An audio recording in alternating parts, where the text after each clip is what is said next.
Welcome back, the allure of the open road, pulling your home on wheels into a scenic spot. RV camping sounds idyllic, right? Freedom, nature, adventure. But sometimes things don't go quite as planned. Sometimes an experience sticks with you for all the wrong reasons. Our next story takes us to Connecticut on an RV trip that ended with a firm never again. Get ready for some chills, because this one definitely falls into the scary stories category. Let's hear what happened. Roll the clip. RV camping stories. Connecticut never again scary stories.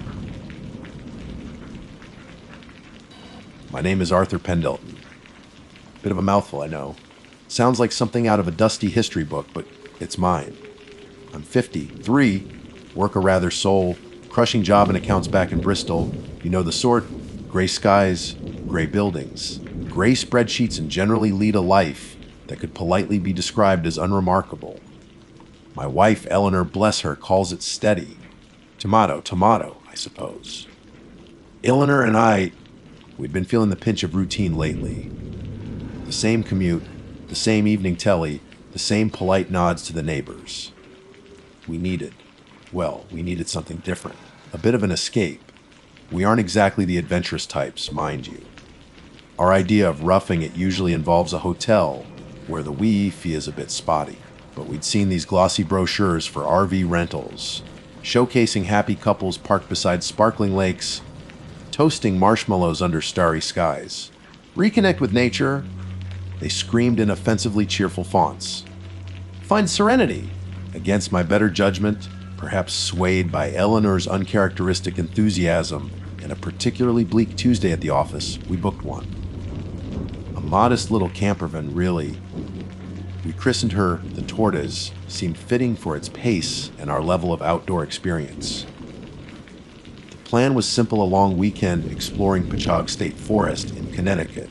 Why Connecticut? Well, Eleanor has a cousin thrice removed, or something equally tenuous, living out that way, and she'd mentioned this forest once. Said it was vast, beautiful, and quiet. Terribly, wonderfully quiet. Quiet was precisely what we were after. A respite from the endless drone of city life, the incessant chatter, the constant noise. Oh, the irony. The drive into Patchogue was pleasant enough. We left the main highway, the roads narrowing, tarmac giving way to gravel, civilization gradually peeling away layer by layer. The trees grew taller, denser, crowding the edges of the track. Sunlight struggled to pierce the canopy, dappling the forest floor in shifting patterns of light and shadow. It was beautiful, undeniably so, but already a subtle shift in atmosphere was palpable. The air felt heavier, older. The silence wasn't just an absence of noise, it was a presence, thick and watchful. We followed the park map, aiming for a designated primitive campsite deep within the woods. Primitive was perhaps an understatement. It wasn't really a campsite so much as a slightly less overgrown patch of dirt nestled amongst towering pines. No other soul in sight. Perfect, we thought initially. Utterly secluded.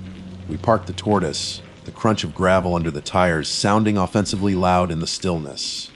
Setting up was an experience. Neither of us is particularly practical. Getting the RV level took an embarrassing amount of time and involved several strategically placed rocks and a fair bit of marital bickering disguised as constructive suggestions.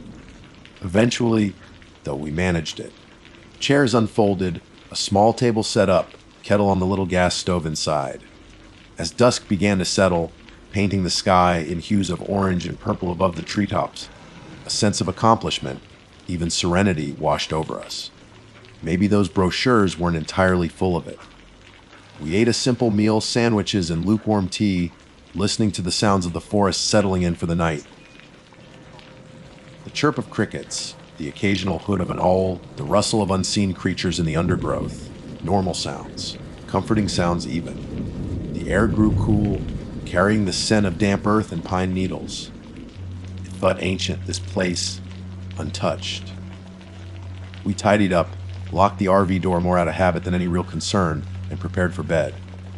The small bed in the back was surprisingly comfortable, though the thin walls of the camper offered little insulation against the night chill, or as it turned out, against sound. I drifted off easily at first, lulled by the gentle rocking of the tortoise in the faint breeze and the sheer exhaustion of the drive and setup. Eleanor was already breathing deeply beside me. The silence was profound, deeper than any I'd experienced before. It pressed in, almost tangible. I don't know what time it was when I first heard it. Maybe midnight, maybe later. It wasn't loud enough to wake me fully, more like a thread of sound woven into the fabric of my dreams. A whisper, low, sibilant, just on the edge of hearing. I surfaced slowly from sleep, blinking in the near-total darkness of the camper, my mind foggy. Was Eleanor talking in her sleep? No, she was silent, her breathing even. I strained my ears. There it was again. Not one voice, but several. It was hard to tell. The sound was indistinct, like snatches of conversation heard through a thick wall, the words unintelligible. It seemed to be coming from outside, near the back of the RV. My first thought, absurdly, was other campers. Had someone else arrived late? But the sound wasn't human conversation as I knew it. It lacked cadence, rhythm. It was more like the rustling of dry leaves, yet with a chilling vocal quality. And it wasn't stationary. It seemed to be moving. My heart started a slow, heavy drum against my ribs. I lay perfectly still, barely breathing, listening intently. The whispering faded, then returned closer this time, near the side window just above my head. Sish hiss like wind through dry reeds, but not wind. It wasn't aggressive, not yet, but it was undeniably there. Outside the thin metal skin of our little sanctuary. Carefully, trying not to wake Eleanor, I slid out of bed. The floor was cold beneath my bare feet. I crept towards the window, my hand trembling slightly as I reached for the edge of the blind. Should I look? Every instinct screamed not to burrow back under the duvet and pretend it wasn't happening. But a stronger, more primal curiosity, or perhaps just sheer disbelief, propelled me forward. I lifted the blind just a fraction of an inch, peering out into the moonlit clearing. The moon was high, casting long, distorted shadows from the pines. The clearing was empty. Nothing moved except the branches swaying gently in the night breeze. No people, no animals larger than a squirrel, anyway. Just the trees, standing like silent ancient sentinels. But the whispering continued. And now, with the window closer, I realized it wasn't coming from a specific point in the clearing. It seemed to emanate from everywhere at once. From the trees themselves, from the ground, from the very air. It swirled around the RV, a murmuring chorus of voices that sounded impossibly old, impossibly wrong. They weren't speaking words, not English ones anyway, perhaps not words at all, but the intent felt palpable. A cold, dispassionate curiosity, an awareness. We were intruders here, our little metal box an unwelcome anomaly in their ancient domain. I let the blind fall back into place, my breath catching in my throat. My skin felt clammy. It wasn't the wind. It wasn't animals. It was voices. Plural. Whispering, circling, I stood frozen in the dark, listening as the disembodied murmurs ebbed and flowed, sometimes fading almost completely, then rising again, a wave of chilling, sibilant sound washing over the camper. All night, they circled relentlessly. I didn't dare look again. I just stood there, rooted to the spot, until the first hint of gray light began to filter through the blinds, signaling the approach of dawn. The whispering didn't stop, not entirely, but perhaps it lessened with the light, retreating slightly into the deeper shadows of the woods. I knew with absolute certainty that we had to leave. Now, standing there in the frigid air of the camper, bathed in the weak, hesitant light of dawn, a single primal imperative thrummed through me: get out. The whispering hadn't entirely ceased, though it had retreated somewhat with the rising sun. It was fainter now, more distant, like the receding tide of some unclean sea, but it was still there. A low, sibilant murmur clinging to the edges of the clearing, a chilling reminder of the night's violation. It felt less like a conversation now, and more like observation. Cold, ancient, and utterly indifferent. I turned towards the bed. Eleanor was stirring, disturbed perhaps by my stillness or the subtle shift in light. She mumbled something incoherent, her face still soft with sleep. My throat felt tight, constricted. How could I possibly explain the night's events without sounding utterly mad?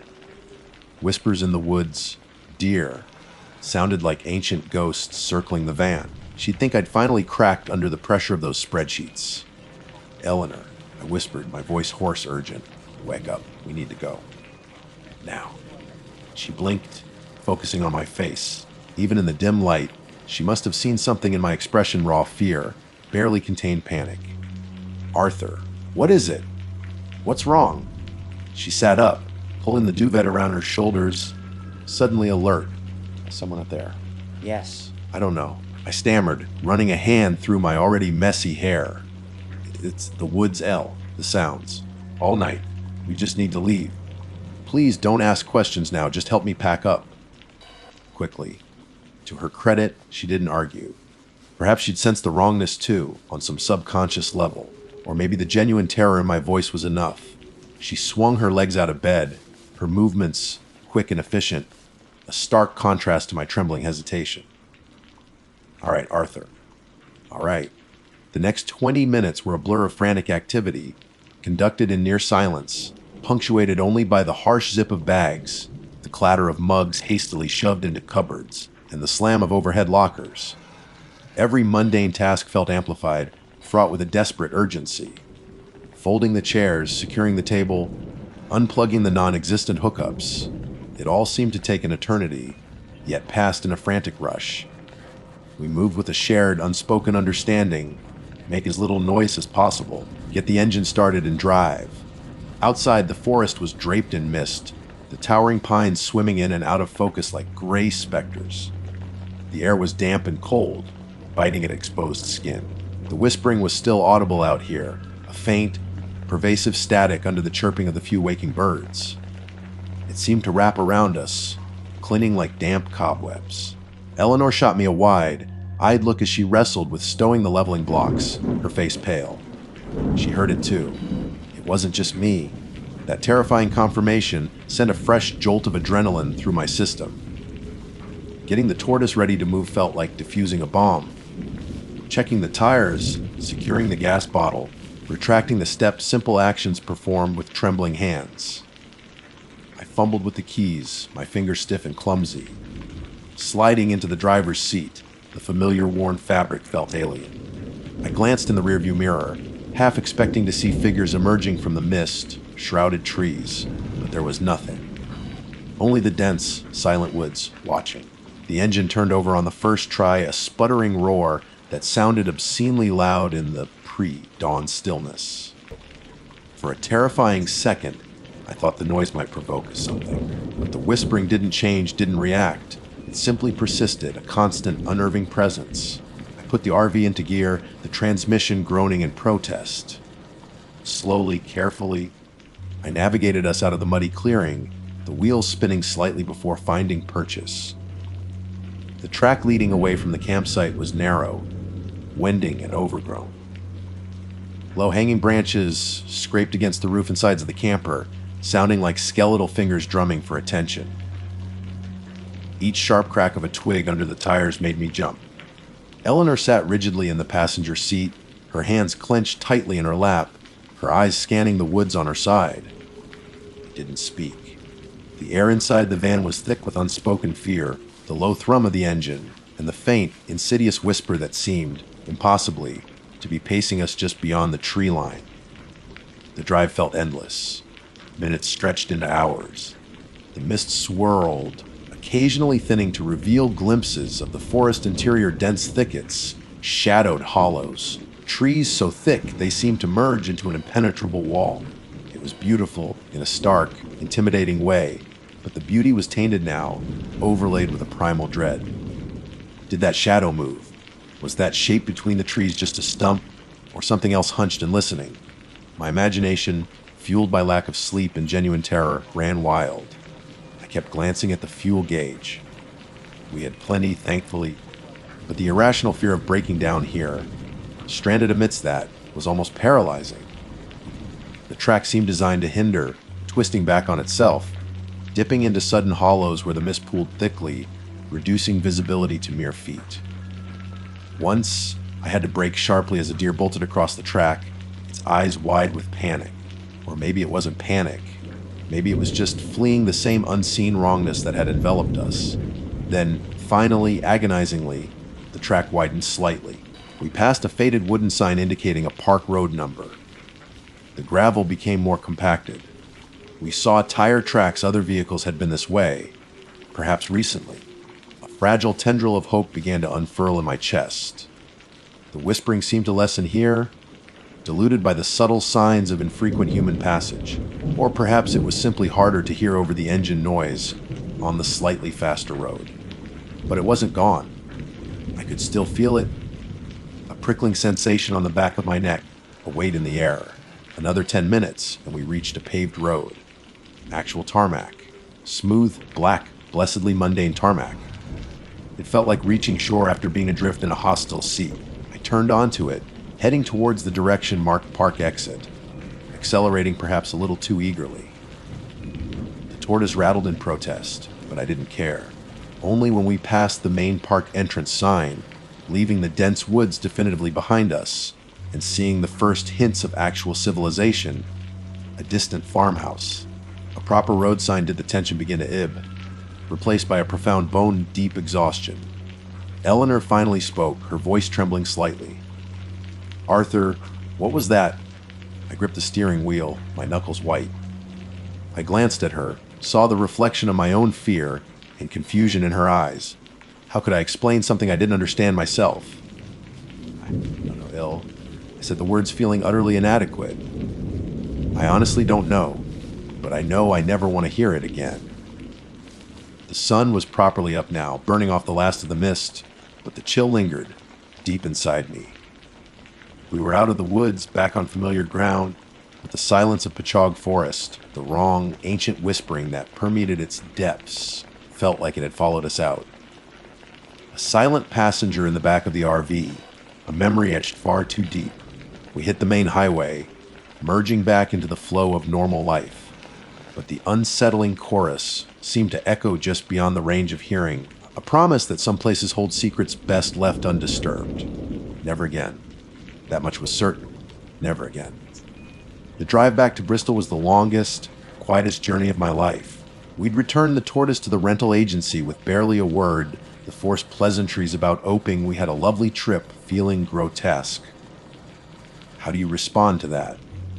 Well, mostly, apart from the disembodied ancient voices that surrounded us in the dead of night, we just nodded, signed the papers, and practically fled. Our own car felt blessedly solid, reassuringly familiar, yet claustrophobic after the slightly roomier camper. We drove for hours, mostly in silence. Occasionally, Eleanor would reach over and place her hand on my arm, a small gesture of solidarity in the face of shared, unspoken trauma. Sometimes I'd catch her staring out the window, not at the passing scenery, but at something distant, her brow furrowed. What could we say? We'd shared the same terrifying, inexplicable experience, heard the same impossible sounds.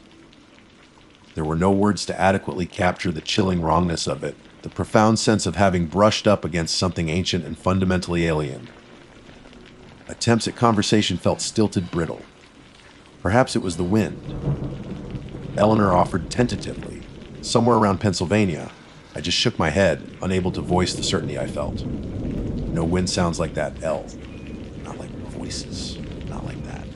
She didn't push it. She knew. Returning home to Bristol was surreal. Our small, terraced house, the familiar clutter, the drone of traffic filtering through the windows, it should have been comforting. And in a way it was. The sheer, crushing normality of it all was a balm. The gray skies, the drizzle, the routine I had so desperately wanted to escape just days before, now seemed like a sanctuary. But it was a fragile sanctuary. The memory of Pachog, of the Whispering Pines, had followed us home. Sleep offered little respite in those first few weeks. I jolt awake in the dead of night, straining my ears, convinced I could hear faint murmurs just outside the bedroom window, mistaking the rustle of leaves in the neighbor's garden or the sigh of the wind through the eaves for them. Eleanor confessed to similar experiences, waking with her heart pounding, the echo of sibilant whispers fading from her ears. The silence of our own home, once taken for granted, now felt charged, expectant. During the day, life resumed its course, at least on the surface. I went back to the gray spreadsheets, Eleanor to her part-time job at the library. We spoke politely to the neighbors, watched the evening telly. But something had shifted irrevocably. It was like seeing the world through a slightly distorted lens. The mundane felt thin, a veneer over something deeper, darker, and infinitely stranger. A walk in the local park became an exercise in controlled anxiety, my eyes constantly drawn to the dense clusters of trees, my ears straining for any sound beyond the usual birdsong and distant traffic. Driven by a desperate need for answers, for any kind of explanation that didn't involve admitting I might be losing my mind, I turned to the internet. Late at night, after Eleanor had gone to bed, I'd sit bathed in the glow of the monitor, typing variations of Pechog State Forest strange sounds, Whispering Woods, Connecticut, unexplained experiences Pechog. The results were unsettlingly vague. Pechog is vast, one of the largest forests in Connecticut, steeped in history. There were mentions of old Native American trails, burial grounds supposedly lost to time, colonial settlements that vanished without explanation. Some local forums had cryptic posts, usually dismissed as folklore or campfire stories, about hikers feeling watched, about disorienting experiences deep within the woods, about sounds carrying strangely on the wind. One user mentioned a local legend, something about the old ones who resented intrusion, but it was vague, lacking detail, dismissed by others as superstition. Nothing concrete, nothing about circling whispers that sounded ancient and multitude. No accounts matched the sheer, persistent horror of our night in the camper. Perhaps that was worse. Finding similar stories might have offered a strange comfort, a shared madness. The lack of clear answers only amplified the isolation of our experience, reinforcing the feeling that we had stumbled into something uniquely awful, something the forest guarded jealously. It felt like peering into a locked room. Through a keyhole, you know something's inside, but the true nature of it remains terrifyingly hidden. Eleanor dealt with it differently. She refused to talk about it much after the first few days. "It happened, Arthur," she said firmly one evening when I tried to show her a particularly ambiguous forum post. "It was terrifying, but it's over. We're home, we're safe. Dredging it up won't help. Some things, maybe we're not meant to understand." I envied her pragmatism, her ability to compartmentalize, but I couldn't let it go. The whispers hadn't felt malicious, exactly. Not angry, they felt aware.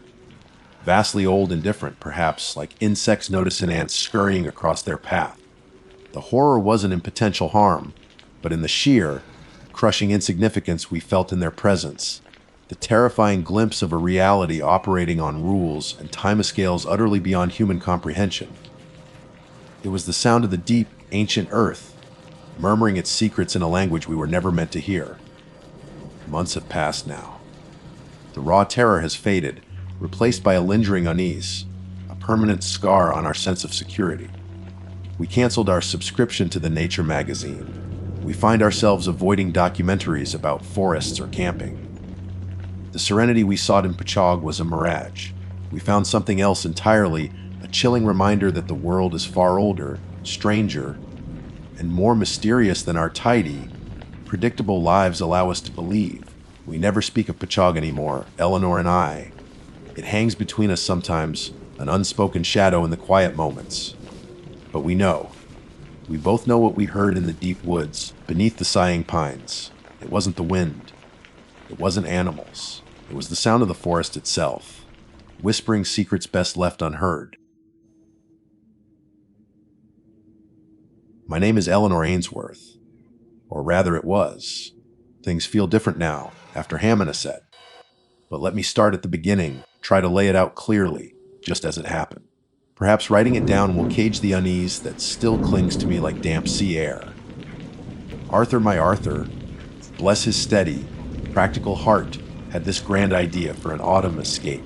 He'd recently acquired a rather vintage recreational vehicle, a hulking beige beast he christened the Wanderer. He insisted it was structurally sound, despite the faint, persistent smell of mildew, and the way the engine sometimes coughed like an old man rousing from a nap. Character. Ellie, he'd said. Beaming. It's got character. I suppose I preferred character to the relentless thrum of London, packed tubes, and the endless gray pavement. We needed a break, a proper one, away from the noise and the demands. Somewhere quiet. Somewhere we could just be. His finger traced a line on a map of the New England coast, landing decisively on Connecticut. Hammonasset Beach State Park, he announced. Largest public beach in the state. Miles of sand. Apparently it's quite lovely and dead quiet this time of year. Off-season. The words themselves held a certain allure, promising solitude and windswept beauty. I pictured crisp walks along deserted sands, the cry of gulls overhead, cozy evenings in the Wanderer with mugs of hot tea, listening to the rain drumming softly on the roof. A perfect antidote to the city's frantic energy. We arrived in late October. The vibrant colors of a New England autumn had mostly faded, leaving behind a starker, more muted landscape. The trees lining the park entrance were skeletal, their bare branches clawing at a low, leaden sky. A sharp wind, smelling fiercely of salt and decaying leaves, buffeted the Wanderer as Arthur navigated the winding park roads. He was right about one thing: it was quiet. Utterly, profoundly quiet. The main campgrounds were closed, sectioned off with ropes and signs bleached pale by sun and sea. We found the designated off-season RV area, a graveled expanse overlooking a dune path that led down to the beach.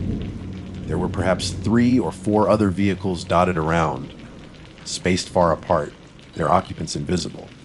It felt less like a community of travelers and more like a scattering of solitary hermit crabs drawn to the edge of the world.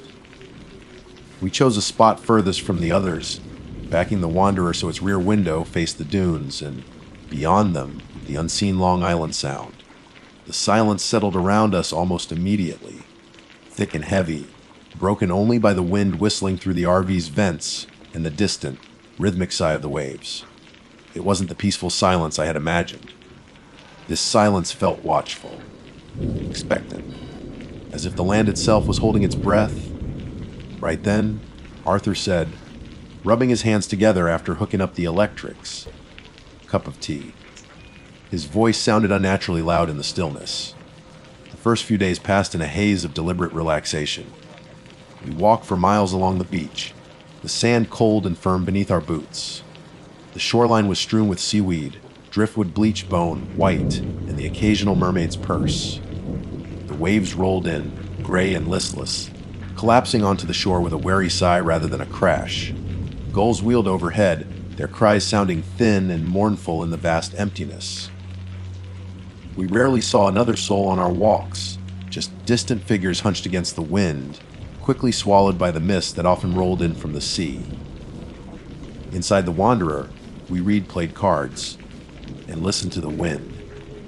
Arthur tinkered with the RV's various quirks, tightening screws and oiling hinges.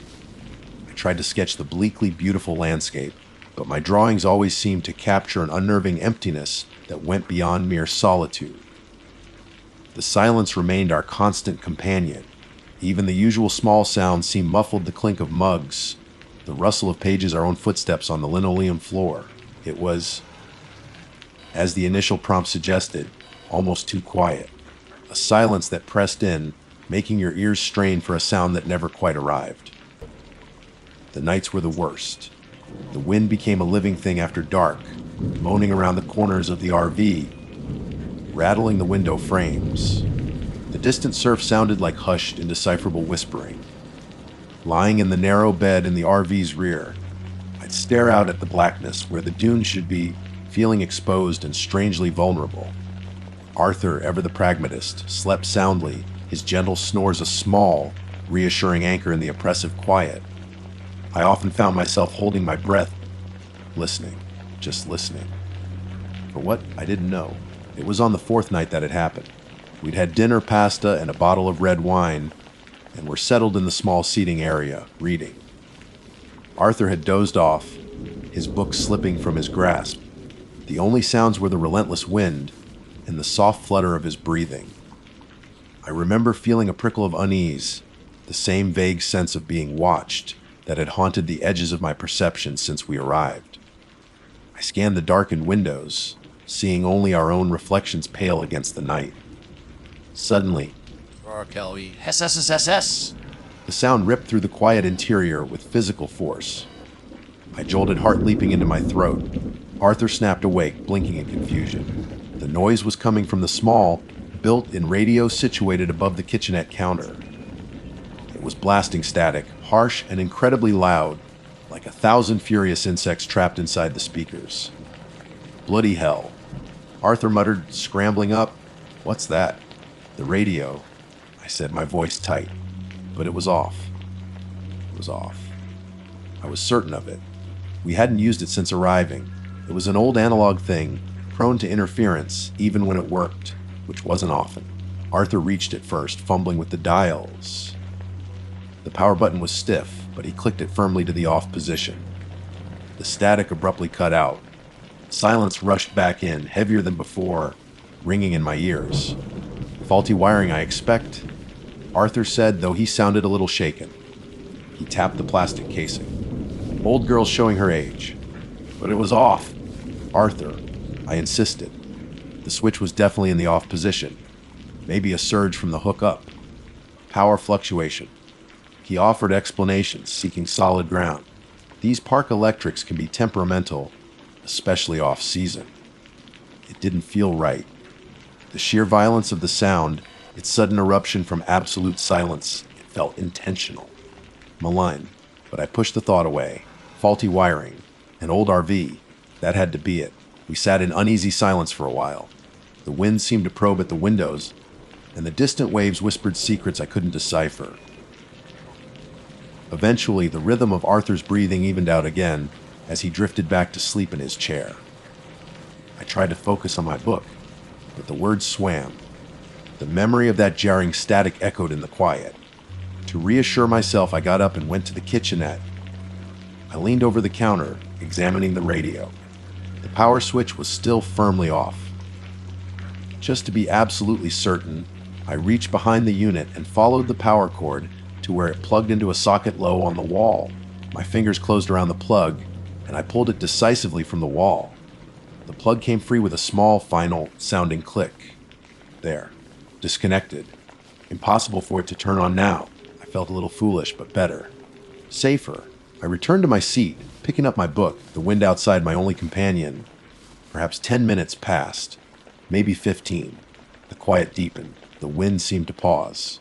And then it happened again. I am SSSSS. The same deafening static exploded from the radio speakers. Louder somehow, more vicious. I froze, icy dread washing over me. My eyes snapped to the radio, then down to the plug lying inert on the floor, visibly disconnected from the wall socket. It was impossible.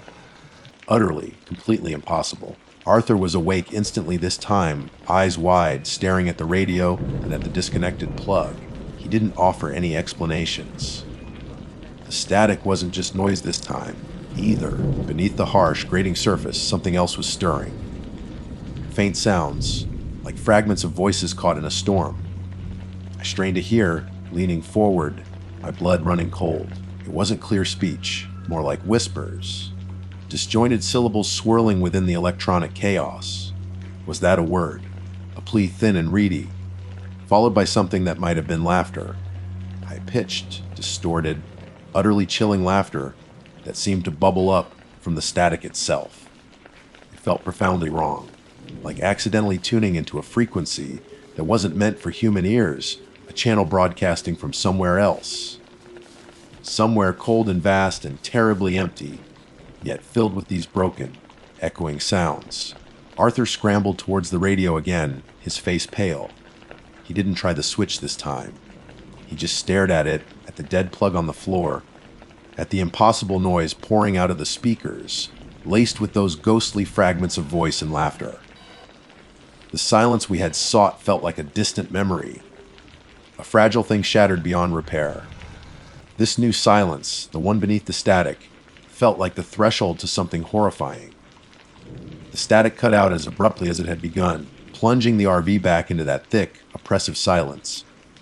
But it wasn't the same silence as before. This silence was charged, ringing with the phantom echo of impossible noise and those fragmented, spectral voices.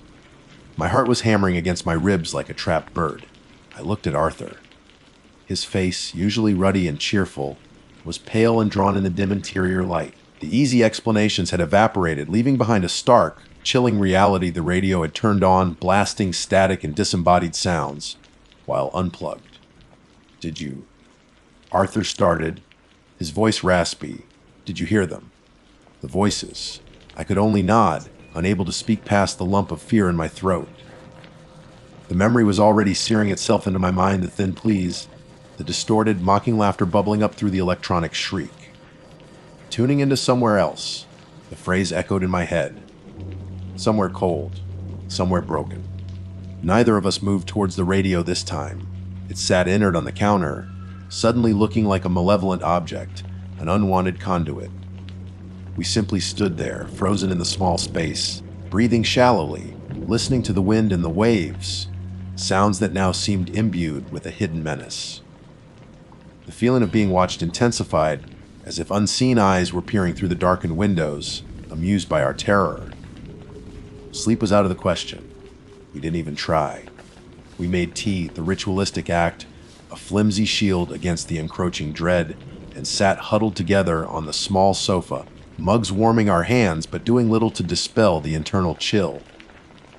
We spoke in whispers, as if afraid of provoking the silence, of waking whatever lurked within it. "Interference," Arthur murmured, clutching at straws, some kind of atmospheric freak. Radio waves bouncing off the ionosphere. "Arthur," I whispered back, my voice trembling slightly. It was unplugged. The cord was on the floor. There was no power going to it. He ran a hand through his hair, agitation replacing his usual calm. "I know, Ellie, I know. I saw it. But there has to be some explanation. A residual charge. A capacitor holding power. Enough to blast static that loudly. Twice. And the voices. I shook my head. The rationalizations felt hollow. Pathetic attempts to overlay logic onto something that felt fundamentally illogical, fundamentally wrong. He didn't have an answer. We lapsed back into silence, listening. Every creak of the RV settling, every gust of wind that rattled the frame, every distant cry of a night bird made us jump. The darkness outside felt absolute, pressing in on the thin walls of the Wanderer. Was it just the wind making those sighing sounds? Was it just the waves whispering on the shore? Or was it something else, bleeding through from that other place the radio had briefly connected us to? The memory of the laughter, cold and cruel, sent shivers down my spine. As the first hints of gray began to dilute the oppressive blackness outside, a sliver of courage returned with the weak light. The night had felt endless, charged with imminent threat, but we had survived it. Yet, the fear didn't dissipate with the dawn. It merely changed shape, settling into a cold knot of certainty in my stomach. Arthur, driven by his need for tangible answers, approached the radio cautiously, as if it might bite. He picked it up, turned it over, examined the casing, the disconnected cord lying nearby. He even fetched his small toolkit and removed the back panel, peering inside at the tangle of wires and circuit boards. "Anything?" I asked, watching him. He shook his head, frustration etched on his face. "Nothing. It's just a radio. Old, yes, a bit dusty. But nothing obviously broken, nothing burned out, and certainly nothing that explains how it could power itself on without being plugged in." He replaced the back panel with a sigh. "It defies physics, Ellie. We needed to get out, to breathe air that wasn't contained within the suddenly claustrophobic confines of the RV. We bundled up and stepped outside into the raw, damp morning. The wind cut sharply, carrying the smell of salt and cold mud. The sky was a uniform bleak gray. The few other RVs remained still and silent, their occupants unseen. We walked down the dune path onto the beach. If anything, the daylight made the place feel even more desolate. The vast expanse of sand stretched out, empty and windswept. The waves continued their monotonous, sighing collapse onto the shore. But our perception had shifted. The solitude no longer felt peaceful. It felt isolating, exposing. The cries of the gulls sounded like warnings. The patterns the waves left on the wet sand seemed like cryptic messages. momentarily formed then erased. I kept glancing back towards the dunes, half expecting to see something, standing there watching us. Too quiet. Feeling had morphed into a certainty that we were not alone here, even when we couldn't see anyone else. We walked for a long time, not saying much. The shared experience of the night hung between us, unspoken but heavy. Finally, Arthur stopped, looking out at the gray, churning water. "We should leave, shouldn't we?" he said quietly. It wasn't a question. Relief washed over me, so potent it almost made me dizzy. "Yes, Arthur. Please. Let's go. Today." He nodded, his gaze still fixed on the horizon. "Right. We'll pack up as soon as we get back. Head out first thing tomorrow morning. No point trying to drive this thing in the dark." Tomorrow morning. The thought of spending another night here, even knowing we were leaving, filled me with a fresh wave of dread. But driving the Wanderer on unfamiliar roads after dark felt equally unwise. Sunrise seemed impossibly far away. We returned to the RV, the decision made. A strange sort of tense energy filled the small space as we began to pack, folding clothes, stowing loose items, securing cupboards. Every action felt hurried, furtive. We worked mostly in silence, each lost in our own anxious thoughts. The radio sat on the counter, ignored but intensely present, a silent monument to the impossible intrusion. Late afternoon began to fade towards dusk. The gray light outside softened, shadows lengthening. Arthur was outside, checking the tires and the engine, preparing the Wanderer for an early departure. I was inside, tidying the kitchenette, my nerves stretched taut. And then a sound. Not from the radio this time. A soft tap, tapping. It sounded like it was coming from the roof. I froze, listening intently. Tap, tap, irregular, almost hesitant, like fingernails on the fiberglass. My blood ran cold. It wasn't rain. The sky was overcast but dry. It wasn't a branch. There were no trees near enough to overhang the RV. "Arthur," I called out, my voice barely a whisper. The tapping stopped. Silence. Only the wind, picking up slightly as evening approached. I held my breath, straining my ears, nothing. Had I imagined it? Was my fear playing tricks on me? Then, from the radio still unplugged, still sitting silently on the counter, came a single, soft burst of static. Just a brief fazzuzzed. And within it, clear as a bell this time, though faint and ephemeral, a single word whispered, "Stay." It wasn't pleading. It wasn't laughing. It was a simple, cold invitation. Or perhaps a command. I stumbled back from the counter, a choked gasp escaping my lips. My eyes locked onto the radio. It remained inert, silent once more. But the word hung in the air, chilling me to the bone. It knew. Whatever it was, it knew we were planning to leave, and it didn't want us to go. Arthur came back inside then, stamping cold air from his boots. "Everything seems all right out there." He started, then stopped, seeing my face. "Ellie, what is it? You look like you've seen a ghost." "The tapping?" I stammered. "On the roof? And the radio?" It whispered, "Arthur." It said, "Stay." He stared at me, then at the radio, then back at me. The last vestiges of his skepticism crumbled. Fear, stark and undeniable, reflected in his eyes. We didn't need any more convincing. The cozy refuge of the Wanderer had become a trap, and the silence of Hammonasset was listening. We had to get out. Sunrise couldn't come soon enough. The thought of the hours of darkness still stretching before us felt like a physical weight, pressing down, full of unknown potential, and the chilling echo of that single, whispered word. The hours that followed felt like wading through treacle. Night pressed in, absolute in ink, black beyond the thin sanctuary of the Wanderer's walls. We didn't bother trying to sleep. We sat side by side on the small sofa, fully dressed in our outdoor clothes, boots laced, ready to move at the first sign of dawn. We left one dim overhead light on, casting long, dancing shadows that seemed to wreath with a life of their own in the corners of my eyes. The silence returned, but it was a different beast now. It wasn't empty. It felt charged, vibrating with potential. Waiting. The word whispered by the radio "stay" echoed in the stillness, a cold counterpoint to the frantic rhythm of my own heart. Arthur held my hand, his grip tight, his knuckles white. His usual pragmatic confidence was gone, replaced by the same stark fear I felt radiating through me. The tapping on the roof returned, sporadic at first, then more insistent. Tap, tap, tap, tap, tap. Not frantic, but deliberate, exploratory, as if something was testing the surface, searching for a way in. We both tensed, eyes fixed on the ceiling, imagining slender, pale fingers drumming just inches above our heads. Then, silence again, followed minutes later by a faint scraping sound that seemed to travel along the side of the RV, like claws dragging lightly across the metal skin. We didn't speak. What was there to say?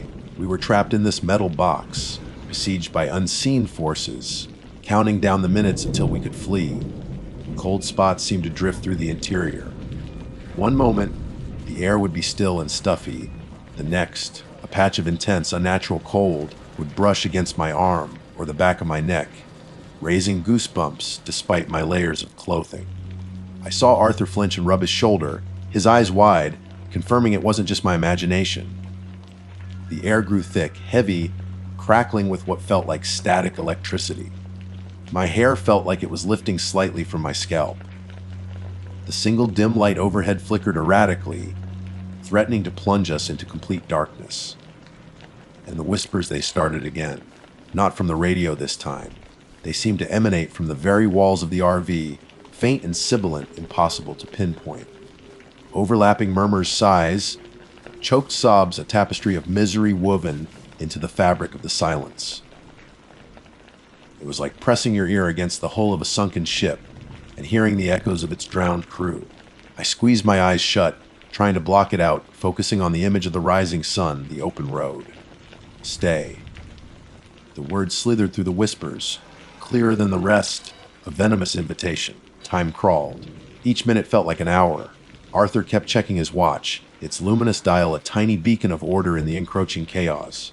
Midnight passed. 1 a.m., 2 a.m. The phenomena ebbed and flowed, periods of heavy silence broken by the tapping, the scraping, the whispers, the flickering light.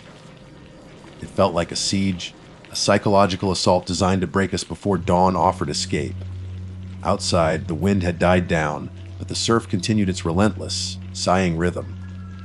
Occasionally, carried on the still air, I thought I heard other sounds mixed with the waves' distant shouts, a snatch of what might have been music, or that same chilling, high-pitched laughter we'd heard through the radio's static. Were these sounds real, carried from some distant, unseen source? Or were they bleeding through from that other place, the somewhere else the radio had tuned into, its borders growing thinner as the night wore on? Around 4 a.m., when the darkness felt deepest and hope thinnest, the radio gave its final performance. It started with a low hum, a deep thrumming vibration that seemed to resonate in my bones. The unplugged cord lay inertly on the floor, mocking the laws of physics. Then the static erupted, not just loud, but overwhelming. A wall of sound, a chaotic maelstrom that filled the RV, pressing in on my eardrums. But this time, the voices weren't faint fragments. They were a multitude, a cacophony. Pleas, shrieks, laughter, weeping snippets of old-fashioned announcements, distorted fragments of songs, angry shouts, desperate whispers, all layered on top of each other. 1,000 broken signals clamoring for attention, broadcasting directly from some nexus of despair. It was the sound of countless lost connections, of signals crossing in a place where time and space had fractured. The sound of somewhere else spilling over. "Stay with us," hissed a voice, suddenly clear amidst the chaos, directly from the speaker. "It's quiet here. Stay!" "No!" Arthur shouted, scrambling forward, not towards the radio itself, but towards the driver's seat. "Ellie!" Now, let's go. Forget Dawn. The sheer terror in his voice galvanized me. We didn't need the sun. We needed to be gone. The cacophony from the radio intensified, as if enraged by our defiance. I grabbed our essential bag, stumbling towards the passenger door. Arthur jammed the key into the ignition. The engine groaned, coughed, sputtered, and died. Panic seized me, cold and absolute. No. I breathed. The radio voices seemed to laugh. "Come on, you beast!" Arthur gritted his teeth, turning the key again. The engine churned, struggled, then caught, roaring to life with a shudder that vibrated through the whole vehicle. The headlights cut through the oppressive darkness. illuminating the empty gravel lot and the path towards the park road. The radio static abruptly cut out. Silence slammed back in, absolute and deafening. Arthur didn't hesitate. He slammed the Wanderer into gear, and we lurched forward, tires spitting gravel. We didn't look back at the spot where we'd spent 4 nightmare-inducing nights. We sped through the deserted park roads, the skeletal trees flashing past like accusing fingers in the headlights. The park felt utterly still, watchful, as if holding its breath as we fled. Did I see a flicker of movement near the dune path out of the corner of my eye? A tall, thin shadow detaching itself from the darkness. Or was it just fear painting pictures on the night? I didn't dare to look properly. We reached the main road, tires humming on the blessed tarmac. As we pulled away from the park entrance, the first faint streaks of gray were finally painting the eastern horizon. Arthur kept driving, his knuckles white on the steering wheel, his eyes fixed firmly ahead. Only when the sun had properly risen, casting long shadows and bathing the Connecticut countryside in pale, watery light, did we begin to relax, muscle by aching muscle. The silence of the road, broken only by the rumble of the engine, felt like a balm, a sanctuary. It was a normal silence, an empty silence, not the charged, listening silence of Hammonasset. We drove for hours, putting as much distance as possible between ourselves and that place. We didn't talk about what happened. Not really. Not in detail. The shared knowledge was enough, a heavy, unspoken burden. We sold the Wanderer as soon as we got back. I couldn't bear the thought of spending another night in it, wondering what residual echoes might linger within its walls, or what it might inadvertently tune into next. My name is Eleanor Ainsworth. I went to Hammonasset Beach State Park seeking quiet, and I found a silence that screamed. We escaped, yes, but something shifted in me during those nights. Sometimes, late at night, when the house is still and the world outside is asleep, I think I can almost hear it, a faint crackle, like static on the edge of hearing. A reminder of that other place, that channel we accidentally tuned into. We drove out before sunrise, and the silence of the road was a comfort then. But I know the silence back there is still waiting, listening, and the most terrifying thought, maybe, just maybe, a faint whisper of it followed us home. Never again. My name is Arthur Pendleton, art to my friends, though I feel I have considerably fewer of those now, or at least fewer. I feel comfortable burdening with this. My wife, Eleanor Ellie, she understands, of course. She was there, she heard it too. Sometimes, late at night, I see her eyes snap open in the dark, her breath catching, and I know she's back there in that clearing listening. We're not exactly spring chickens, Ellie and I. Both nudging 60, comfortable in our samey, detached in Surrey, routine our comforting blanket. Ellie tends her roses with religious fervor.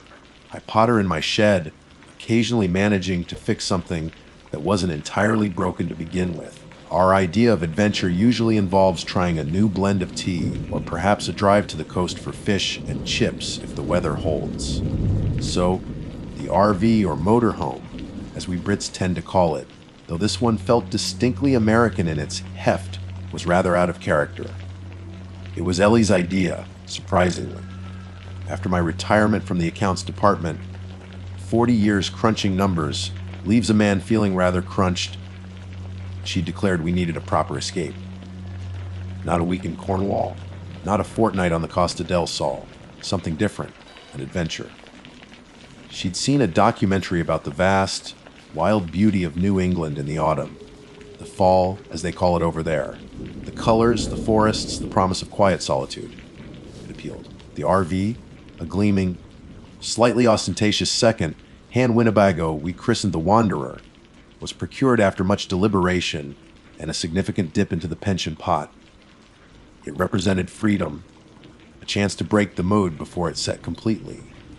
Our grand tour was planned meticulously: fly into Boston, pick up the Wanderer, and meander through Massachusetts, Vermont, and Connecticut, chasing the turning leaves. We pictured ourselves parked by serene lakes, mugs of tea in hand, watching the sunset. Civilized exploration. For the most part, it was exactly that. Quaint towns, friendly locals mostly, stunning vistas painted in fiery reds and golds. It was idyllic, lulling us into a false sense of security, I suppose. The final leg was Connecticut. We'd heard whispers about Macedonia Brook State Park, less crowded than some of the more famous spots, rugged, proper wilderness. The guidebooks promised hiking trails, waterfalls, and tranquility. We weren't aiming for the main campsite. We preferred finding our own little niche, away from the chatter and generators. Using a rather detailed local map and some advice gleaned from a grizzled park ranger who seemed mildly amused by our accents and our oversized vehicle, we found a turn-off, a dirt track barely wide enough for the wanderer that led into a denser part of the woods bordering the park proper. It opened into a small, natural clearing, almost perfectly circular, surrounded by towering pines and oaks already shedding their autumn cloaks. It felt ancient, utterly silent, save for the sighing of the wind high in the branches and the crunch of dry leaves under the RV's tires. Perfect, we thought. Exactly the seclusion we craved. No phone signal, naturally. But that was part of the charm, wasn't it? A digital detox.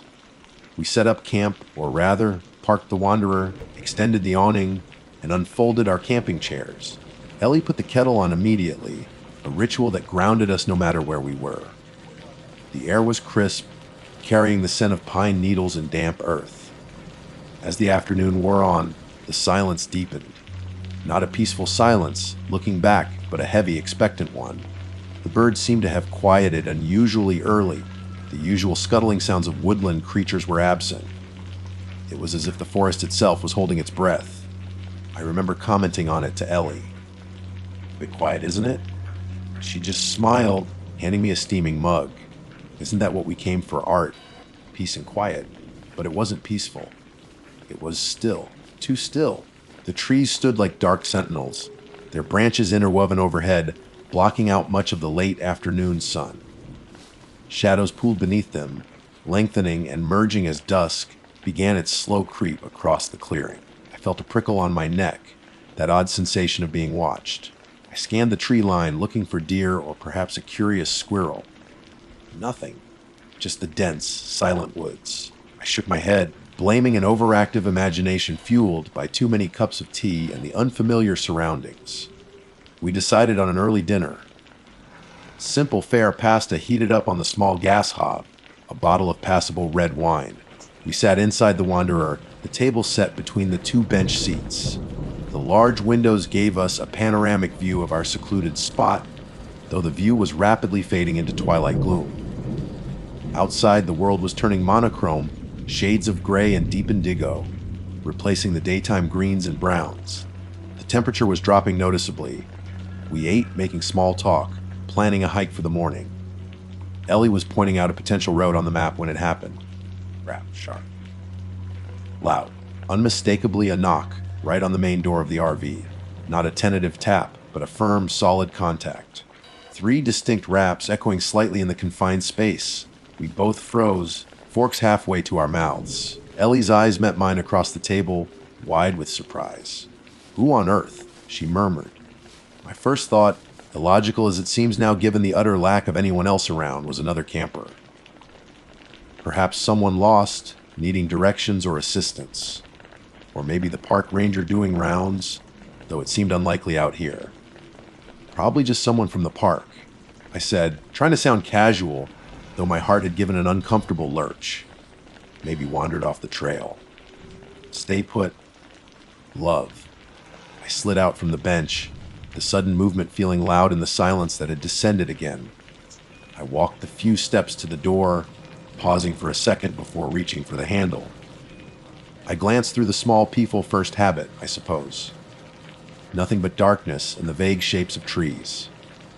Taking a breath, I turned the lock and pulled the door inward.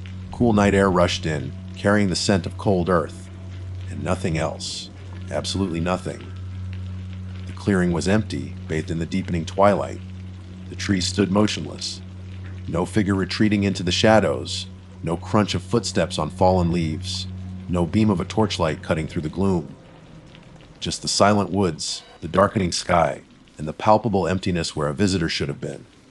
I I stepped out onto the metal step, peering left and right. Hello. I called out, my voice sounding thin, absorbed instantly by the surrounding trees. Anyone there? Silence answered me. A profound, unnerving silence. The wind had died down completely. Even the whispering in the pines had ceased. It was as if the entire forest was listening. I scanned the ground near the door. No footprints in the damp leaf litter, no disturbed earth. Nothing. A shiver traced its way down my spine, unrelated to the cold air. It couldn't have been the wind. The knock was too deliberate, too solid. A branch falling. Possible. I suppose. But it sounded exactly like knuckles on the door. An animal, a deer bumping against the side. Unlikely to make such a sharp, rhythmic sound. Anything. Ellie called from inside, her voice tight. No. I replied, stepping back inside and closing the door, making sure the lock clicked firmly into place. Nothing at all. Must have been a branch falling just right. Or the wind. Even as I said it, I didn't believe it. Neither did Ellie. I could see it in her eyes. The comfortable atmosphere of our little haven had evaporated, replaced by a thin, sharp wire of tension. We finished our meal in near silence, the pasta suddenly tasting like cardboard. Outside, the last vestiges of light blood from the sky, and the darkness deepened, pressing in against the windows of the wanderer like a physical weight. The stillness had returned, but now it felt menacing. And we both knew, somehow, that the silence wouldn't last. The silence that followed my return inside wasn't the comfortable quiet we'd sought. It was stretched thin, fragile, like a sheet of ice ready to crack. Every settling creak of the wanderer, every sigh of the wind that occasionally picked up outside made us jump. We cleaned up the dinner things with jerky, unnecessarily quiet movements, avoiding each other's eyes. The shared glance earlier had confirmed it. Neither of us believed the falling branch explanation. But voicing the alternative, acknowledging the sheer impossibility of that firm knock coming from nowhere, felt like opening a door we desperately wanted to keep shut. Ellie tried to read her paperback, but I saw her eyes flicking up towards the windows every few seconds, her finger static on the page. I pretended to study the hiking map, tracing routes we both knew we wouldn't be taking tomorrow. Not now. The cozy security of the RV felt like it was evaporating, leaching out into the oppressive darkness that pressed against the glass. The woods outside were no longer just trees. They were a black, impenetrable wall hiding something. Maybe we should have stayed at the main campsite, Art, Ellie said softly, her voice barely disturbing the thick silence. A bit late for that now, love, I replied, aiming for reassuring but landing somewhere near strained. Besides, it was probably nothing. Just the woods settling, new noises in a new place. That's all. It didn't sound like settling. She countered, her gaze fixed on the dark rectangle of the window nearest her. It sounded like... She trailed off, shaking her head. We're tired. I insisted, more for my own benefit than hers. Long drive, unfamiliar spot. Let's just get some sleep. Everything looks different in the morning. How hollow those words sound now. We went through the motions of getting ready for bed. Closing the blinds firmly, checking the door lock for the third time. Ellie insisted on drawing the curtains across the cab's windscreen, as well, cutting off our view of the front of the clearing. It made the space feel smaller, more claustrophobic, but also, perhaps, marginally safer. We left one small overhead light on, a dim yellow glow that did little to dispel the shadows gathering in the corners, or the much larger shadow gathering in our minds. We lay down on the pole out bed at the back, the thin mattress doing little to cushion the tension coiled in my muscles. Ellie lay stiffly beside me, her back to me, but I knew she wasn't asleep. The only sounds were our own breathing, too loud in the stillness, and the faint hum of the small refrigerator. Outside, the silence continued. A waiting silence. I must have drifted into that uneasy state just before sleep, the mind starting to wander because the sound, when it came, jolted me back with the force of an electric shock. Tap, tap, tap. Clear as a bell, right on the window beside my head. Not the solid rap on the door from earlier, but a lighter, quicker sound, persistent, deliberate, like fingernails drumming on the glass, inches from my ear. I froze, every muscle locked. My breath hitched in my throat. Cold dread washed over me, prickling my skin, tightening my scalp. This wasn't wind. This wasn't a branch. This was intentional. Slowly, agonizingly slowly, I turned my head. My heart hammered against my ribs, a frantic drumbeat against the insidious rhythm on the glass. I expected to see a face leering in, eyes glinting in the dim light filtering from inside. Or a hand, skeletal fingers tapping, nothing. Just blackness. The window reflected the dim interior of the RV, the opposite wall, the edge of the bed, my own wide-eyed, terrified face staring back at me. There was no shape, no movement outside, nothing visible between the glass and the impenetrable dark of the woods. The tapping continued for another few seconds, rhythmic and steady tap, tap, tap, tap, tap, then stopped as abruptly as it began. The silence crashed back in heavier, more terrifying than before. I heard Ellie let out a shaky breath. She had heard it too. She turned towards me, her face pale in the gloom, eyes wide with shared terror. "Art," she whispered, her voice trembling. What was that? I don't know. I choked out, the words sticking in my dry throat. All pretense of rational explanation had vanished. This was real. Something was outside, something was touching the RV, something was toying with us. Panic, cold and sharp, began to claw its way up my chest. We were isolated miles from help, with no phone signal. Trapped in a metal box, while something unseen circled us in the dark. Locks, I whispered, swinging my legs off the bed, trying to control the shaking in my limbs. Check the locks again. We scrambled around the small space, fumbling with the catches on the windows, rechacking the door, ensuring everything was as secure as it could be. It felt futile. Whatever was out there clearly wasn't bothered by locks. Ellie pulled the thin curtain across the window beside the bed, the one that had just been tapped. A flimsy barrier against the unknown. We huddled together on the bench seat near the center of the RV, away from the windows, the single dim light casting long, dancing shadows.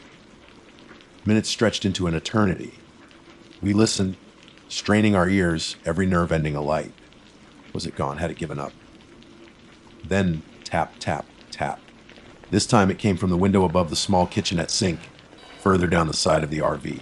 A pause, then tap, tap, tap again. Ellie stifled a cry, pressing her hand to her mouth. My blood ran cold. It was moving. A few moments later, a different sound. A duller thump, thump, thump on the aluminum side panel, near the front wheel arch.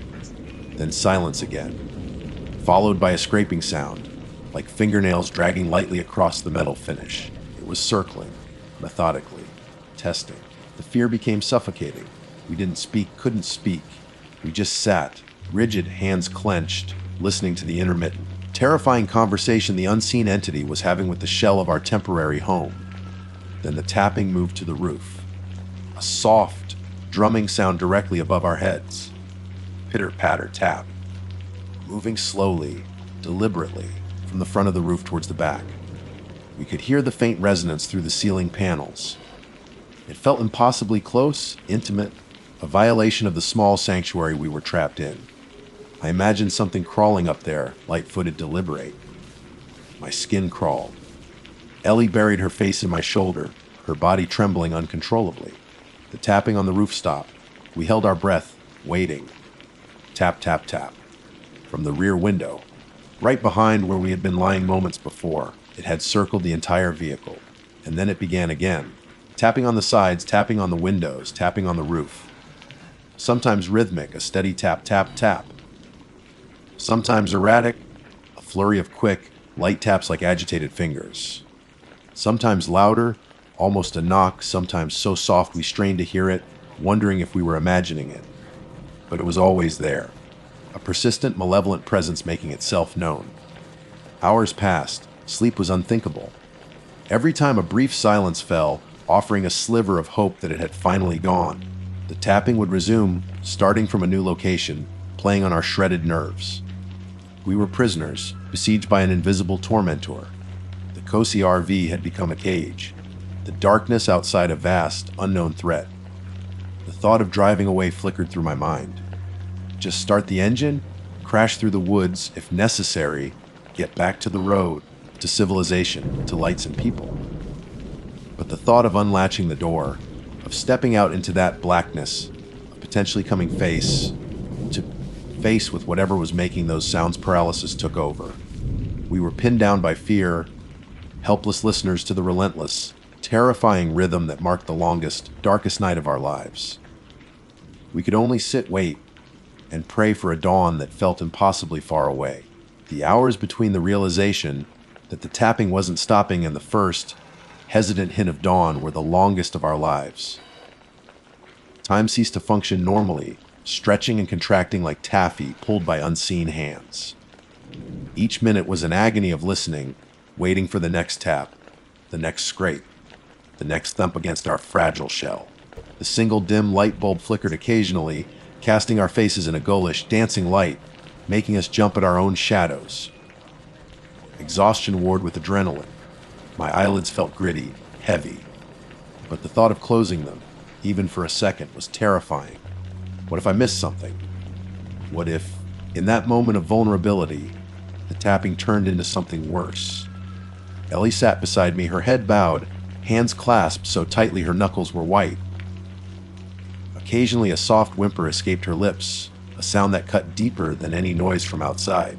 I put my arm around her, a gesture meant to offer comfort, but feeling utterly inadequate against the scale of the unknown terror that surrounded us. The nature of the sounds began to shift subtly as the night wore on. The deliberate tap, tap, tap was still the dominant theme, but it was punctuated now by other noises. A soft, dragging sound along the roof, like heavy cloth being pulled across the fiberglass. A sudden, sharp crack against the side window, as if struck by a pebble, though when we dared to peek through a sliver of curtain later, there was no mark. Once a low, guttural thud near the rear bumper, heavy enough to make the whole vehicle shudder slightly. We flinched violently, huddling closer, convinced something large and solid had just collided with us. But silence followed, amplifying the frantic beat of our own hearts. Was it trying to get in? Or was it just playing? The uncertainty was maddening.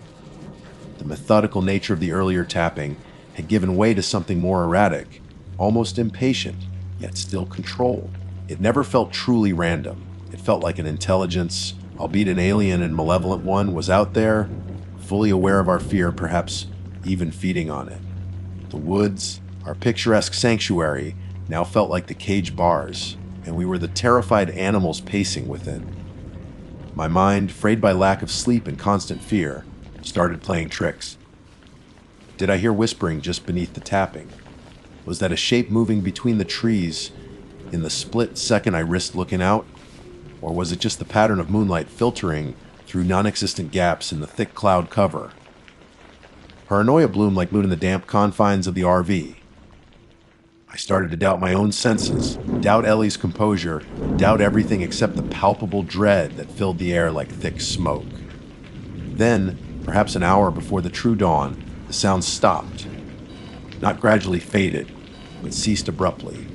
One moment, a soft tapping near the driver's side door, the next, absolute silence. It was the most profound silence yet, deeper even than the stillness that had first unsettled us upon arrival. We remained frozen, listening with an intensity that strained our ears. 5 minutes passed. 10. Nothing. A fragile tendril of hope began to unfurl in my chest. Was it over? Had the approaching daylight frightened it away? Ellie looked at me, her eyes asking the question I didn't dare voice. Could we finally be safe?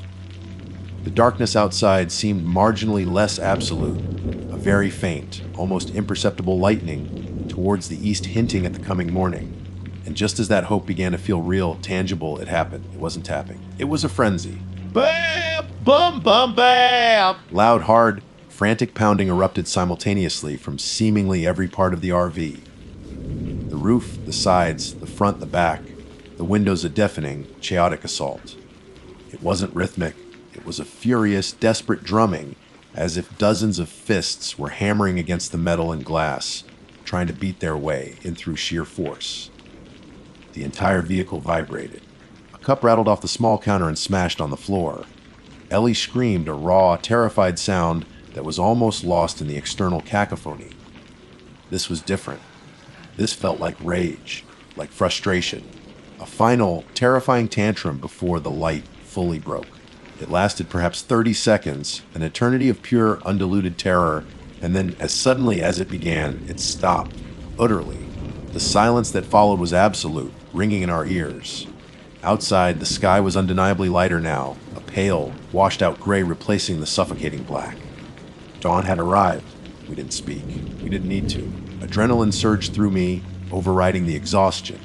Case, I croaked, my voice rough. No, we're leaving now. No thought of packing, securing loose items, or retracting the awning. Survival instinct took over. I scrambled into the driver's seat, my hands shaking so violently I could barely fit the key into the ignition. Ellie was right behind me, collapsing into the passenger seat, her eyes glued to the tree line, scanning frantically for any sign of movement. The engine roared to life. The sound obscenely loud in the morning stillness, but also the most beautiful sound I had ever heard. I slammed the gear stick into drive, not even bothering with the rearview mirror. My foot pressed down hard on the accelerator. The Wanderer lurched forward, tires spitting gravel and damp leaves.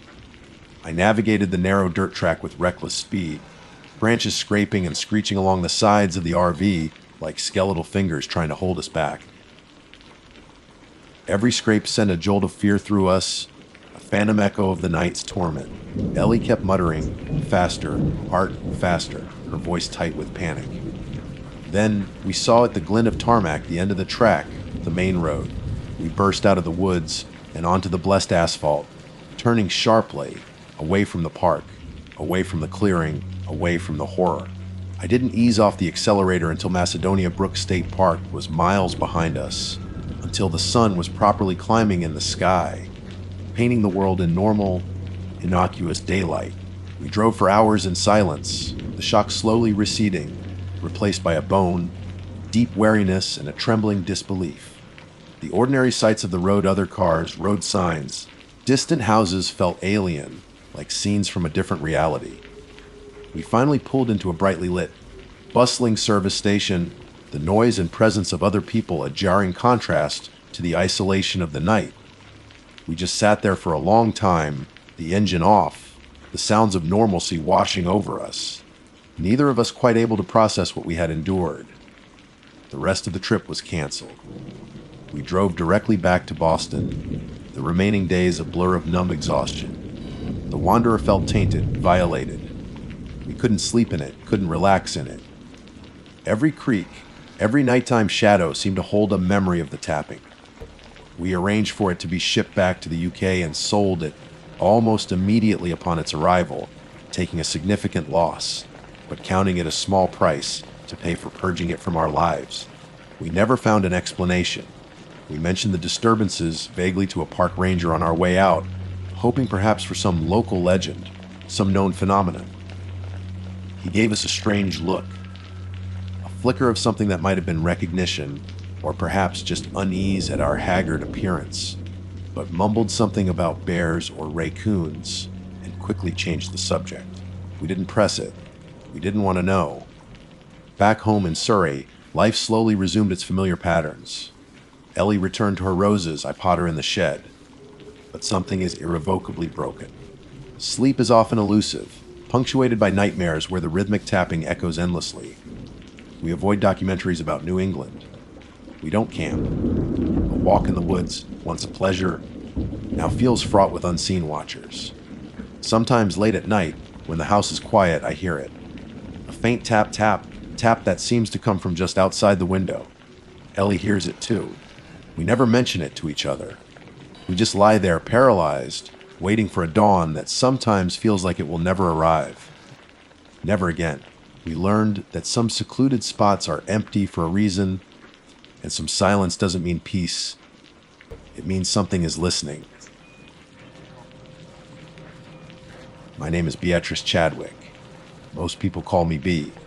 I'm originally from just outside Norwich, proper Norfolk countryside, but I've been working in London the past decade. Finance. You know the sort, long hours, high pressure, gray buildings, gray skies, gray faces. I was utterly wrung out. My doctor, bless her pragmatic soul, told me I needed a proper break. Not a city break, not a spa weekend, but nature. Trees, water, quiet. Actual quiet, not just the absence of sirens and traffic. So, I booked a trip to the States. A friend had recommended the Litchfield Hills area in Connecticut. Beautiful, apparently. Rolling hills, quaint towns, and lakes. Specifically, Lake Warramog. I found a small cabin rental online, right near the water's edge. Photos showed a cozy little place, wood-paneled interior, a small deck overlooking the lake, surrounded by trees. It looked perfect. Idyllic even. Just the tonic I needed. Fly into Bradley, rent a car, drive out into the green. Simple. And it was simple. The drive was lovely. Autumnal colors just starting to blush the leaves.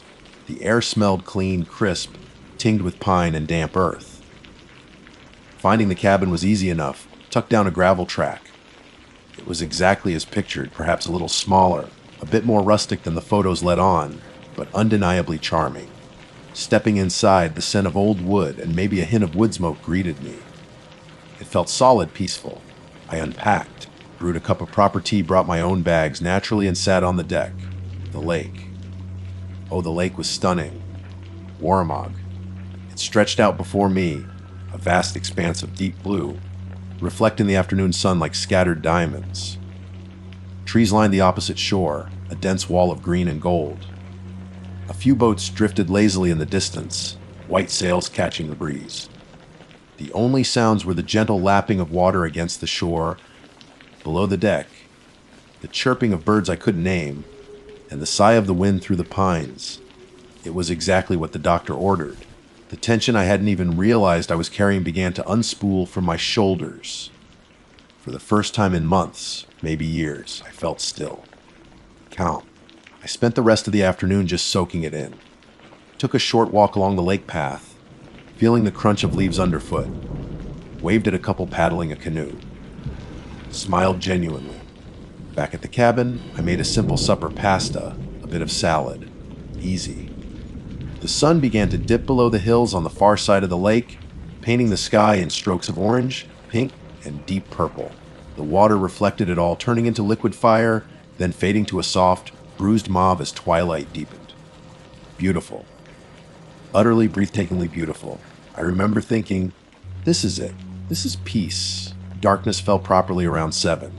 Not the creeping, streetlight, polluted gray of London, but a deep, velvet blackness punctuated by a spray of brilliant stars I hadn't seen in ages. The air grew cooler. I retreated inside, tidied up the kitchen area. The cabin was basically one large room with zones, a small kitchenette along one wall, a sitting area with a sofa and a wood stoves, which I hadn't needed yet, and a bed tucked into an alcove. A small bathroom was off to the side. The kitchenette had a window directly above the sink. Standard setup. While the water heated for washing up, I stood there looking out. During the day, it framed that gorgeous lake view. Now it was just blackness. A perfect mirror reflecting the cozy cabin interior behind me. I could see the warm lamplight, the checked curtains, the wooden cupboards, and my own reflection, of course. Tired eyes, hair a bit messy from the day outdoors, but relaxed. I started washing the few dishes: plate, fork, saucepan, the usual clinking and splashing sounds.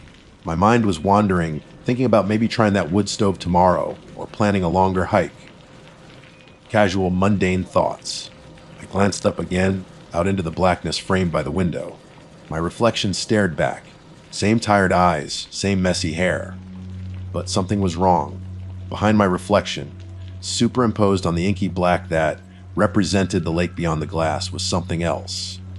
It was faint, like a photographic double exposure that hadn't quite taken. A face. It wasn't distinct at first, just a pale shape against the dark. I blinked, rubbed my eyes. Must be tired. Maybe a smudge on the glass. Or a strange reflection from something inside the cabin I hadn't noticed. I looked around, nothing seemed out of place. I looked back at the window. There it was again. Clear this time. A face. Pale, unnaturally so, like old parchment or bleached bone. It was gaunt, the cheekbones sharp angles under taut skin. The mouth was a thin, colorless line. But the eyes were the worst. They were wide. terribly wide and empty. Not just dark, but devoid of light, of thought, of anything. Like holes punched into the fabric of the night.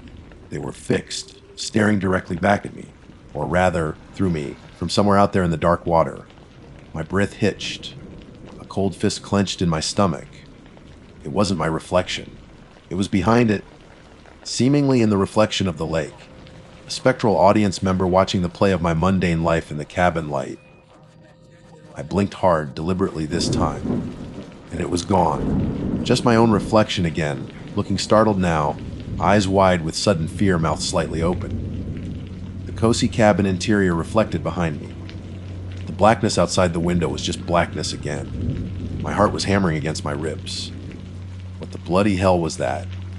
I leaned closer to the glass, peering out, trying to see anything beyond my own reflection. Nothing. Just impenetrable dark. The lapping sound of the water suddenly seemed louder, closer. More menacing. Yet a grip. I muttered aloud, the sound of my own voice startlingly loud in the quiet cabin. Too much sun. Too much quiet. You're imagining things. I tried to believe it. I really did. Finished the washing up quickly, hands slightly trembling. Dried them. Turned off the kitchen light. Almost ran to the sitting area, switching on another lamp as if more light could somehow banish what I'd seen in the darkness. I picked up my book, but the word swam. Every creak of the cabin walls, every splash from the lake made me jump. Later, needing to use the loo. I had to pass another window, a small one in the main room, looking out towards the trees at the side of the cabin. I couldn't help it. My eyes were drawn to it as I walked past. The same thing happened. The reflection of the lamp, the sofa, the edge of the bookcase. My own reflection walking past. And behind it, fainter this time, perhaps because the darkness wasn't the absolute black of the lake, but still undeniably there, that same pale, gaunt face. Those wide, empty eyes fixed. I gasped, stumbled back. It vanished as soon as I properly focused, gone like smoke. But I'd seen it. Twice. It wasn't tiredness. It wasn't a trick of the light. It happened every time I looked out a window after dark. A fleeting, horrifying audience of one superimposed on the night outside. It felt intentional. Like something was using the reflective surface of the glass, the darkness beyond, as a viewing screen. Something out there, perhaps something in the lake itself, was watching me through the windows. Sleep didn't come easily that night. Every shadow seemed to lengthen, every noise felt amplified. The idyllic peace I'd felt just hours before had curdled into a thick, cloying dread. The beautiful lake outside was no longer a serene escape. It was a vast, dark eye, and something within it had noticed me. The cabin, once cozy, now felt like a glass cage, and I had several more nights booked here. The thought filled me with a cold, sharp terror. Looking out the window after dark was no longer an option. But the chilling certainty remained. Whatever it was still watching. I barely slept that first night. Every creak of the cabin settling, every nocturnal chirp or rustle outside the walls sounded like a prelude to something dreadful. I kept my eyes squeezed shut, burrowed under the duvet like a child hiding from monsters, even though the rational part of my brain, the finance brain, the sensible Norwich part, was screaming that it was absurd. But the image of those wide, empty eyes superimposed on the darkness behind my own reflection was seared into my mind. It wasn't absurd. It felt horribly, undeniably real. When the first tentative fingers of dawn light finally crept through the gaps in the curtains, it was like being released from a pressure chamber. I lay there for a long time, just watching the light grow, listening to the ordinary sounds of morning birdsong replace the unnerving quiet of the night. The relief was immense, almost intoxicating. Sunlight streamed in, dust motes danced in the beams. The cabin looked cozy and rustic again. Just wood, glass, and fabric. Nothing sinister. Hesitantly, I got up and went to the kitchen window. In the bright morning light, it framed that picture, postcard view once more. The lake was sparkling blue, sunlight dappling through the trees, a gentle mist rising off the water near the far shore. Peaceful. Normal. I leaned close, examining the glass. Clean. No smudges, no strange marks. I looked at my reflection, just me, pale and tired, but definitely alone in the reflection. There was no trace of the gaunt face, no hint of those abyssal eyes. Was it possible? Had I dreamt it? A vivid, terrifying nightmare brought on by stress, exhaustion, and unfamiliar surroundings. Oh, how I wanted to believe that. I clung to the possibility like a drowning woman to a log. I made breakfast, forcing myself to eat, telling myself it was all in my head. The power of suggestion, stress manifesting in peculiar ways. I decided I needed to get out, to reaffirm the normalcy of the daytime. I went for a long hike on one of the trails leading away from the lake, deeper into the woods. The exercise felt good, the air was clean, the scenery was beautiful. For a few hours, I almost managed to convince myself.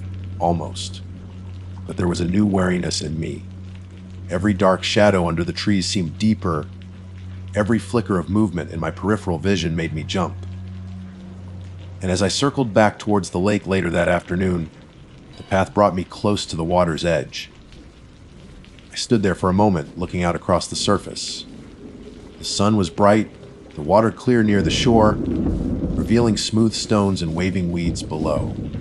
But further out, where the water deepened to that impenetrable blue, black, I couldn't shake the feeling. The feeling of being watched. Not by a person, not by an animal, but by the lake itself. As if something down there, in the cold, sunless depths, was aware of me standing on the shore. I pictured the gaunt face looking up from below, the empty eyes fixed on my silhouette against the sky. A shiver traced its way down my spine, cold despite the afternoon sun. I turned and walked back towards the cabin quickly, the illusion of daytime safety evaporating. As evening approached, the dread returned, coiling in my stomach. I couldn't go through that again. I decided on a plan. I wouldn't look out the windows after dark. Simple. If I didn't look, I couldn't see it. I'd draw the curtains early, keep the lights on, read my book, listen to music. Create a bubble of light and normalcy inside the cabin. Dusk fell, painting the sky in those same glorious colors, but this time the beauty felt mocking. I went around the cabin, drawing every curtain tightly shut before true darkness descended. Kitchen window, the small window in the main room, even the tiny one in the bathroom, plunging the cabin into artificial light, sealed off from the night outside. It felt marginally safer, but also strangely claustrophobic. Trapped inside now rather than exposed. I tried to read, but my ears were straining, listening. The gentle lapping of the water against the shore, just beyond the thin walls and drawn curtains, seemed amplified. Was it my imagination, or did it sound closer tonight, more insistent? I kept picturing the face, floating just beyond the glass, hidden by the fabric of the curtains. Knowing it was there, whether I looked or not. The feeling of being watched hadn't diminished at all. If anything, it felt more intense now that I had blocked the view. Like a predator knowing its prey was cornered. Around 10 o'clock, the silence was broken by a faint tapping sound. Tap, tap, tap. My head snapped up, heart instantly pounding. It was coming from the direction of the kitchen window. Soft, rhythmic, insistent. Tap, tap, tap. I froze, straining to listen over the frantic thumping in my own chest. It wasn't rain. It wasn't a branch. The wind was calm tonight. It sounded like fingernails on glass. Tapping lightly, persistently on the other side of the curtain. Hello, I called out, my voice a pathetic squeak. Silence. The tapping stopped. Had I imagined it? Was it just the house settling? A pine cone falling. My mind scrabbled for rational explanations, but the specific rhythm, the location, it felt deliberate. Minutes passed in thick silence. I didn't move from the sofa. Then, another sound. A faint scraping, this time from the small window on the side wall, like something dragging lightly across the glass. My blood ran cold. It was testing the perimeter, checking the windows. This was worse. Not seeing it, but knowing it was out there, interacting with the cabin, trying to get my attention, maybe trying to get in. The fear was suffocating. I couldn't just sit there, blind and waiting.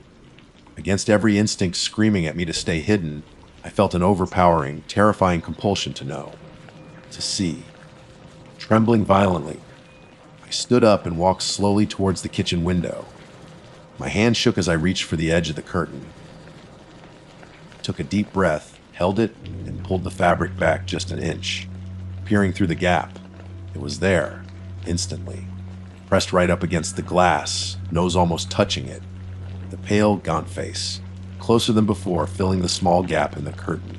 The skin looked damp, slick, like something long submerged. The thin lips seemed stretched into a horrifying semblance of a grin. And the eyes, those wide, empty, horrifying eyes, stared directly into mine from inches away. There was no reflection this time, no superposition. Just the face, the darkness, and me. I think I screamed. I stumbled back, yanking the curtain fully shut, fumbling with the edge as if that flimsy piece of cloth could offer any real protection. I could still see the afterimage burned onto my retinas. The proximity, the emptiness in those eyes, the suggestion of a grin. It was infinitely worse than the detached observation of the first night it felt hungry. Aware. I backed away, crab, walking across the floor until my back hit the opposite wall, collapsing onto the rug, gasping for breath. I didn't dare look towards any other windows. I knew it would be there. Waiting. Watching. Closer now. No longer content to just observe from the darkness of the lake. It was now at the glass. At the very edge of my sanctuary. How long could the glass hold? How long could the thin wooden walls keep it out? The peace I'd sought had become a siege. And I was utterly, terrifyingly alone with the watcher in the water. The rest of the night stretched before me like an eternity of dread. Something had changed. It wasn't just watching anymore. It wanted something.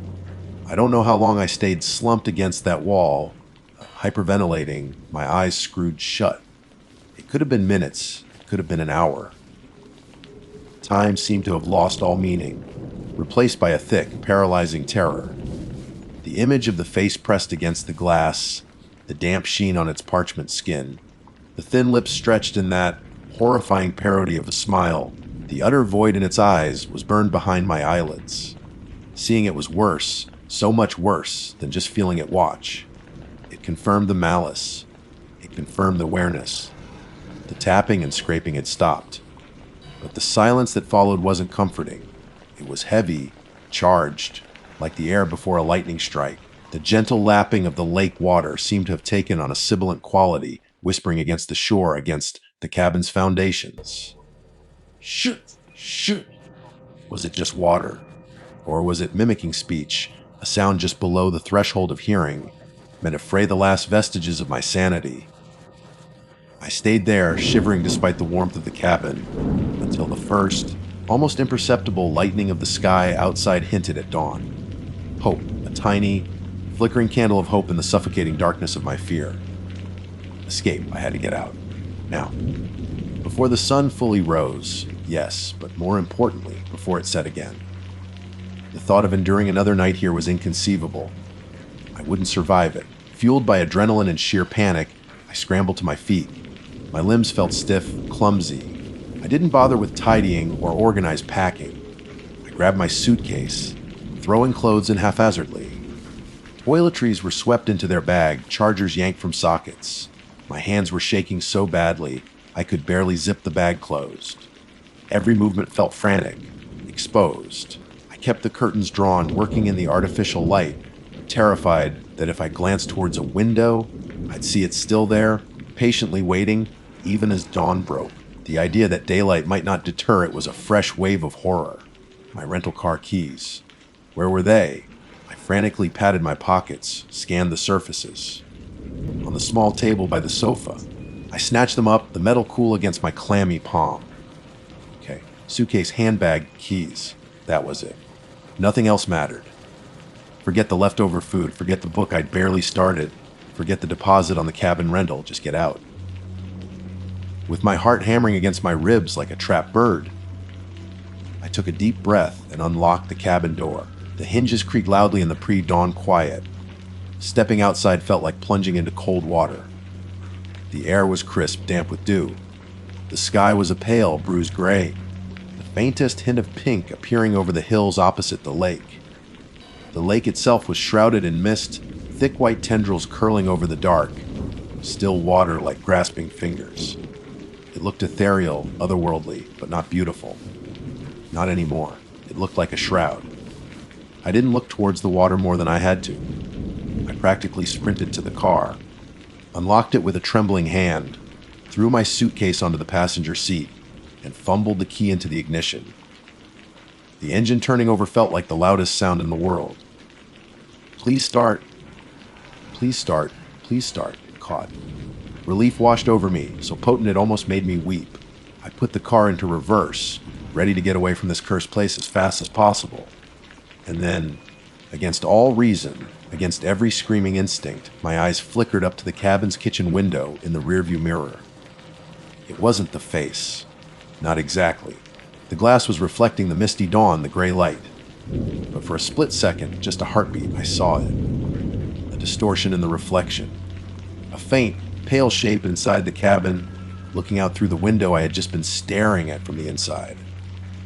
Gaunt, spectral, those empty sockets seeming to fix on my car, even in the dim light, even through the reflection.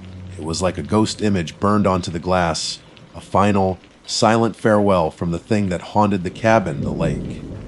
A strangled cry escaped my lips.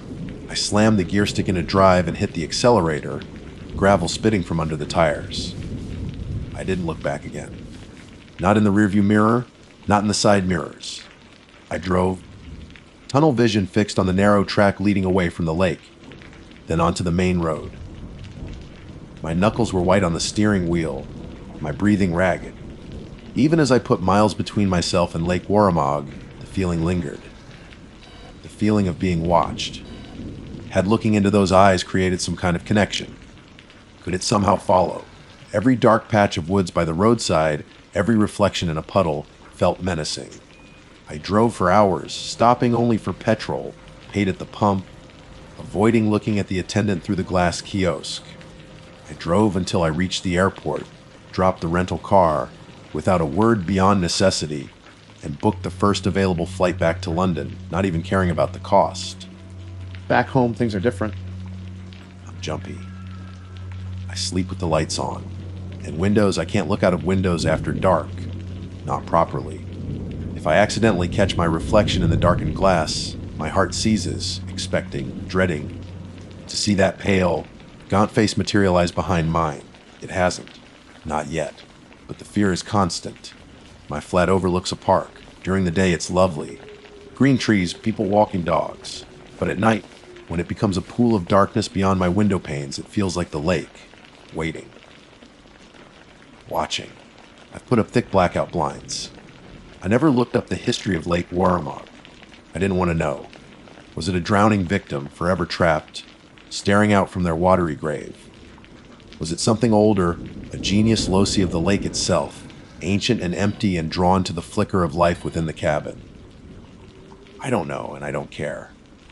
All I know is the feeling it imparted a profound, soul-deep emptiness, a chilling vacancy coupled with a terrifying awareness. I'm writing this down because I don't know why. Maybe to warn someone else who sees pictures of a beautiful lake and thinks it looks idyllic. Maybe just to prove to myself it happened, that I didn't imagine that face, those eyes. Camping by Lake Warramog, the view was idyllic, until night fell, until the lake looked back, never again. Some places you see aren't meant to be visited. Some reflections show more than you bargained for, and some things, once seen, can never be truly unseen. They linger just behind your shoulder, in the corner of your eye, in the dark glass after nightfall, waiting. My name is Frederick Davies, Freddie to most, though I doubt anyone involved in that afternoon cares for pleasantries. I'm writing this partly as a warning, partly, I suppose, to convince myself it actually happened. Because right now, sitting in my slightly too warm flat back in Colchester, the memory feels slippery, like a bad dream trying to evaporate in the morning light. But the scratches are real enough. And the feeling, that hasn't faded. It was supposed to be a proper break. You see, a bit of an escape. Work had been relentless, the usual grind of spreadsheets and passive-aggressive emails. My partner, Chloe, suggested I take the old RV, inherited from my Uncle Arthur. Bless his slightly eccentric soul. and just get away for a few days, somewhere quiet. Somewhere with trees instead of towers. I'm not exactly Bear Grylls, mind you. My idea of roughing it involves instant coffee instead of Nespresso. But the thought of some peace, some solitude, maybe a bit of gentle hiking, it appealed. I ended up booking a spot near Devil's Hopyard State Park in Connecticut. Yes, I know an Englishman holidaying in Connecticut seems a bit odd, but I'd been stateside for a conference a few months prior and tacked on some leave. Uncle Arthur's RV was stored with a cousin over there. Seemed daft not to use it. The name Devil's Hopyard should have perhaps given me pause. Bit on the nose, isn't it? Locals apparently spun yarns about the devil getting his boots wet crossing the river, slipping, and punching holes in the rocks in frustration, hence the perfectly cylindrical potholes the park is famous for. Charming folklore. Or maybe something else entirely. The campsite itself was pleasant enough. Reasonably quiet, a mix of RVs and tents nestled amongst the trees. I found a decent pitch, not too close to anyone else, backed up against the woods proper. Set myself up, brewed a cup of tea, proper English breakfast, none of that Lipton nonsense, and felt the tension start to ease. The air smelled clean, piney, damp earth. Birds were chirping, the usual woodland soundtrack. It was precisely the antidote I needed. The first couple of days were uneventful. Read a book, pottered about, even managed a short, while marked trail near the famous Chapman Falls. Lovely spot. The potholes were genuinely fascinating, perfectly smooth cylinders bored into the rock by centuries of swirling water and stones. Nature's artistry, I thought. Nothing sinister about it. It was the third afternoon when things went pear-shaped. The weather was fine, bit overcast but mild. I'd finished lunch, felt a bit restless. The map showed a shorter loop trail, maybe 3 or 4 miles, starting not far from my end of the campsite. Marked in blue, it said. Looked easy enough, a gentle climb, wander through the woods, loop back. Perfect for stretching the legs before settling in for the evening. I grabbed a water bottle. My phone, though signal was patchy at best, and told myself I'd be back well before dusk, probably in a couple of hours tops. Famous last words, eh? I found the trailhead easily enough. A simple wooden signpost. A familiar blue blaze painted neatly on the first tree. Off I went, whistling tunelessly. The path was clear, well trodden. Standard woodland stuff, ferns, mossy rocks, tall trees filtering the sunlight. For the first hour or so, it was exactly what I'd expected. Peaceful. Slightly monotonous, if I'm honest. The blue blazes appeared regularly on the trees, reassuringly official looking. Standard trail markers, you see them everywhere. It was about an hour in, maybe a touch more, when I saw the first one that made me frown. I was checking for the next blaze, expecting the usual blue rectangle. Instead, painted rather crudely on a birch tree, was a splash of yellow. A sickly, pale yellow, like faded paint or maybe something else. It wasn't even a neat rectangle, more of a smear, really. Odd, I muttered to myself. Must be rerouting the trail, maybe. It seemed plausible. Sometimes they change paths due to erosion or fallen trees. Perhaps the yellow marked a temporary diversion. I carried on, looking for another marker. A short distance later, there was another yellow smear, and then another. The blue blazes seemed to have vanished entirely. This felt wrong. The map hadn't mentioned any diversions. And these yellow marks weren't like official trail markers. They were messy, hurried looking. The color was unsettling, too. Not a bright, clear yellow, but a washed out, jaundiced shade. The path itself seemed to be narrowing slightly, the undergrowth pressing in closer. Fewer signs of other hikers, no footprints in the damp earth. No discarded wrappers, sadly common on popular trails. I stopped, pulled out the map again, squinting at the thin lines. According to this, I should still be on the blue loop. There was no yellow trail marked anywhere near here. I checked my phone. No service. Of course. A prickle of unease started low in my gut. This wasn't right. Maybe I should turn back. But turning back meant following the crude yellow smears in reverse, or trying to find where the blue blazes had stopped. I looked behind me. The path seemed less distinct than it had a moment ago. The trees felt closer together. Don't be daft. Freddy, I told myself. It's just a poorly marked diversion. Keep going, it'll loop back. But the yellow blazes continued, and then they changed. The next one wasn't yellow, it was red. A dull, brownish red like dried blood. Again, not a neat shape, just a rough daub of color, slapped onto the bark of an old oak. It looked disturbingly organic. My heart started beating a little faster. Yellow, now red. What was this? Some sort of prank. Kids messing about. I pushed on, telling myself it had to lead somewhere. But the trail was definitely getting wilder now.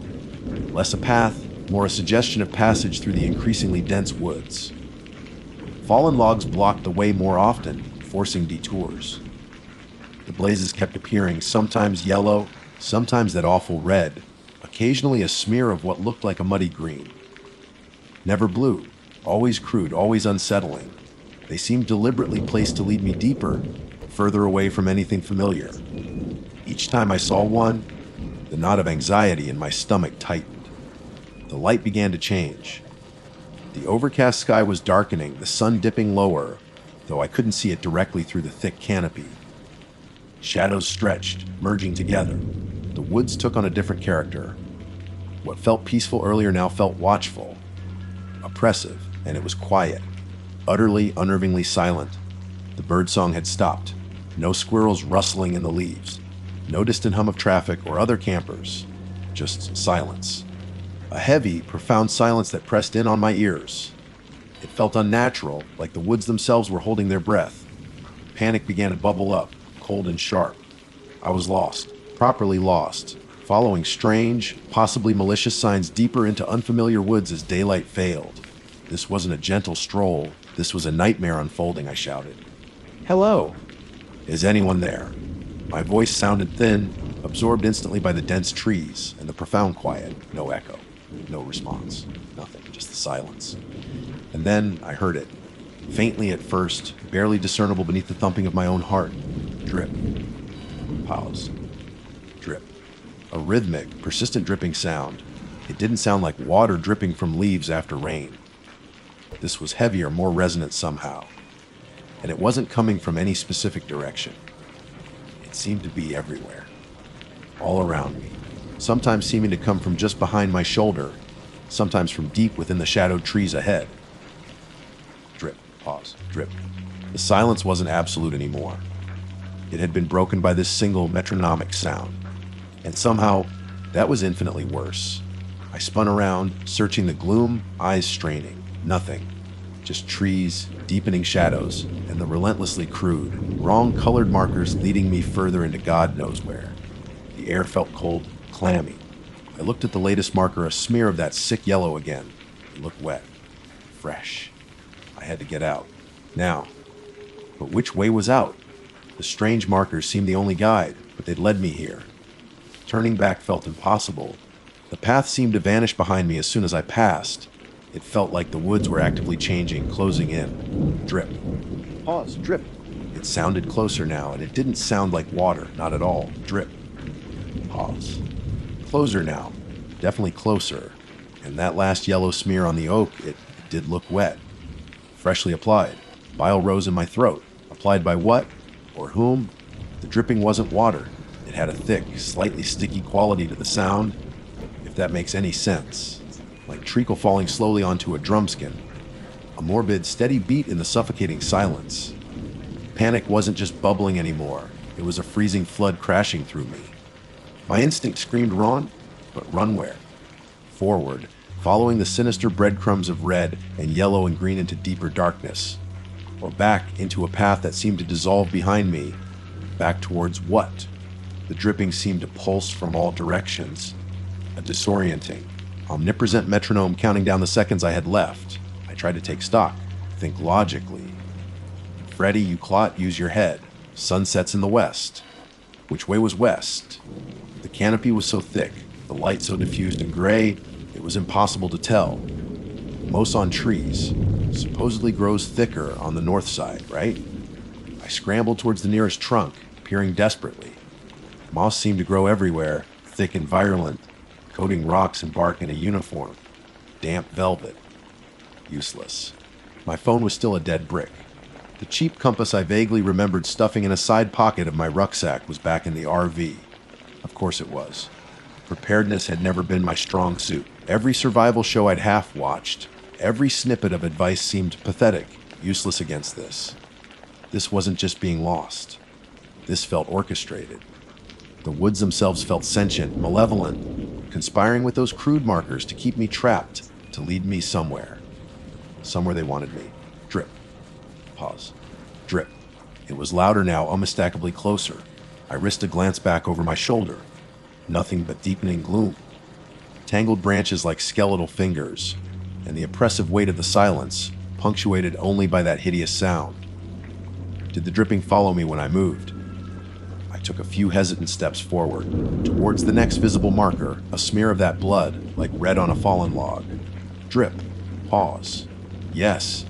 It was still there, seemingly maintaining the same distance. Or perhaps emanating from the markers themselves. I stared at the red smear. It glistened faintly in the dim light. Did it pulsate slightly in time with the sound? No, that was madness. My eyes were playing tricks on me, my fear conjuring horrors. Yet, I couldn't shake the feeling. The air around the marker felt colder. I forced myself onward. What choice did I have? To stay put was to invite darkness in whatever made that sound. Following the markers felt like collaborating with my own doom. But it was the only semblance of a path. The woods grew stranger. The trees seemed to lean in, their branches lower, grasping. Twisted roots snaked across the barley, their path like petrified serpents, catching at my boots, sending me stumbling more than once. The filtered light turned a bruised purple as dusk deepened into true twilight. Shapes became ambiguous. Every gnarled trunk looked like a hunch figure. Every gust of wind settled when it bothered to blow. The air was mostly stagnant and heavy, sounded like a whispered word I couldn't quite catch. Time lost all meaning. Had I been walking for 2 hours? 4. Since seeing that first yellow smear, it felt like an eternity, each minute stretched taut by fear. Yet paradoxically, the light seemed to be fading with unnatural speed, and the smell. Beneath the usual damp earth and decaying leaves, another scent began to creep in. Faint at first, then stronger. A coppery metallic tang mixed with something else, something vaguely sweet, like overripe fruit left to rot. It clung to the back of my throat, making me gag. It seemed strongest near the red markers. I couldn't resist. I had to know. Approaching the next red daub, this one on a smooth, pale rock that jutted from the earth like a broken tooth, I hesitated. My hand trembled as I reached out. My fingertips brushed the surface. It wasn't paint. It was thick, viscous, and sickeningly warm. Not hot, but possessing an internal heat, like blood, but thicker, stickier. I snatched my hand back, wiping it furiously on my trousers, a wave of nausea washing over me. What was this stuff? Who, or what, was marking this trail? Drip. Pause. Drip. The sound was right behind me now. I could almost feel the impact, the resonance of it in the air. I spun around, heart hammering against my ribs like a trapped bird. Nothing. Just the path I'd walked, already fading into indistinct shadow, looking subtly different, as if the trees had shuffled closer the moment I turned my back. Then I saw it. Not the source of the dripping, not yet, but something else. Off to the side of the path, maybe 20 yards deep in the undergrowth, something pale caught my eye. Curiosity, or perhaps a desperate hope for anything human, anything normal, warred with terror. Terror won. Mostly, but I couldn't not look closer, could I? I edged off the barley, their trail, pushing through grasping ferns and thorny bushes that tore at my clothes and skin. It was a shoe, a child's trainer, to be specific. One of those brightly colored things kids wear. It looked relatively new, hardly weathered. Lying on its side, half buried in the mulch. Just the one. My blood ran cold. What was a child's shoe doing out here, so deep in the woods? So far from any marked, official trail. There were no houses nearby, no picnic areas, just this wrong path marked by foul substances. I scanned the surrounding area desperately. No other sign of anyone. No discarded toy, no dropped coat. Just the single small shoe. An island of mundane horror in this sea of unnerving wrongness. It felt like another sign, another piece of the twisted game these woods were playing. A warning. A trophy. I backed away slowly. The image burned into my mind, back towards the path, back towards the dripping. Drip, drip, drip. The rhythm was changing. Faster now. Less of a pause between each impact. It felt urgent, impatient. The coppery smell was stronger, almost overpowering. My lungs felt tight. I stumbled forward, breaking into a clumsy run, tripping over roots, branches whipping my face. I didn't care where the markers led anymore, just away from that shoe, away from the accelerating drip. Suddenly, the woods opened up slightly ahead, a small clearing. Hope surged, reckless and desperate. Maybe a road, a cabin, anything. I burst through the last line of trees and skidded to a halt. It wasn't a road. It wasn't a cabin. It was the potholes. Or a pothole, at least. But not like the ones down by the main river, the tourist spot. This one was isolated, nestled in a small, rocky outcrop in this strange, hidden part of the woods. It was perfectly cylindrical, maybe 4 feet across and impossibly deep, filled to the brim with dark, still water that reflected the twilight sky like a black mirror. That wasn't the horrifying part. The horrifying part was the rock surrounding the hole. It was smeared, almost coated, in splashes and dribbles of the same colors as the trail markers. Sickly yellow, muddy green, and that awful, glistening, brownish red. It looked like some giant, malevolent child had been using the pothole and surrounding rocks as a macabre palette, and perched on the edge of the hole, directly opposite me, was a crude effigy. Cobbled together from sticks, mud, and what looked disturbingly like clumps of moss and hair, it vaguely resembled a human figure, hunched and distorted. In the center of its chest, a fresh, wet smear of red glistened. Drip. The sound wasn't behind me anymore. It wasn't all around me. It was coming from directly above the effigy, from the branch of an overhanging, twisted tree. A thick, dark liquid, the color of the red markers, was oozing sluggishly from a crack in the bark, gathering, and falling with that heavy, rhythmic sound into the dark water of the pothole. Drip. I stared, frozen. The source of the sound. The palette for the markers, the effigy. It all felt connected, ritualistic, wrong. This was the heart of it. This was where the trail was leading me. The effigy seemed to shift in my peripheral vision. I think it was just a trick of the fading light, the wind catching a loose strand of moss. I hope it was. Drip. The sound echoed in the small clearing, louder, clearer, more purposeful than ever. And as I watched, paralyzed by terror, another drop gathered, swelled, and fell towards the black water below. Drip. The sound hammered into my skull, each impact echoing the frantic beat of my own heart. I couldn't look away from the source, that weeping branch, feeding the dark pothole with its viscous, crimson tears. The effigy sat there, hunched and silent, yet radiating a profound sense of ancient malice. It felt like an altar, a place of offering. And the trail markers, they hadn't just been guiding me, they'd been anointing the path, preparing it, leading the sacrifice to the slaughter. Me. Was the effigy watching me? Its crude face, just gouges in the wood and mud, seemed to shift in the gloom. A trick of the light, surely. But the feeling of being seen, assessed by something utterly inhuman, was overpowering. The coppery smell hung heavy and thick in the clearing, mingling with the damp earth and the scent of the dark water in the pothole. The water itself, was it perfectly still? Or did I see a faint ripple spread from the center, unrelated to the dripping liquid? Drip. Faster now. Drip, drip. It was like the woods themselves were hyperventilating, the sound accelerating into a frantic rhythm. Something was about to happen. I didn't know what, but every nerve-ending scream that staying here in this unholy place was death, or worse. The paralysis broke. Not through courage, believe me. Pure animal terror took over. My legs, shaky and unresponsive only moments before, suddenly found strength I didn't know they possessed. I didn't choose a direction. I simply turned away from the pothole, away from the effigy and the dripping branch, and ran. I crashed back into the trees, the relative openness of the clearing vanishing behind me instantly. Thorns tore at my skin and clothes. Branches whipped my face. Unseen roots tried to trip me. I didn't care. I ran blindly, gasping for breath.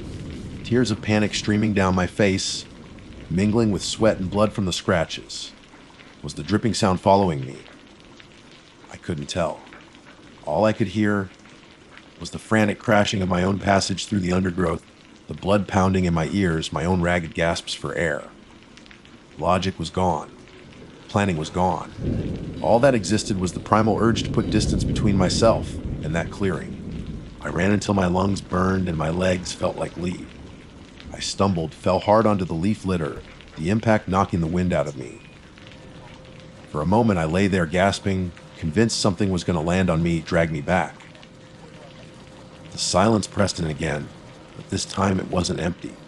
It felt charged, listening, waiting. I scrambled back to my feet, ignoring the searing pain in my knee, and pushed onward, forcing myself into a stumbling jog. I have no idea how long I ran or in what direction. It felt like another lifetime. The woods remained stubbornly hostile, dark, and disorienting. No familiar landmarks, no signs of civilization, just endless trees, deepening shadows, and the crushing weight of my terror. Had I run in a circle? Was I even deeper in than before? And then something changed, abruptly. One moment I was fighting through thick, grasping undergrowth, the air heavy and smelling faintly of copper and decay. The next, I stumbled out onto a path, a proper path, wide, clear, marked with reassuring boot prints, and pinned to a tree, bright and clear in the gloom of blue blaze. The standard official park trail marker. The transition was so sudden, so jarring, it felt like walking through a door into another world. The oppressive silence lifted, replaced by the gentle rustle of leaves and a rising breeze, the distant chirrup of a late, calling bird. The air smelled clean again, just damp earth and pine. I stood there swaying, covered in mud blood and scratches, utterly bewildered. I looked back the way I'd come. There was no sign of the impenetrable thicket I just burst out of. Just normal woods. Calm, indifferent trees. My heart was still hammering, the adrenaline still singing in my veins, but the immediate, suffocating terror began to recede, replaced by a profound, trembling exhaustion and disbelief. Was it over? Had I imagined it all? A panic attack? A hallucination brought on by getting lost? No, the scratches were real. The thick, reddish-brown smear I could still faintly see on my trouser leg where I'd wiped my hand was real. The memory of the dripping, the effigy, it was seared into my brain. Hope, fragile but insistent, flickered within me. A blue marked trail. This had to lead somewhere. I half walked, half stumbled along the path, following the blessedly normal blue blazes. My legs were shaky. My body ached, but I kept moving. Every shadow seemed to hold a threat. Every snapped twig made me jump, but the overwhelming sense of wrongness had lifted, as if I'd crossed some unseen boundary. It felt like maybe 20 minutes, though it could have been longer, before I heard it, a sound that made me weep with relief. The distant rumble of an RV generator. Voices. Laughter. Civilization. I broke through the final line of trees and practically fell into the edge of the campsite. There it was, the glow of lanterns, the smell of cooking fires, the silhouettes of people moving around. And there, parked right where I'd left it, solid and reassuringly mundane, was Uncle Arthur's RV. I must have looked like I'd wrestled a bear. Mud, caked, clothes torn, face and arms crisscrossed with bleeding scratches, eyes wide with residual panic. A chap grilling burgers near his own RV gave me a startled look. "Bro, hike?" he asked, trying for casual but unable to hide his concern. I couldn't speak. I just nodded numbly, waved a shaky hand, and stumbled towards my RV. Before I went in, I forced myself to look back towards the trailhead I'd originally taken, the one that supposedly led to the Blue Loop. The signpost was there, and on the first few visible trees. Neat, clear, blue blazes, exactly as they should be. No sickly yellow, no blood red, no muddy green. Just normal, official trail markers. It was as if the woods themselves had tidied up, erased the evidence, leaving me alone with the horrifying memory and the physical marks. I scrambled inside the RV, slammed the door, and fumbled with the lock until it clicked shut. Then I slid down against the door, breathing heavily, tremors racking my body. Safe. Relatively safe. But the image of that dripping branch, the crude effigy, the single child's shoe, it wouldn't leave. I didn't sleep that night. Every creak of the RV, every rustle of leaves outside, sent jolts of fear through me. I kept imagining I could hear it, faint but persistent, beneath the other sounds. Drip. Pause. Drip. By first light, I couldn't stand it anymore. I didn't bother with breakfast or coffee. I just threw my few belongings haphazardly into the back, disconnected the hookups with trembling hands, and got the hell out of there. I didn't look back as I drove out of the campsite, away from Devil's Hop Yard State Park. I didn't dare. Back home now, weeks later, it all feels disturbingly distant, like a film I watched or a story someone told me. My brain keeps trying to rationalize it, to file it away as exhaustion, fear, dehydration playing tricks. But the scratches took time to heal. And the feeling, that deep, primal fear, the sense of having brushed up against something ancient, patient, and utterly malign that hasn't faded. I don't know what lives in those woods. I don't know what the markers were made of, or who the effigy was for, or why that branch wept red tears into the pothole. I don't want to know. All I know is that some places hold on to darkness, and Devil's Hop Yard, well, it lives up to its name. Check the trail markers carefully if you go, and if the colors run wrong or the woods fall too silent, turn back. Don't hesitate. Just turn back and run. Don't end up like me, jumping at shadows, listening for a sound that isn't there. Sometimes, late at night, when the house is quiet, I think I can still hear it, faintly. Drip. Pause. Drip. Never again. My name is Penelope Croft, or Penny, if you knew me back in Blighty, though I haven't heard that much since relocating across the pond with James. James is American, you see, a geologist. His work takes him to places I'd only ever seen in documentaries, vast, empty landscapes that swallow sound and stretch the sky. I'm a librarian by trade, or was. Now, I mostly catalog James's rock samples and try to find decent tea bags in whichever rural convenience store is nearest our temporary posting. It's a life, albeit a slightly nomadic one. This particular stint had brought us to the edge of Connecticut, near Sleeping Giant State Park. James had some survey work nearby, mapping fault lines or strata, or something equally incomprehensible to me involving hammers and peering intently at cliff faces. Our accommodation was rustic. That's the estate agent term, isn't it?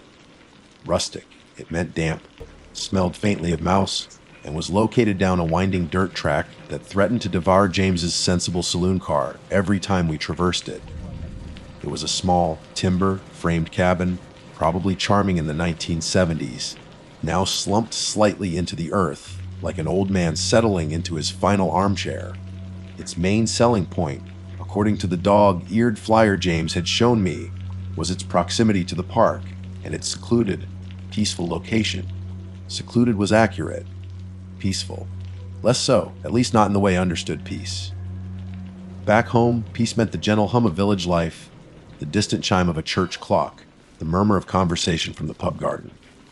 Here, peace was an absence.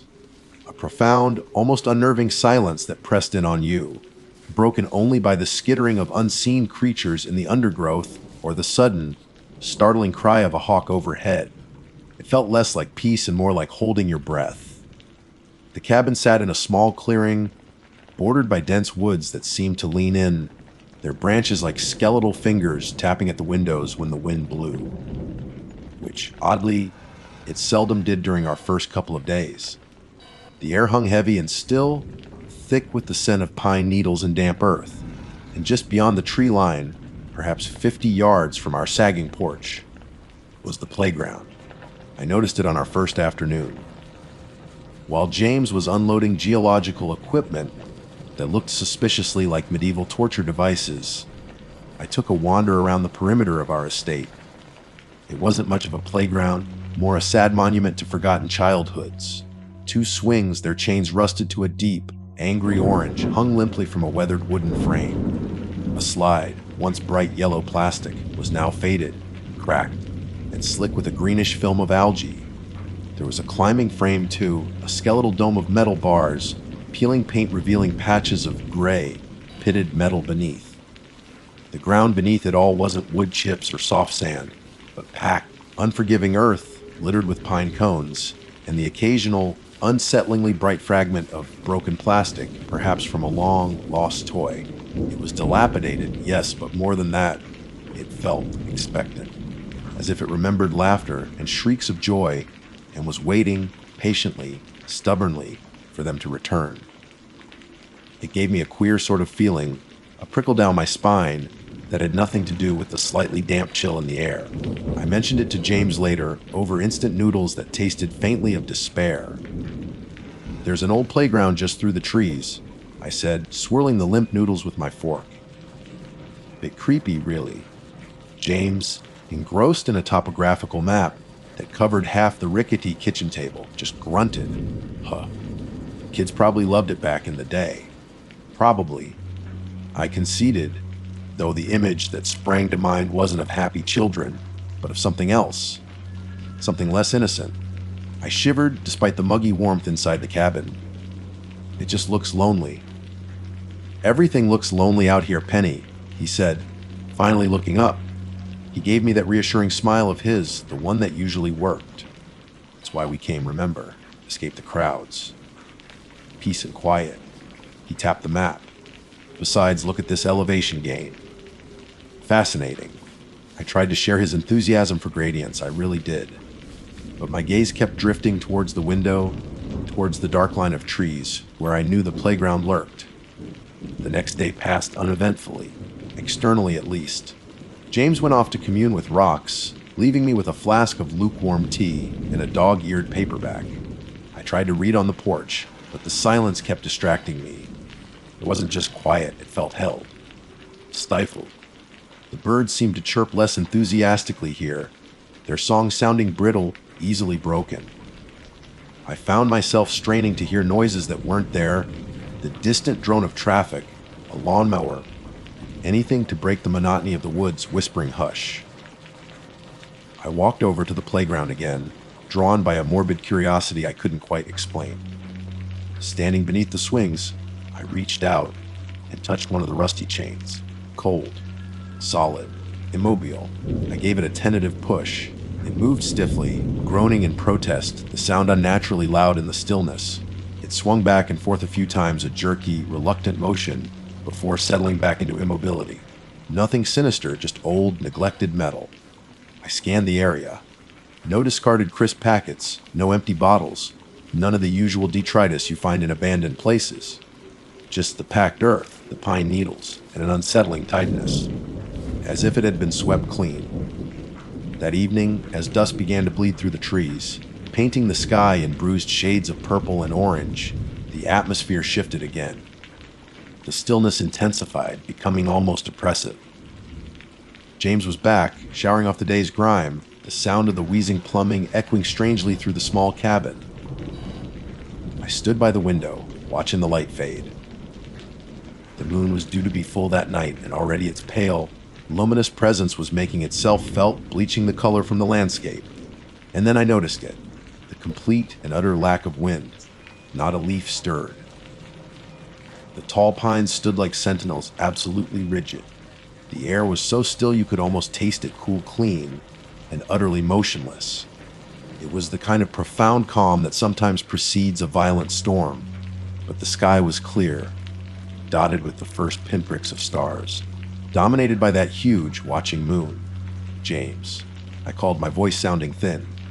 "Does it feel odd out there to you?" The shower shut off.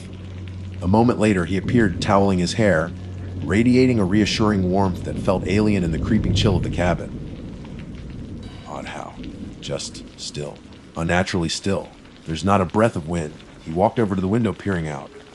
"Full moon," he said, as if that explained everything. "Often calm on nights like this. High pressure system, maybe." He was always looking for the logical explanation, my James. It was one of the things I loved about him usually. Tonight, however, his rationalism felt like trying to plug a leak with tissue paper. "It feels different," I insisted quietly.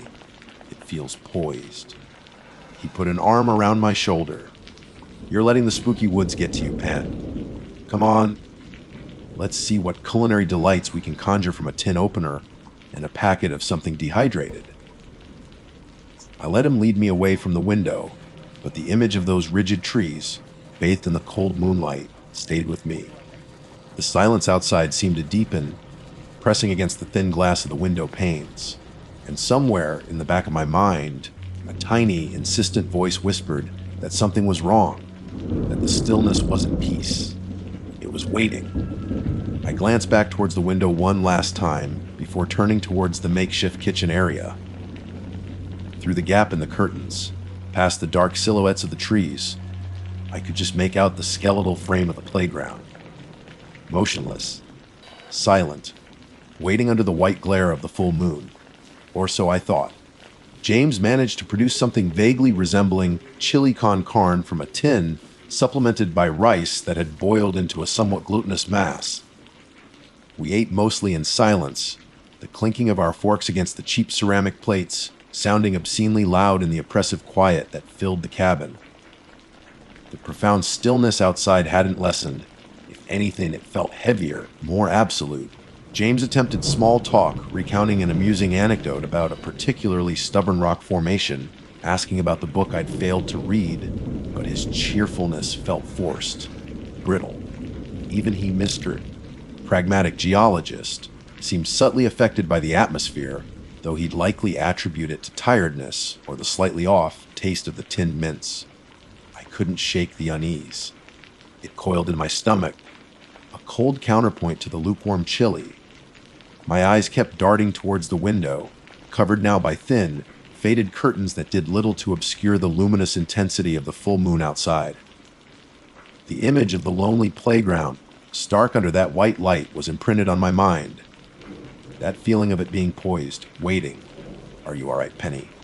James asked, putting his fork down. "You've barely touched your food, and you keep looking at the window like you expect Dracula to tap on the pane." "I'm fine," I lied, forcing a smile. "Just tired, I suppose. The quiet takes some getting used to." I pushed my plate away. "Actually, I think I need a bit of fresh air. It feels rather stuffy in here." Before he could protest or offer to join me, I stood up and walked towards the back door, the one that opened onto the small, dilapidated porch facing the woods and the playground beyond. My heart was thudding against my ribs, a heavy, panicked beat. I didn't want to look, not really. But it felt like an itch I had to scratch, a morbid compulsion drawing me towards whatever was waiting out there in the unnatural calm. I pulled the curtain aside fractionally first, peering through the grimy glass. The moonlight flooded the clearing, rendering the familiar shapes of the trees and the distant playground in stark monochrome. Everything was etched in silver and shadow. The woods were black, impenetrable barriers. The packed earth of the playground gleamed pale, and the swings, my breath hitched in my throat. I blinked, certain I was mistaken, that it was a trick of the light, a shadow, an optical illusion caused by the intense moonlight on the faded paint. But no, the swings were moving. Not wildly, not erratically, as if buffeted by a sudden gust of wind. There was no wind. The air was utterly, deathly still. Not a leaf trembled, not a branch swayed. No, the swings moved with a gentle, deliberate rhythm. Back and forth, and they moved in perfect, impossible unison. As one rose forward, the other mirrored it exactly, reaching the apex of their shallow arc at the precise same moment before gliding back again. Smoothly, silently, I pushed the door open a crack, straining my ears. Nothing, no sound of wind whistling through the chains, no groan of rusty metal protesting the movement. Just the heavy silence and the soft, rhythmic swoosh I imagined the seats made cutting through the air, though I couldn't actually hear it. It was the visual that held me captive. The gentle, synchronized rise and fall, illuminated starkly by the moon. "James," I whispered, my voice hoarse, barely audible. "James, come here, quickly." He was beside me in an instant, alerted by the tremor in my voice. "What is it? What's wrong?" He followed my gaze, peering out into the moonlit clearing. I watched his face. First, confusion. Then a slight frown, the look he got when trying to puzzle out a geological anomaly. He stepped fully onto the porch beside me, squinting. "What the? You see it, don't you?" My voice was tight. The swings. He sounded baffled. They're moving. There's no wind, James, I said, stating the obvious, the impossible. Not a breath. He scanned the surrounding trees, his scientific mind automatically searching for a cause. Air currents. Temperature differentials causing micro draughts. Even as he said it, his voice lacked conviction. The movement was too steady, too coordinated for random atmospheric quirks. We stood there for what felt like an eternity, shoulder to shoulder in the cold night air, watching the spectral performance. Back and forth. Back and forth. Perfect unison. The rust on the chain seemed to glow faintly in the moonlight. The empty seats sailed through the air like phantom passengers enjoying a midnight ride. And then the feeling washed over me, the one I'd sensed earlier, magnified tenfold. This wasn't random. This wasn't natural. This felt staged. It felt like a deliberate act, a performance put on for an unseen audience, or perhaps specifically for us. The steady, rhythmic motion wasn't playful. It was methodical, controlled. Like clockwork ticking, marking time, or like a metronome setting a pace for something unseen. It feels like they're doing it on purpose. I murmured, the thought slipping out before I could stop it. James didn't reply immediately. He just kept staring, his earlier analytical expression replaced with one of deep unease. It's bloody weird Penny. That's what it is. Suddenly a sound began, faint at first, but growing clearer in the profound silence. It wasn't the loud groan of rusty metal I'd heard when I pushed the swing myself earlier that day. No, this was different. A soft, rhythmic shek-shuck, perfectly synchronized with the movement of the swings, like sand falling through an hourglass, or the dry whisper of ancient parchment. It was impossibly quiet for rusted metal, yet chillingly distinct in the stillness. Sheik, sheik, sheik. It was the sound that broke the spell. That gentle, unnatural noise tipped the balance from inexplicable phenomenon active, deliberate haunting. Right, James said abruptly, his voice tight. He grabbed my arm and pulled me back inside, shutting the door firmly and, for the first time since we arrived, sliding the flimsy bolt across. Okay. He ran a hand through his damp hair, pacing the small confines of the main room. What do we do? I asked, wrapping my arms around myself, trying to stop the shivering that had started. It wasn't entirely from cold. Logical explanation, he muttered more to himself than to me. Seismic tremor? Too rhythmic. Vibrations from, I don't know, underground water. He stopped pacing and looked at me, his eyes wide. There isn't one, is there? A logical explanation. I just shook my head, unable to speak. The soft shack shuck seemed to echo in my mind, even though the thick wooden door blocked the actual sound. It felt like a warning. I finally managed to say, a warning. Or like we were being watched. Like that whole thing. I gestured vaguely towards the door, towards the woods. It was for us. To see, the cabin, which had merely felt rustic and slightly depressing before, now felt like a trap. The thin walls seemed to offer no protection. The darkness outside wasn't empty, it was watching. The moonlight pouring through the gaps in the curtains felt accusatory. Every creak of the settling timber sounded like a footstep. We spent the rest of the night huddled together on the lumpy sofa, a scratchy blanket pulled over us. Sleep was impossible. We spoke in hushed whispers, speculating, rationalizing, and ultimately failing to find any comfort. James, bless him, tried to maintain a scientific detachment, talking about localized atmospheric phenomena, mass hysteria fueled by isolation, but his voice lacked its usual confident timbre. He kept glancing towards the bolted door, towards the curtained window. Around 3 a.m., driven by a compulsion I couldn't resist, I crept back to the window and peered out. The moon was beginning its descent, casting longer, stranger shadows. I braced myself, expecting to see the ceaseless, gentle motion. But the playground was still, utterly still. The swings hung motionless, inert lumps of metal and wood, glinting dully in the fading moonlight. As if the performance was over, as if the point had been made. Somehow, that was even more terrifying. The deliberate cessation felt as unnatural as the movement itself. It confirmed the feeling of intention of control. Whatever force had set those swings in motion had decided the show was over. For now. I crept back to James. They've stopped. He let out a long breath he seemed to have been holding for hours. Right, he said, his voice low but firm. First light, Penny. First light, we pack the car, and we get the hell out of here. We don't wait for breakfast. We don't make tea. We just leave. I nodded, relief warring with a deep, residual fear. Leaving felt like the only sane option.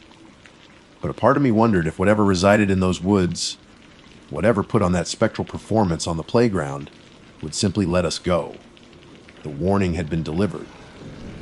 What happened if we ignored it? Or worse, what happened now that we'd acknowledged it? The first hint of gray was just beginning to dilute the eastern sky, promising a dawn that couldn't come soon enough. But the night felt far from over. Those last hours before dawn were the longest of my life. Sleep was an impossibility, a forgotten luxury from another world. We remained on the sofa, the thin blanket a useless shield against the chill that had less to do with the temperature and more to do with the absolute certainty that we were not alone in that silent clearing. The stillness outside the cabin had returned after the swing stopped moving, but it was different now. It wasn't waiting anymore. It was watching, pregnant with the knowledge of what we'd seen. Every floorboard creak, every sigh of the old timber frame settling, sounded like an indrawn breath from the darkness outside the thin walls. James held my hand, his grip tight, his knuckles white. His scientific detachment had entirely evaporated, replaced by a primal fear that mirrored my own. We didn't speak of what we saw again. There were no words left for it. We just waited, counting the seconds, praying for the gray light that seemed like it would never come.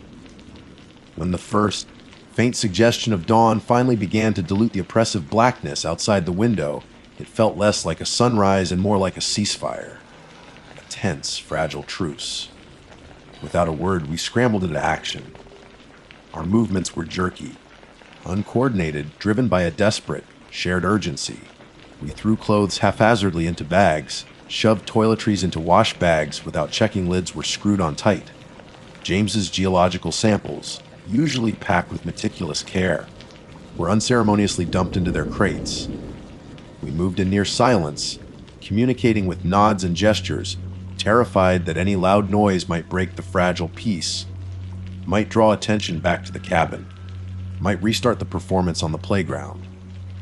The air was thick with unspoken fear. Every time one of us moved near the window, the other would flinch. The simple act of opening the door to start loading the car felt monumental, like breaching a protective seal. James did it quickly, peering out into the gray, misty dawn before motioning for me to start bringing the bags. The air outside was cold and damp, smelling of wet earth and pine. The profound stillness of the night remained, the air heavy and unstirring. No birdsong greeted the dawn here, only silence. We worked like automatons, loading the boot and back seat in record time. James kept glancing nervously towards the tree line, towards the gap where the playground lay hidden in the morning mist. I focused on the car, on the mundane task of fitting bags into spaces, grounding myself in the physical act, trying not to think about the gentle, synchronized shek that still seemed to echo in the silence of my mind. Finally, it was done. The cabin stood empty, looking even more forlorn and abandoned in the morning light. James slid into the driver's seat, his face pale and drawn. I got in beside him, fumbling with the seatbelt, my fingers clumsy with residual adrenaline. He started the engine, the sudden roar sounding like a sacrilege in the quiet clearing. As he put the car into reverse, ready to navigate the rutted track back to civilization, I felt an overpowering compulsion. One last look. I had to see it one more time, confirm its stillness in the daylight, perhaps convince myself that the moonlight had played tricks on us, that fear had magnified something mundane. Against my better judgment, I turned my head and looked back towards the playground, just visible through a thinning patch of mist. The climbing frame was a skeleton of damp metal. The slide gleamed wetly, and the swings, they were still, almost. One of them, the one on the right, was moving, just fractionally, a tiny, almost imperceptible sway, back and forth, back and forth. like the dying momentum of a push given long ago, or like a pendulum taking its very last, slow beats before stopping entirely. There was no wind, nothing to cause it. It was a final, subtle gesture, a knowing acknowledgement, a reminder. I gasped a small choke sound. James, hearing me, slammed his foot on the brake, the car lurching. What? What is it? The swing? I whispered, pointing. Look. He peered through the rear windscreen. His breath fogged the glass for a second. I don't see anything. The mist had shifted slightly, obscuring the direct view again. Or perhaps, from his angle, the movement was too slight to register. Or perhaps, like the night before, the performance was only for a specific audience at a specific time. It was moving. I insisted, but my voice lacked conviction now. Seeing it alone felt isolating, making me question my own eyes again, despite the terror of the previous night. Just slightly. The right-hand one. James didn't argue. He just pressed his lips into a thin line, put the car back into gear, and focused on driving. Let's just get out of here. Penny. The journey down the dirt track was agonizingly slow. The car scraped and bumped over rocks and roots, the tires slipping in the damp earth. Every jolt felt like the woods were trying to hold us back, to keep us there. It felt like miles, though it was probably less than one. I didn't look back again. I kept my eyes fixed forward, watching the dense trees slide past, searching for the first glimpse of the paved road, of normality. When we finally bumped onto the asphalt, the smooth transition felt like surfacing after being held underwater for too long. James accelerated, putting distance between us and the cabin, between the woods, between us and that silent, watchful playground. We drove for nearly an hour in silence, the rising sun glinting off the road ahead, the mundane sounds of the engine, and the tires on tarmac slowly replacing the oppressive silence we had escaped. Eventually, James pulled into the car park of a bland roadside diner, the kind with laminated menus and coffee that's been stewing for hours. He switched off the engine and just sat there, gripping the steering wheel, staring straight ahead. Never again. He said finally, his voice low and rough. We are never, ever staying in a rustic, secluded cabin ever again. I don't care how fascinating the local geology is. Hotel chains from now on, preferably brightly lit ones with questionable art on the walls and terrible continental breakfasts. I managed a weak smile.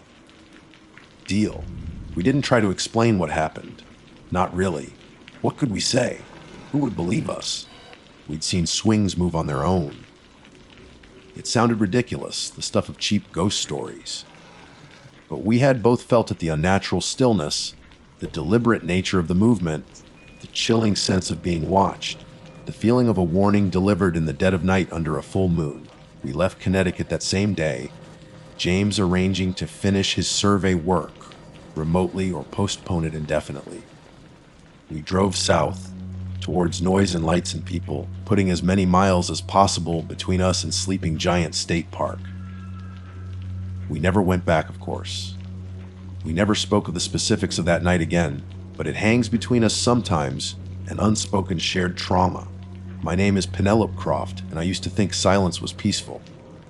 Now I know better. Some silences are watchful.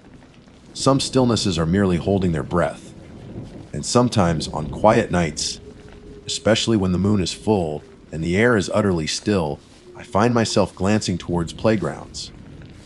And I listen for the absence of wind, for the heavy quiet, and for the ghostly, rhythmic whisper of moving swings cutting through the silence, a performance for an unseen audience, a warning I still don't fully understand, but one I will never, ever forget. Never again. My name is Alistair Finch. Not the sort of name you'd typically associate with wrestling a slightly temperamental, aging recreational vehicle through the wilds of Connecticut. Perhaps more suited to dusty libraries or damp afternoons discussing cricket scores, I suppose. But life has a funny way of nudging you out of your perceived pigeonholes. A messy divorce, a sudden distaste for the relentless gray of London, and an unexpected inheritance led me, somewhat circuitously, to acquiring The Wanderer, as I ironically christened the 30, 8-foot beast of beige fiberglass and questionable plumbing currently serving as my home.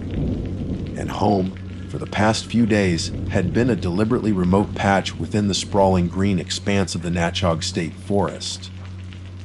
I've always been drawn to quiet, not just the absence of noise, but that deep, profound stillness you only find miles away from the nearest tarmac road, where the only sounds are the wind sighing through the trees and the occasional rustle of unseen woodland creatures. City life, even the comparatively sedate pace of my former suburban existence, felt like a constant, low, great assault on the senses.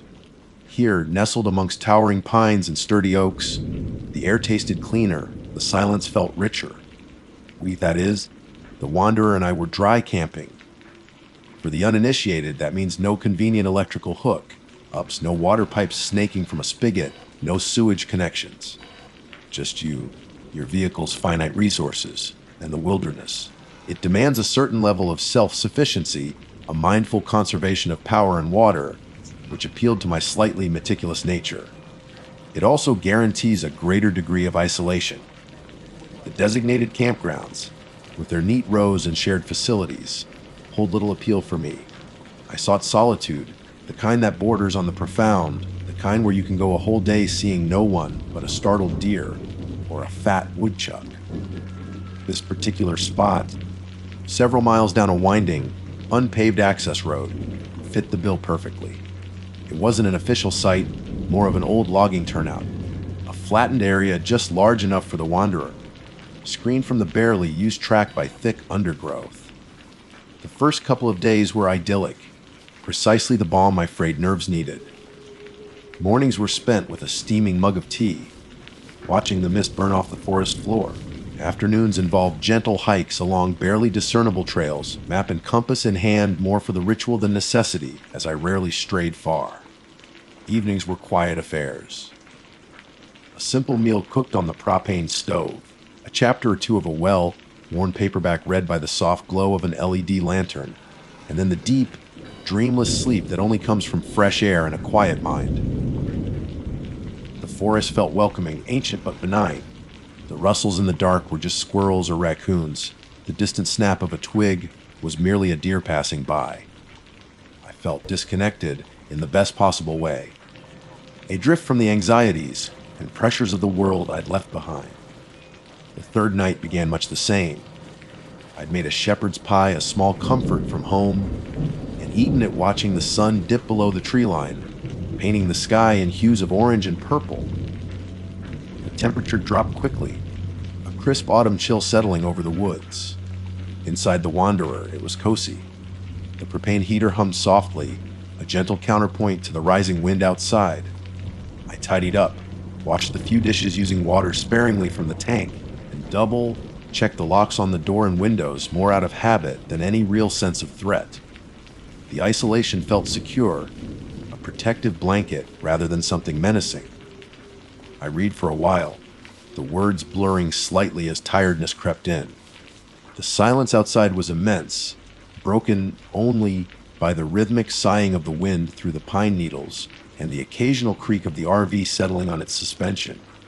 It was the kind of quiet that presses in on you, making the small sounds inside, the ticking of the cheap battery clock, the hum of the small refrigerator, my own breathing, seem amplified. Satisfied, content, I switched off the main lantern, leaving only a tiny nightlight burning near the galley, casting long, dancing shadows. I climbed into the bunk above the driver's cabin, pulling the duvet up to my chin. Sleep came easily, wrapping around me like the forest darkness outside. It was the sound that woke me. Not a sharp, sudden noise, but a dull, resonant thud. My eyes snapped open in the near total darkness. The clock on the wall showed just past 3 a.m. The wind had died down, and the silence outside was absolute, almost unnervingly so. I lay perfectly still, straining my ears, convinced I must have dreamt it. Maybe a branch falling onto the roof. Unlikely, given the sound's quality. It hadn't been sharp or scattered, it was heavy, singular. Then it came again. Thud. This time there was no mistaking it. It was closer. Deeper. And it wasn't coming from the roof or the sides. My blood ran cold as the realization dawned. It was coming from underneath the RV, directly beneath the floorboards where I lay. It wasn't a random impact. It had a quality, a deliberateness to it. Slow. Heavy. Thud. A pause long enough for me to hold my breath, long enough for doubt to creep back in. Was it the suspension settling? An animal bumping against the chassis? Thud. No. This was different. It felt intentional. Like someone knocking, but not on a door. Like someone hitting the underside of the floor with a heavy, soft mallet. Or perhaps a fist. The image sent a shiver down my spine. Trapped. That was the feeling it evoked. Like something or someone was trapped beneath me, trying desperately, methodically, to get attention. To get out. My heart hammered against my ribs. Every horror story, every campfire tale I'd ever dismissed with a cynical scoff, suddenly felt terrifyingly plausible. The isolation I'd craved now felt like a trap. Miles from anywhere, anyone.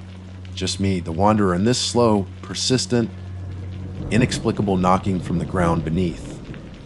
I lay there frozen for what felt like an eternity, listening. The sound wasn't frantic. It was measured, patient. Thud. Silence. Thud. Silence. Each impact vibrated faintly through the mattress, a tactile confirmation that this was real, happening right below me. It seemed to emanate from roughly the center of the vehicle's footprint, maybe slightly towards the rear. Impossible. The ground clearance wasn't enormous, but there was certainly space to crawl under. But who or what would be doing that out here at 3 a.m.? And why this strange muffled summons? The primal urge to flee ward with a paralyzing fear. Where would I even go?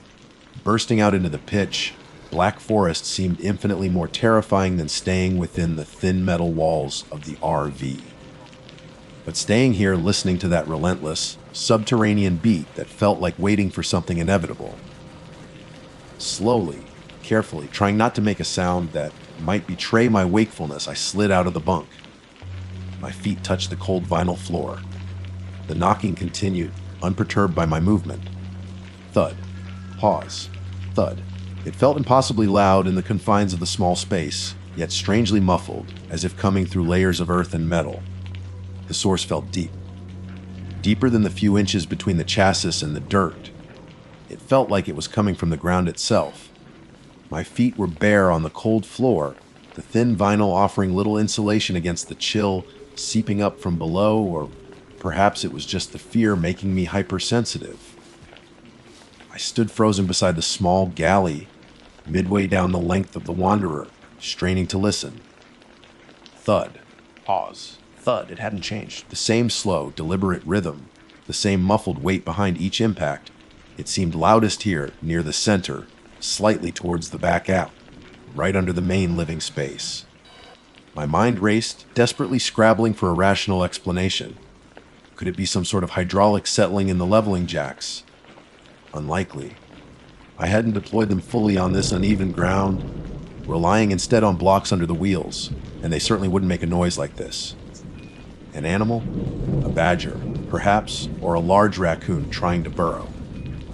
Possible, but the sound was too rhythmic, too consistent. Animals scrabble. They dig erratically. This was methodical, and the sheer weight of the sound, it felt heavier than any woodland creature I could imagine. What if someone was under there? Had someone followed me, tracked me to this remote spot? The thought sent a fresh wave of icy dread through me. A vagrant, someone injured, crawling underneath for shelter. But why knock like that? Why not call out? And how could they possibly have gotten under the chassis without me hearing their approach? The ground around the RV was littered with dry leaves and twigs. Even the softest tree would have crunched, would have snapped something. I'd heard nothing but the wind earlier in the evening. I crept towards the front, peering through the windscreen into the impenetrable blackness outside. Nothing. No light, no movement.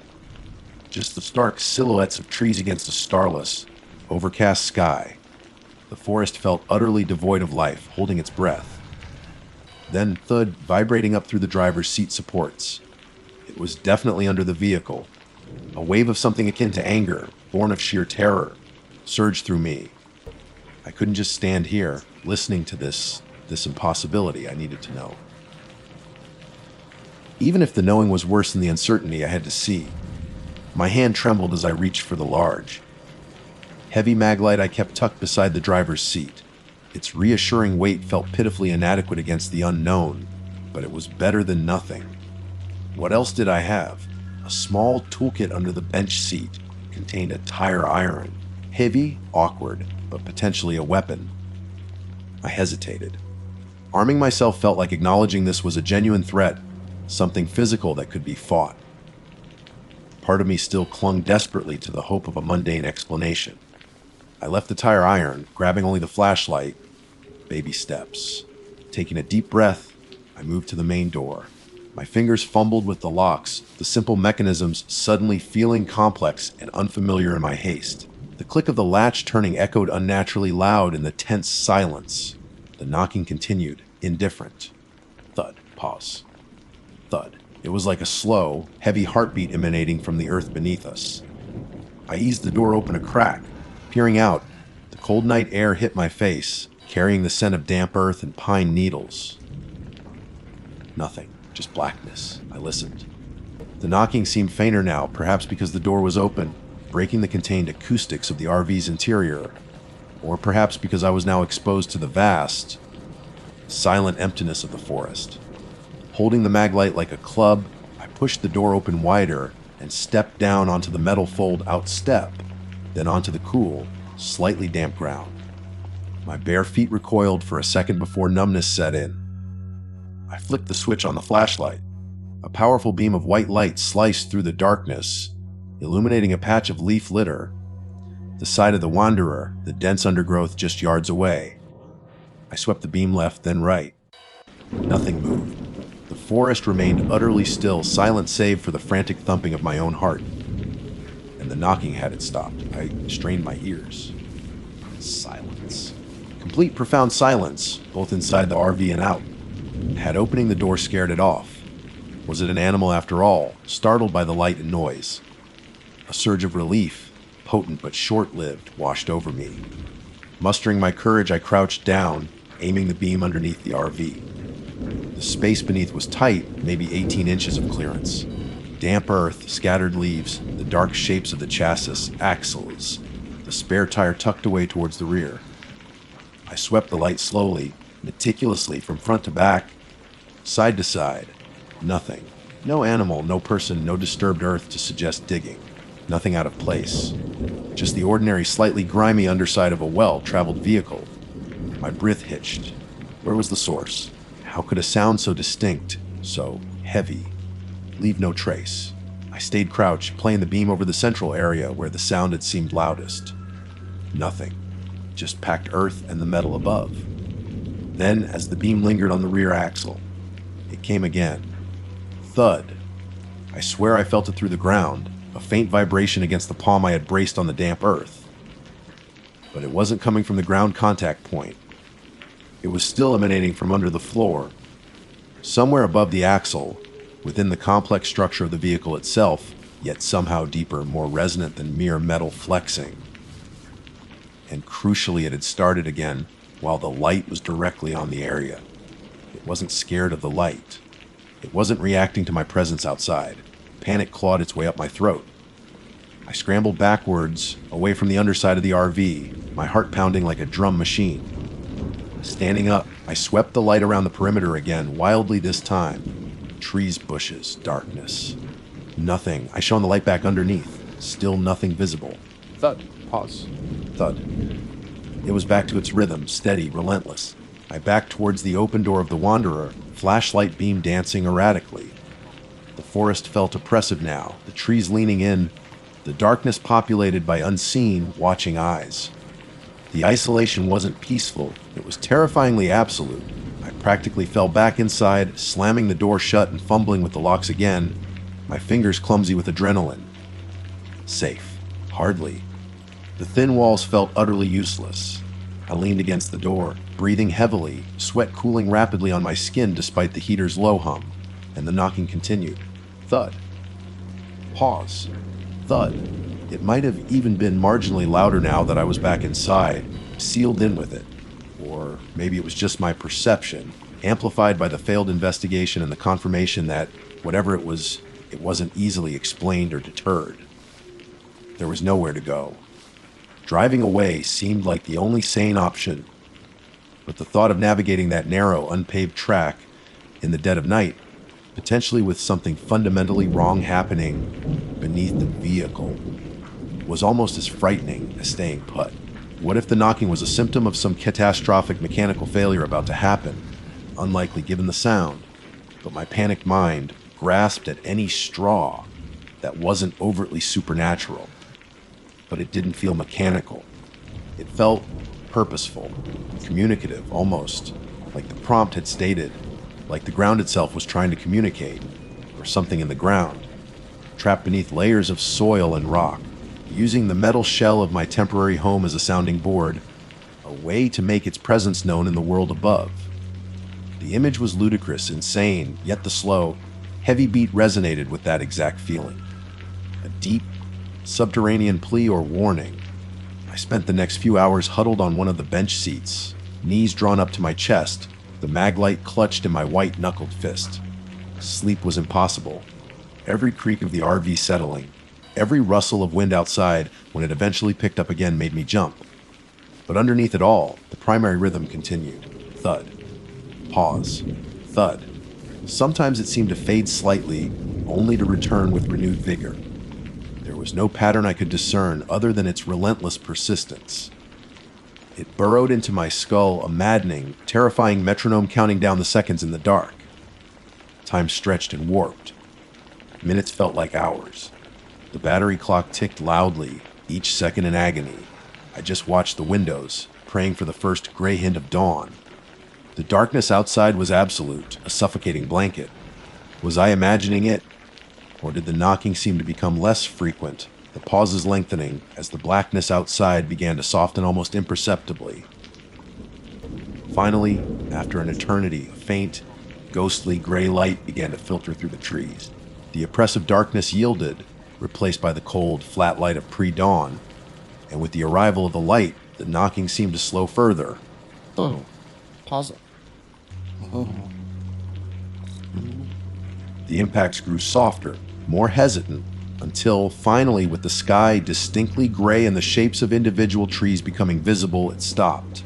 Silence, a silence that felt heavier, more unnerving than the knocking itself. I didn't move, didn't breathe, just listened. Minutes passed, nothing. It was gone, faded with the night. Exhaustion hit me like a physical blow, but fear remained cold and sharp beneath the fatigue. It had stopped, yes, but the sun wasn't fully up yet, and night would come again. Dawn broke fully, washing the Natchog State Forest in the cool, clear light of a new day. Objectively, it was beautiful. Sunbeams slanted through the canopy, dappling the forest floor in shifting patterns of gold. Birds began to sing their morning chorus. Dew sparkled on the leaves, but I felt none of the previous day's peace. The beauty felt like a facade, a thin veneer over something ancient, deep, and utterly incomprehensible. My exhaustion was profound, a bone-deep weariness mixed with the lingering adrenaline of abject terror. My eyes felt gritty, my muscles ached from hours spent tensed in fear, but sleep was the furthest thing from my mind. The silence was absolute now. No knocking, no thudding. Just the normal, gentle sounds of the forest waking up. Yet the silence felt louder, more pregnant with meaning than the noise it had replaced. It was the silence of something having finished, not just paused. Despite the overwhelming urge to simply start the engine and flee, I knew I had to look again. I couldn't leave without one more check in the clear light of day. Maybe I'd missed something. Maybe the darkness had played tricks on my eyes. Maybe daylight would reveal a broken pipe, a loose bracket, anything that could explain away the night's ordeal. Clutching the maglite again absurdly, in the bright morning, I opened the door and stepped outside. The air was crisp and clean. I walked slowly around the Wanderer, examining the sides, the roof. Nothing. Then, steeling myself, I got down on my hands and knees and peered underneath. Sunlight illuminated the undercarriage far better than the flashlight beam had. I crawled halfway under, my clothes picking up damp earth and leaf mold, systematically examining every inch of the chassis, the axles, the suspension, the tanks. Nothing was loose, nothing broken. There were no scrape marks, no signs of animal activity, no disturbed earth suggesting digging or burrowing. It was exactly as it should be. Ordinary, mundane. Except perhaps not exactly. Right around the area where the knocking had seemed most intense, roughly beneath the center of the living space, the earth seemed different.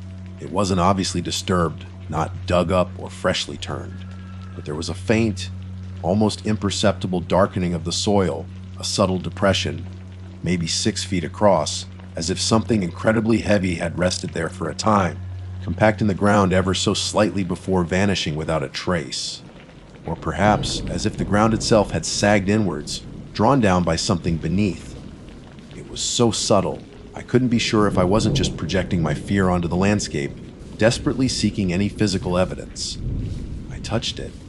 The soil felt firm, cool, no different to the surrounding earth. There was nothing tangible, no proof, just a lingering sense of wrongness. That was enough. Proof or no proof, I wasn't spending another minute here, let alone another night. The idyllic solitude I'd craved had turned into suffocating, terrifying isolation. Packing up was a frantic blur. I worked with clumsy, panicked haste, throwing loose items into cupboards, yanking electrical cords for the non-existent hook up out of sheer habit, retracting the awning with jerky movements. Every snap of a twig from the surrounding woods made me jump, spin around, heart pounding.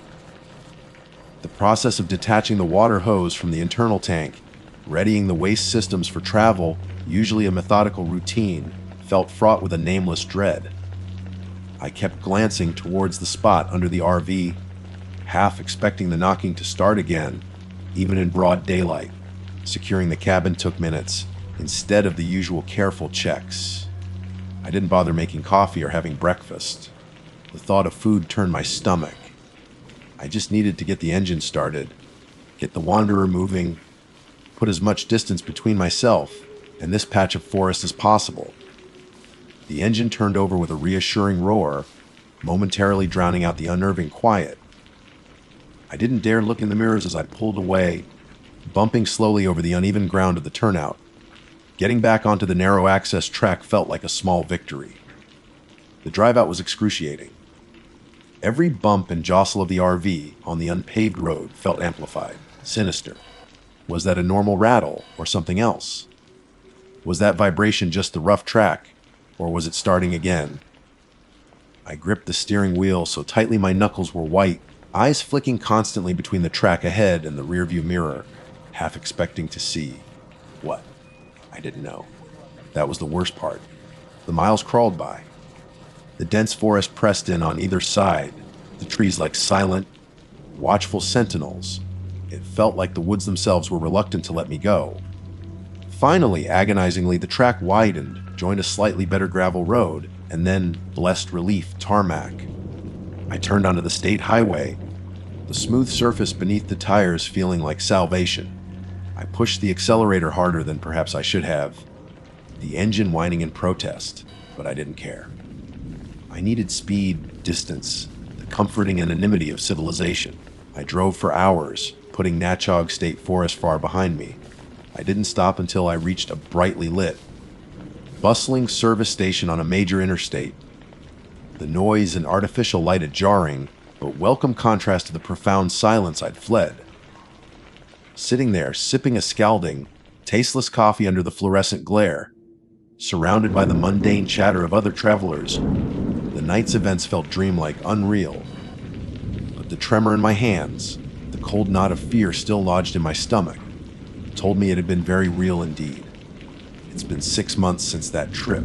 The Wanderer is currently parked in a secure storage facility. I haven't used it since. I tell myself it's the cost of fuel, the inconvenience, but the truth is, I can't bring myself to sleep in it again, especially not alone, especially not anywhere quiet. The thought of being isolated, of the silence deepening around me as night falls, fills me with a primal dread I can't shake. I did some research, of course. Scoured online forums, local history sites, anything I could find about Natchog State Forest. There are the usual smatterings of ghost stories, tales of strange lights, missing persons from decades ago, the standard folklore that attaches itself to any large, old woodland. I even found vague references to indigenous legends about spirits dwelling beneath the earth, but nothing specific, nothing that mentioned rhythmic knocking or involved RVs. Nothing that resonated with the sheer, bizarre physicality of what I experienced. I haven't told many people. The few I tried looked at me with polite disbelief, suggesting fatigue, stress, maybe an animal I'd failed to see.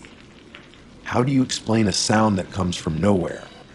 A heavy, deliberate knocking from beneath solid ground, under the floor of your vehicle, that leaves no trace but a faint depression in the earth and a permanent scar on your psyche.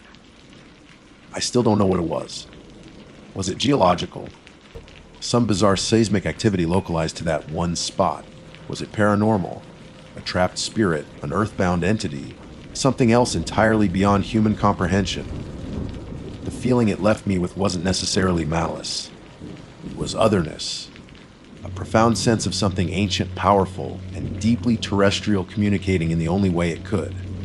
A slow, heavy knock, like a prisoner tapping on a cell wall, emanating not from concrete and steel, but from soil and rock, trying to get attention from below the floorboards. The memory hasn't faded. Sometimes, in the dead of night, in the quiet of my new, very urban apartment, I think I can almost hear it. A faint phantom echo. Thud, pause, thud. A reminder of the vast, unknown depths beneath our feet, and the terrifying possibility that sometimes the ground itself tries to speak. Natchog State Forest. Never again. My name is Gwendoline Hayes. It's perhaps a bit of an old-fashioned name, one my dear mum insisted upon, linking me back to drizzle-soaked English lanes I've only ever seen in photographs. Truth be told, I've spent my entire life under the wider, often brighter, skies of America. My husband, Richard, bless his practical heart, finds my name endearingly quaint. We're cut from different cloths, Richard and I. He's all spreadsheets and sensible shoes, a man who finds comfort in predictable patterns and the sturdy logic of engineering.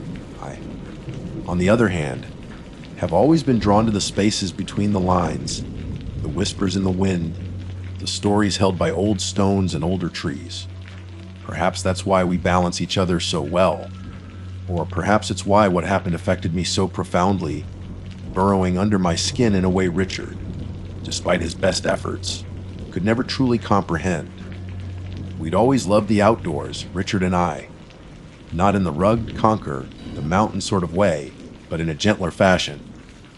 We enjoyed the escape from the city's clamor, the smell of pine needles underfoot, the simple joy of cooking over an open flame. We weren't seasoned survivalists, just a couple seeking solace in nature's embrace. We'd bought a modest, second-hand RV the previous spring, our Wandering Wombat, as Richard affectionately and rather inexplicably christened it. It wasn't much prone to rattling on uneven roads and possessing plumbing with a personality all its own, but it was ours. It was our ticket to quiet corners of the country, weekend retreats from deadlines and demands. That autumn, we decided on the American Legion State Forest in Connecticut. The brochures promised vibrant foliage, serene trails, and well-maintained campsites. It sounded perfect, a classic New England fall experience. Richard meticulously planned the route, checked the Wombat's tire pressure thrice, and packed enough instant coffee to survive a minor apocalypse. I packed sweaters, sturdy boots, a couple of novels I'd likely be too busy soaking in the atmosphere to read, and that familiar, low-level hum of anticipation I always felt before venturing into the woods. Pulling into the campsite late Friday afternoon felt like exhaling a breath I hadn't realized I was holding. The air was crisp, carrying the scent of damp earth and decaying leaves, the quintessential perfume of autumn. Sunlight, already angling low, filtered through a canopy of reds, oranges, and golds, dappling the forest floor in shifting patterns of light and shadow. Our assigned spot was pleasantly secluded, nestled amongst tall pines and sturdy oaks, with a pre-made fire pit and a picnic table weathered by seasons past. It felt peaceful. Deceptively so, as it turned out. We set up camp with practiced ease. Richard leveled the RV, fiddled with the propane hookup, and generally ensured our temporary home was secure and functional. I unpacked essentials, laid out sleeping bags, and organized our small kitchen space. There was a comfortable rhythm to our movements, the unspoken language of a couple who had navigated many such setups before. Later, as dusk began to bleed into the sky, painting it in hues of bruised purple and soft gray, we gathered firewood. The forest was quiet, save for the rustle of squirrels skittering through the underbrush and the distant call of a bird settling in for the night. It was the kind of profound quiet that sinks into your bones, a welcome change from the constant urban thrum. Yet, even then, perhaps there was a quality to the silence that was watchful. At the time, I dismissed it as my overactive imagination, amplified by the unfamiliar surroundings. The fire took quickly, the dry kindling catching with a satisfying crackle before the larger logs began to glow. We sat in our folding camp chairs, mugs of hot cider warming our hands, watching the flames dance and wreathe. Fire is mesmerizing, isn't it? It's primal, comforting, yet inherently wild. You can lose yourself in the shifting shapes, the embers pulsing like a slow heartbeat. We talked idly about work, about the changing leaves, about nothing particularly important. The conversation eventually lulled, leaving us in companionable silence, punctuated only by the snap and pop of the burning wood. The air grew colder as true night descended. The stars, unpolluted by city lights, emerged with brilliant clarity, scattered like diamond dust across black velvet. Richard shivered theatrically. "Right," he announced, standing and stretching. "Think I'll grab us another cider, maybe something a bit stronger for me this time. Getting chilly." He gave my shoulder a squeeze. "Won't be a tick." He disappeared into the warm glow spilling from the wombat's windows, the screen door clicking softly shut behind him. And I was alone with the fire, the vast darkness pressing in beyond its flickering perimeter, and the immense silent woods. I continued to stare into the flames, letting the heat wash over my face. The patterns shifted a dragon's head, a fleeting face, a collapsing tower of embers. It was hypnotic. The woods behind me felt like a solid wall of black, impenetrable and absolute. I remember thinking how small the circle of firelight truly was, a tiny island of warmth and visibility in an ocean of unseen things. How long did I sit there? A minute. 5. Stretches and compresses in strange ways when you're lost in thought, particularly by a campfire. Eventually, though, some instinct, some primal awareness made me lift my head. Maybe it was a sound too subtle for conscious recognition, or perhaps just a shift in the atmosphere, a change in the weight of the silence. My gaze drifted from the hypnotic dance of the fire towards the edge of the light, where the illumination faltered and gave way to the deep shadows pooling beneath the trees. My eyes scanned the tree line, tracing the familiar shapes of trunks and low, hanging branches, initially seeing nothing out of the ordinary. And then I saw it, or rather I perceived it. It wasn't hiding, not exactly, but it stood in such a way that it blended almost perfectly with the vertical lines of the trees surrounding it, utilizing the deep pockets of shadow that the firelight couldn't quite reach. Standing just beyond the furthest reach of the flickering orange glow, partially obscured by the trunk of a large pine and the skeletal fingers of a leafless bush, was a figure. My wrist hitched. My heart gave a painful thud against my ribs. It was tall. Impossibly tall, it seemed easily head and shoulders above Richard, who was not a short man. And it was thin, unnaturally, disturbingly thin, like a sketch drawn with too few lines, elongated and stretched beyond normal human proportions. Its limbs, or what I could discern as limbs, seemed too long, its torso too narrow. It possessed a gauntness that spoke not of starvation, but of fundamental wrongness. It was utterly motionless, still as the ancient trees it stood amongst, and it had no features. Where a face should have been, there was only smoothness, a blank, indistinct oval, catching no light, offering no detail. No eyes, no nose, no mouth, just an empty, observing presence. It wasn't looking at the fire, it felt like it was looking directly at me. Observing, studying a silent, featureless sentinel in the dark. The air crackled not with fire, but with a sudden, suffocating tension. The peaceful forest sounds, the crickets, the rustling leaves, seemed to vanish, sucked into a vacuum of terror. All that existed was the fire, me, and the impossible thing standing at the edge of the light. It didn't move, didn't breathe, didn't make a sound. It just was. A fixed point of alien stillness in the breathing woods.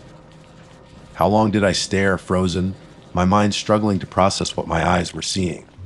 It felt like an eternity, stretched taut by disbelief and rising panic. My brain cycled through rational explanations, a strangely shaped tree trunk, a trick of the firelight and shadows, my imagination running wild. But none of them fit. None of them accounted for the chilling certainty that I was being watched by something utterly inhuman. The figure's lack of features was somehow the most terrifying part. There was no expression to gauge, no intent to decipher, only a void that seemed to absorb the light and my courage along with it. Then the paralysis broke. A scream tore itself from my throat raw, ragged, fueled by pure, undiluted terror. It ripped through the quiet night, echoing unnaturally loud in the enclosed space of the campsite. The RV door burst open, slamming against its frame. Richard stood silhouetted against the interior light, his face etched with alarm. When? What is it? What's wrong? He started running towards me, cider forgotten. My eyes snapped back to the spot where the figure had stood. It was gone. Vanished back into the impenetrable darkness as silently and completely as it had appeared. There was no sound of retreat, no rustling leaves, no snapping twigs. Just empty space where the impossible observer had been moments before. Or perhaps it hadn't gone far at all. Perhaps it was just deeper in the shadows now, still watching, its featureless gaze fixed upon us from the concealing darkness, hiding, waiting. The fire suddenly felt inadequate, the darkness immense and hungry, and the chilling feeling of being watched didn't leave with the figure. If anything, it intensified, settling over the campsite like a suffocating shroud. Richard reached me, grabbing my shoulders. Gwendoline, talk to me! What happened? I could only point a trembling finger towards the empty space between the trees, the scream still echoing in my ears. The image of the tall, thin, featureless thing burned indelibly behind my eyes. The piece was shattered. And deep down I knew, with a certainty that chilled me more than the night air, that this was only the beginning. Gwendoline, what was it? Richard's voice was sharp with concern, his hands firm on my shoulders, trying to ground me, but I felt miles away, adrift in the icy sea of terror that had washed over me. There, right there. I stammered, my finger still trembling as I pointed towards the dark void between the pines. It was tall, so thin. Standing there, watching me. My voice was thin, reedy, barely recognizable as my own. Richard squinted into the darkness, his brow furrowed. Watching you. What was watching you? He released one of my shoulders and reached for the heavy, duty flashlight clipped to his belt. With a click, a powerful beam sliced through the night, sweeping across the area I indicated. The light illuminated rough bark, fallen pine needles, a scattering of rocks, the intricate tangle of bare undergrowth. Nothing more. No impossibly tall figure. No unnatural stillness. Just trees and shadows rearranged by the artificial beam. There's nothing there, Gwen, he said, his voice softer now, tinged with a worried sort of patience. He played the light back and forth, meticulously scanning the ground, the tree trunks, the lower branches. No footprints, nothing disturbed. See? But it was there. Richard? Just moments ago. Before I screamed, my insistence felt feeble against the undeniable emptiness revealed by the flashlight beam. It was awful. Featureless. Just blank. Richard turned the flashlight off, plunging us back into the stark contrast of firelight and deep shadow. The abrupt return to semi-darkness felt suffocating. He put his arm around me. Honey, are you sure? The firelight plays tricks, you know. It could have been a shadow the way the trees lined up. No, I interrupted, pulling away slightly. Not angrily, but with a desperate need to make him understand. It wasn't a shadow. It was solid. Still, it was looking at me. I felt it. How do you explain a feeling like that? The bone deep certainty being observed by something wholly alien. He sighed, running a hand through his hair. Okay.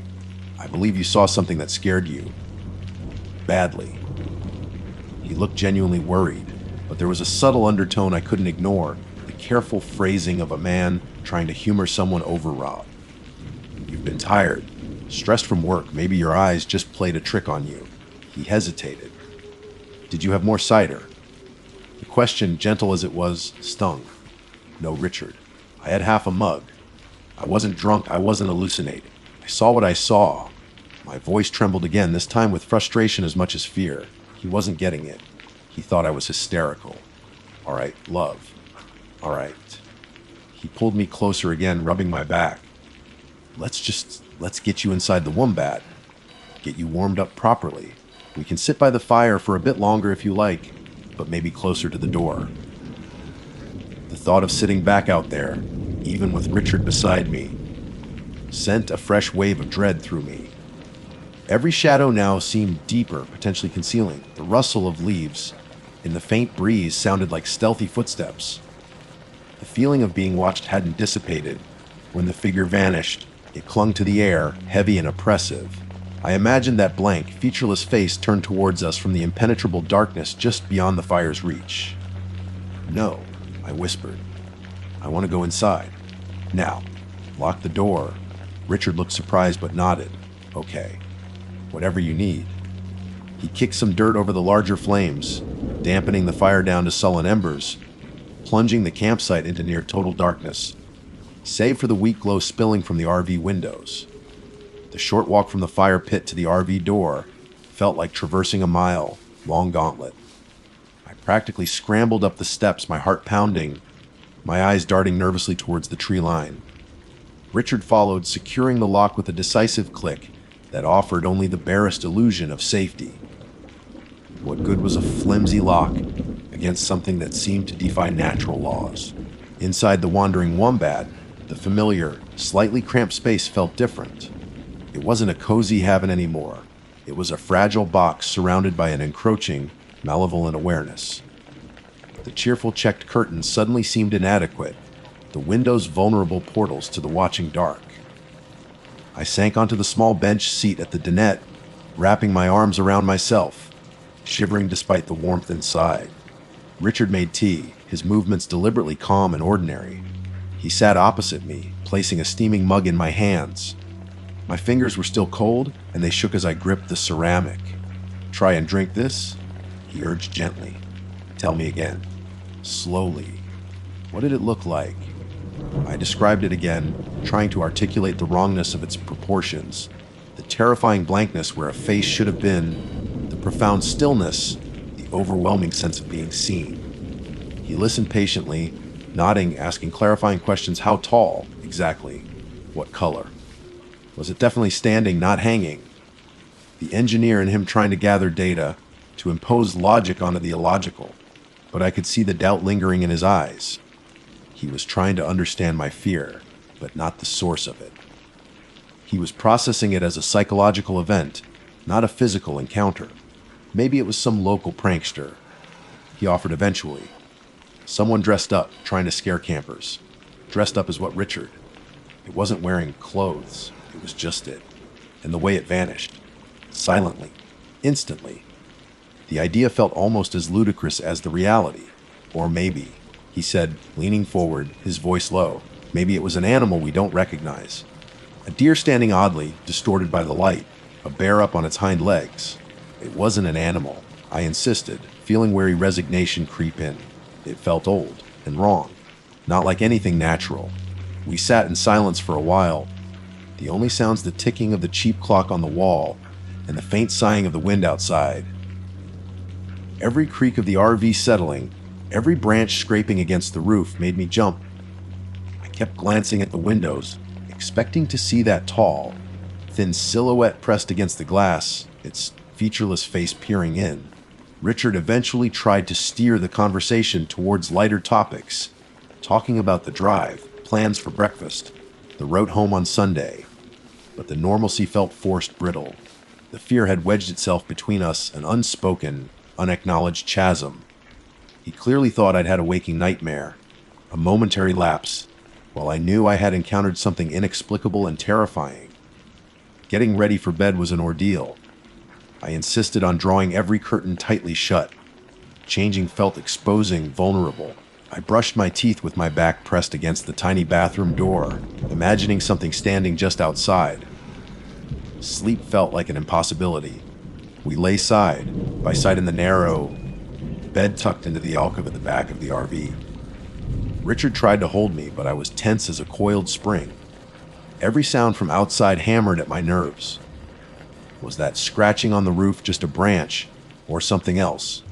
Was the faint, rhythmic tapping I thought I heard the wind, or something trying to get in? I strained my ears, holding my breath, convinced I could hear faint, whisper-soft movements just outside the thin walls. Richard, exhausted from the drive, and perhaps the emotional toll of dealing with his terrified wife, eventually drifted off to sleep. His steady breathing was a counterpoint to my own frantic pulse. I lay awake in the oppressive darkness, eyes wide, staring at the ceiling inches above my face. The feeling of being watched was stronger than ever. It felt intimate now, personal, as if the entity wasn't just outside the RV, but somehow aware of me lying there, terrified and alone in the dark. Once, I thought I saw movement through a tiny gap where the curtain didn't quite meet the window frame. A flicker of motion, unnaturally tall, gliding past. I squeezed my eyes shut, telling myself it was nothing, just my frayed nerves manufacturing phantoms. But when I dared to look again, the feeling intensified, as if my attention had drawn its focus. The night stretched into an eternity. Dawn seemed like a mythical concept, unreachable. I didn't sleep a wink. Every shadow, every sound, every breath Richard took beside me seemed amplified, distorted by fear. When the first, pale fingers of gray light finally crept through the edges of the curtains, the relief was immense, yet incomplete. Daylight pushed back the immediate, suffocating terror of the dark, but the underlying dread remained, a cold knot in my stomach. The forest outside, visible now in the morning light, no longer looked serene. The trees seemed too close, their branches like grasping fingers. The shadows, even in daytime, seemed deeper, more secretive. Richard woke, stretched, and saw the look on my face. He didn't need to ask how I'd slept. "We're leaving," I said, my voice flat, devoid of inflection. It wasn't a request. He looked around the small space, at the tightly drawn curtains, at my pale, exhausted face. He hesitated for only a moment. Perhaps he saw something in my eyes then, a depth of fear that went beyond simple nerves or shadows. Or perhaps he simply decided that prolonging this trip was pointless if I was this distressed. "Okay, Gwen," he said quietly. "Okay, we'll pack up after breakfast." Packing was a tense, hurried affair. We barely spoke. I kept casting furtive glances towards the woods, my skin crawling, expecting to see that figure standing there, watching us dismantle our temporary home. Richard worked efficiently, his movements brisk, perhaps eager to put this uncomfortable episode behind us. But even he seemed subdued, less jovial than usual. Did he feel it too, just a little? Or was he just reacting to my palpable fear? As we drove the wandering wombat away from the campsite, bumping slowly down the gravel track towards the main road, I looked back. The fire pit was a cold circle of ash. The picnic table stood empty. The space beneath the pines where it had stood looked ordinary, dappled in morning sunlight. But it didn't feel ordinary. It felt tainted, violated, and the feeling of being watched didn't stay behind in the American Legion State Forest. It followed us, a cold, invisible passenger in the RV. It settled in the pit of my stomach as we drove away, a chilling premonition that this encounter wasn't truly over. It had marked me, somehow. The forest was behind us, but the watcher, I feared, was not. Returning home should have been a relief, a return to the mundane safety of brick walls and familiar routines. We pulled the wandering wombat into our driveway under the flat, gray light of late afternoon. The silence between Richard and me stretching thin and uncomfortable. Unpacking felt like going through the motions in a fog. I'd expected the oppressive weight of being watched to lift the moment we left the forest edge, like shedding a heavy coat. It didn't. Instead, it settled deeper, morphing from an acute, localized terror into a chronic, low-level hum of anxiety that vibrated just beneath my skin. It was quieter here, less immediate, but it was undeniably present. The feeling followed me from the driveway into our house, a house that suddenly felt less secure, its windows like unblinking eyes looking both out and in. In the days and weeks that followed, life attempted to resume its normal rhythm, but the cadence was off.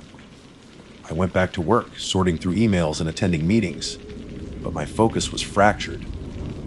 My gaze would drift to the window, scanning the periphery, half expecting to see a tall, thin silhouette standing amongst the neighbors' manicured shrubs or lurking beside the bins at the end of the lane. I started sleeping poorly, plagued by nightmares that weren't replays of the event itself, but rather variations on the theme of being watched by something unseen, something featureless and utterly patient.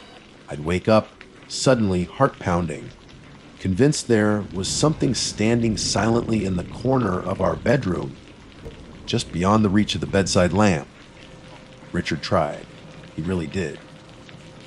In the beginning, he was endlessly patient, listening when I hesitantly spoke about the lingering fear, holding me when I woke from a nightmare, suggesting logical explanations for every creak and shadow that sent me spiraling. He encouraged me to talk to someone, a therapist perhaps. I considered it, but how could I explain? How could I articulate the specific horror of that motionless, featureless observer without sounding completely unhinged? I saw something impossible in the woods, and now I feel like it's still watching me, even though it isn't there. It sounded like textbook paranoia, even to my own ears. But it didn't feel like paranoia. It felt like awareness. Like my senses had been forcibly recalibrated that night by the fire, tuned to a frequency of perception I couldn't switch off. The world felt thinner, the boundary between the known and the unknown disturbingly porous. Subtle things changed. I stopped enjoying evenings. As dusk fell, my anxiety would ratchet up. I'd draw the curtains compulsively, long before it was truly dark, checking and rechecking that they were fully closed, leaving no gaps. I avoided walking near wooded areas, even the small park near our house. A tall, leafless tree silhouetted against the twilight sky could send a jolt of panic through me. I flinched at sudden movements in my peripheral vision. Richard's patience began to fray. My constant vigilance, my jumpiness, my refusal to even consider another camping trip, not even to a well-populated, wide, open beach site, started to wear on him. He loved the outdoors. Our shared enjoyment of those quiet escapes had been a cornerstone of our relationship. Now, I recoiled from the very idea. He couldn't understand why I wouldn't just get over it. Why I couldn't accept his rational explanations, the stress, the shadows, the trick of the light. It was one evening. "Gwen," he said one night, frustration coloring his tone after I'd refused to even sit on the back patio after sunset. One strange moment. You can't let it dictate our whole lives. It wasn't just a moment, Richard. I replied, my voice tight. It changed something in me. Don't you understand? I can't shake the feeling. What feeling? He demanded. The feeling that a shadow is following you. It's not rational. Fear isn't always rational, I shot back, immediately regretting my tone. But what I saw was real, and the feeling is real too. He sighed, the sound heavy with resignation and a distance that hadn't been there before. We didn't talk about it much after that. An uneasy truce settled, built on unspoken disagreement. He stopped suggesting outdoor activities, and I tried to suppress my more obvious displays of anxiety around him. But the space between us grew, filled with the silence of what we couldn't share. He saw a wife struggling with anxiety. I felt like a survivor haunted by something he refused to acknowledge. I felt utterly, terrifyingly alone, driven by a desperate need for validation, or perhaps just understanding. I turned to the internet. Late at night, after Richard was asleep, I'd hunch over my laptop, typing frantic search terms: American Legion State Forest sightings, tall thin figure woods, featureless entity Connecticut, feeling watched after forest. Mostly, I found predictable ghost stories, blurry photos of supposed Bigfoots. and articles about the psychological effects of fear and isolation. Nothing quite matched the stark, featureless horror of what I had seen, its profound stillness, its unnerving lack of any discernible motive. There were occasional fragments, buried deep in obscure forums or comment sections, brief, anonymous accounts of unnaturally tall, thin things seen at the edges of perception, often in wooded areas, sometimes described as shadow people, but lacking even that vague definition. Figures that seemed to observe, then vanish without a trace.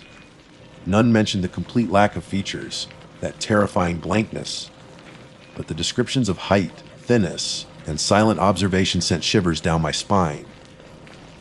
Were these echoes of the same phenomenon? Or just the scattered anxieties of others projected onto the dark? Finding these snippets didn't bring comfort. It only deepened the mystery and my sense of unease. It suggested I wasn't entirely alone in experiencing something, but it offered no answers, no safety. One evening, months after the incident, I was washing dishes, looking out the kitchen window into the darkening back garden. Rain was falling softly. Movement caught my eye beyond our fence, under the neighbor's large oak tree. I froze, soap-covered hands hovering over the sink. Partially obscured by the rain, streaked glass, and the deepening gloom, I saw it, or thought I did. A tall, unnaturally thin silhouette, darker than the surrounding shadows, standing perfectly still, motionless, featureless from this distance, though I couldn't be sure. Just observing the house. My heart leaped into my throat. I gasped, stumbling back from the window, knocking a glass into the sink where it shattered. Richard came running at the noise. "What is it? What's wrong?" "Outside," I choked out, pointing. "By the tree. Look." He rushed to the window, peering out into the rain. "What? There's nothing there, Gwen. Just the tree." And he was right. By the time he looked, the space beneath the oak was empty. There was only the rain, the glistening leaves, the deepening twilight. Had it vanished instantly again? Or had it never been there at all? Was my mind, starved of sleep and marinated in fear, finally cracking, projecting the image of my terror onto the familiar landscape of my own back garden? I didn't know. I still don't know. That's the worst part of it all. The uncertainty. Did I glimpse something truly otherworldly in the forest that night? Something ancient and observant that exists in the shadowed corners of the world? Or did my own mind conjure a phantom from stress and suggestion, a phantom that now refuses to leave? Richard, I think, settled on the latter. It's easier. More logical. It allows the world to remain a solid, predictable place. But I live with the other possibility. I live with the memory of that chilling stillness, that featureless gaze. I live with the constant, prickling sensation of being watched, a feeling that ebbs and flows, but never truly disappears. I live with the knowledge that the veil between worlds, or perhaps just between sanity and its unraveling, felt terrifyingly thin that night in the American Legion State Forest. We never sold the wandering wombat, but we haven't used it since. It sits in the driveway, a monument to the trips we used to take, the easy companionship we used to share before the watcher arrived. Sometimes late at night, I look out the window and imagine I see a tall, thin shadow standing beside it, patiently waiting. My name is Gwendoline Hayes. I survived an encounter in the woods, but I'm not sure I ever truly escaped. The forest is far away, but the feeling of being watched is always here. Always. Just beyond the light, silent and featureless. Waiting, watching. Never again would I feel truly safe, truly alone. Never again. My name is Rupert Shaw. Not terribly exciting, I know. Sounds like the sort of chap who audits spreadsheets for a living, which ironically isn't a million miles off. I like order, predictability, things that make sense. That's why what happened up near Mohawk Mountain still has me questioning every assumption I ever made about the world. My wife Eleanor and I aren't exactly intrepid explorers. We're more comfortable adventurers. We rented a rather plush RV, one of those behemoths that feels more like a small flat on wheels, with the idea of escaping the city smog and finally doing some proper stargazing. I'd bought a new telescope, a decent Schmidt, Cassegrain, and had spent weeks poring over star charts. Mohawk Mountain State Forest in Connecticut seemed ideal, remote enough for dark skies, accessible enough for our rolling hotel. We knew going in that mobile phone service would be patchy at best, non-existent at worst. That was part of the appeal, frankly. A proper disconnect. The drive up was lovely. Autumn was just starting to paint the leaves in those ridiculously vibrant colors Americans seem to specialize in. Rolling hills, quaint little towns, the air getting cleaner the further we drove from the interstate. Eleanor was navigating, occasionally reading out amusing snippets from a local history book she'd picked up. Tales of old settlers, Native American legends, nothing particularly sinister. Just the usual flavor of rural New England. We found our booked spot easily enough, tucked away down a gravel track, nicely secluded. Perfect. Tall pines and oaks surrounded us, creating a little clearing that felt wonderfully private. As the engine rumbled into silence, the quiet of the forest settled around us. Not silence precisely, there was the rustle of leaves in the breeze, the chirp of a distant bird, the scolding chatter of a squirrel. Normal, natural sounds. Peaceful. We spent the afternoon setting up camp, leveling the RV, extending the awning, getting the chairs out. I meticulously assembled my telescope, cleaning the lenses, aligning the finder scope. Eleanor brewed tea. It was all very civilized. Very us. By late afternoon, a comfortable routine had established itself. The sun was beginning to dip below the tree line, casting long, dramatic shadows. The air grew cooler, carrying the scent of pine needles and damp earth. It was around then, as dusk began to properly settle, that I remembered the radio. It was an emergency weather band radio built into the RV's console. Fancy bit of kit, supposedly capable of picking up no-A broadcasts, AM, FM, the works. Designed for situations exactly like this, off-grid, potential for changeable weather. Right? I announced, mostly to myself, let's see what the weather's planning for tonight's celestial show. I switched it on. The display lit up, a cheerful blue. I turned the dial to the first NOAA weather frequency listed for the area. Nothing. Not static, not a distorted voice, just dead air. Utterly flat silence. Heem? I murmured. Signal must be weak here. I tried the next frequency, same result. And the next. Silence. Pure unadulterated silence. Not even the faint hiss you usually get between stations. It was as if the radio wasn't receiving anything at all. As if the antenna wasn't connected, except I knew it was. That's odd, Eleanor said, looking up from her book. She'd noticed my repeated fruitless twisting of the dial. Very. I agreed. These things are usually pretty reliable. Should be getting something. I switched over to the AM band. Slowly, carefully, I scanned from one end to the other. Miles of dial, hundreds of potential frequencies. Nothing. No talk radio, no crackling preachers. No faint snippets of music drifting in from a distant city. Just that same profound, unnerving emptiness. It felt thick, like the silence itself had substance. I tried FM, again a full sweep of the band. Zip. Not a zilch. The blue display glowed uselessly. The speaker emitted nothing. It wasn't like the radio was broken. It powered on. The display worked. The buttons responded.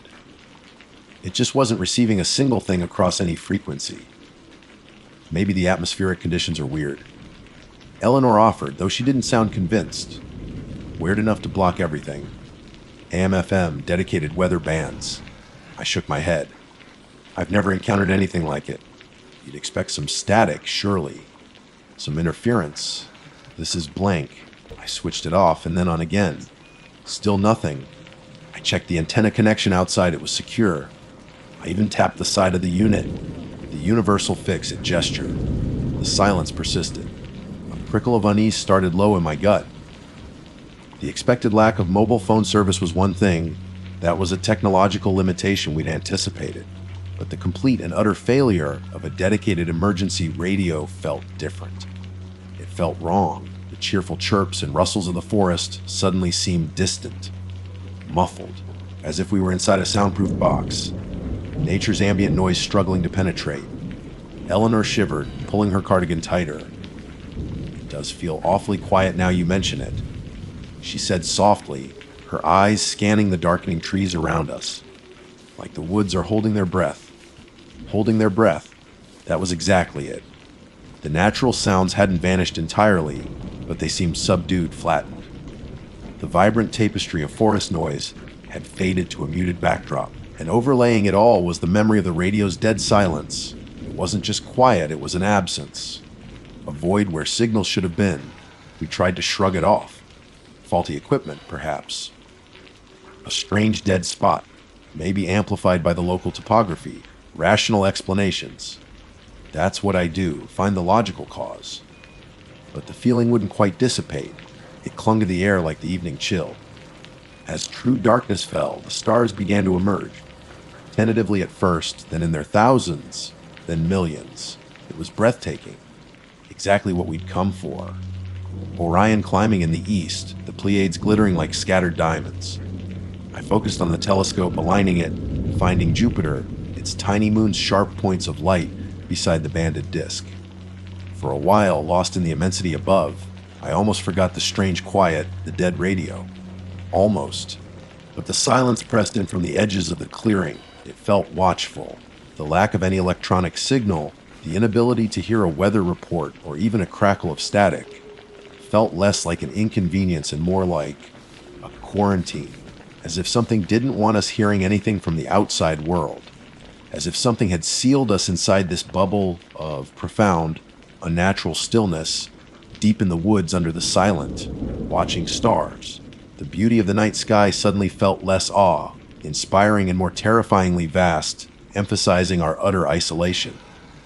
The unease wasn't just lingering anymore, it was growing teeth. The stars were magnificent, I can't deny it.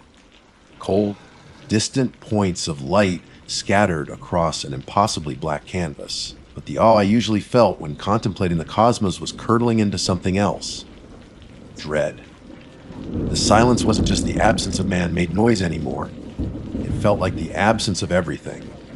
The normal night sounds, the rustle of nocturnal creatures, the sigh of the wind through the highest branches, the distant call of an owl, were either gone or so muted they might as well have been. It was as if the entire forest, the very air itself, was holding its breath, waiting. Inside the RV, we tried to maintain a facade of normalcy. Eleanor made hot chocolate, her movements perhaps a little too quick, her smile not quite reaching her eyes. I fiddled uselessly with the telescope, pretending to make fine adjustments I no longer cared about. The silence from the dead radio seemed to seep into the vehicle, pressing down on us. Maybe it's an EMP, I muttered, clutching at straws. A solar flare knocking out transmissions. Eleanor looked at me, her expression saying what I already knew. Would that make it silent, Rupert? Wouldn't we still hear static? And wouldn't it affect the RV's lights? The engine? She was right, of course. The RV's internal lights glowed warmly. The battery indicator showed a full charge. Everything else electrical seemed fine. It was just the radio. Just the ability to receive anything from the outside world. Cut off. Perhaps the antenna wire broke somewhere inside the wall, I suggested, knowing how feeble it sounded. A manufacturing defect on all bands. AIM FM. Weather. Eleanor shook her head slowly, wrapping her hands around her mug. It feels deliberate. Deliberate. The word hung in the air, heavy and unwelcome. I didn't want to believe it, my rational mind screaming against the implication. Deliberate by whom? Or what? But deep down, that's exactly how it felt. Like a switch had been thrown, isolating this patch of woods, isolating us. We retreated further into the RV as the hours crept by. Midnight came and went. The temperature dropped, and a thin layer of condensation formed on the inside of the windows, blurring the already indistinct shapes outside. I kept glancing towards the radio console, half expecting it to suddenly burst into life, to fill the suffocating quiet with static, a voice, anything. It remained stubbornly, unnervingly dead. Eleanor was trying to read, but I could see her eyes scanning the page without taking anything in. I was pretending to study a star chart, but my ears were straining, listening to the profound lack of sound from outside. The quiet was so deep it felt like pressure building against my eardrums. It wasn't peaceful, it was menacing. A predatory silence. And then it happened. Through the oppressive stillness, slicing through the heavy blanket of quiet with impossible clarity, came a single sound. Chime. It was pure, resonant, like a small, perfectly tuned bell struck once. Not loud, but incredibly distinct. It wasn't a jangle like wind chimes, nor the clang of metal on metal. It was a clear, almost musical note that hung in the air for a fraction of a second and then vanished, leaving the silence behind it feeling even deeper, more absolute. We both froze. Eleanor's head snapped up, her eyes wide, fixed on mine. "Did you hear that?" she whispered, her voice barely audible. I swallowed, my throat suddenly dry. "Yes," I breathed. Clear as well, clear as a bell. We stared at each other, listening intently. Nothing. The silence rushed back in heavier than before, pressing down. What was it? Eleanor asked, her voice trembling slightly. I don't know. Where had it come from? It hadn't seemed to come from any particular direction, not left, not right, not outside, not inside. It was just there, in the air around us. An animal, she suggested, but without conviction. No animal I knew made a sound like that. Not a bird, not a mammal. It was too pure, too manufactured. Someone else out here. I wondered aloud. Campers, hikers lost. But why would they strike a single bell in the dead of night? And how could it sound so clear yet so directionless? We sat in silence for several long minutes, every nerve ending alight. Every tiny creak of the RV settling seemed amplified, every breath loud in the stillness. The forest outside the windows was a wall of impenetrable blackness. Had the sound been a signal, a warning, a test? My hand, almost moving of its own accord, reached for the radio console.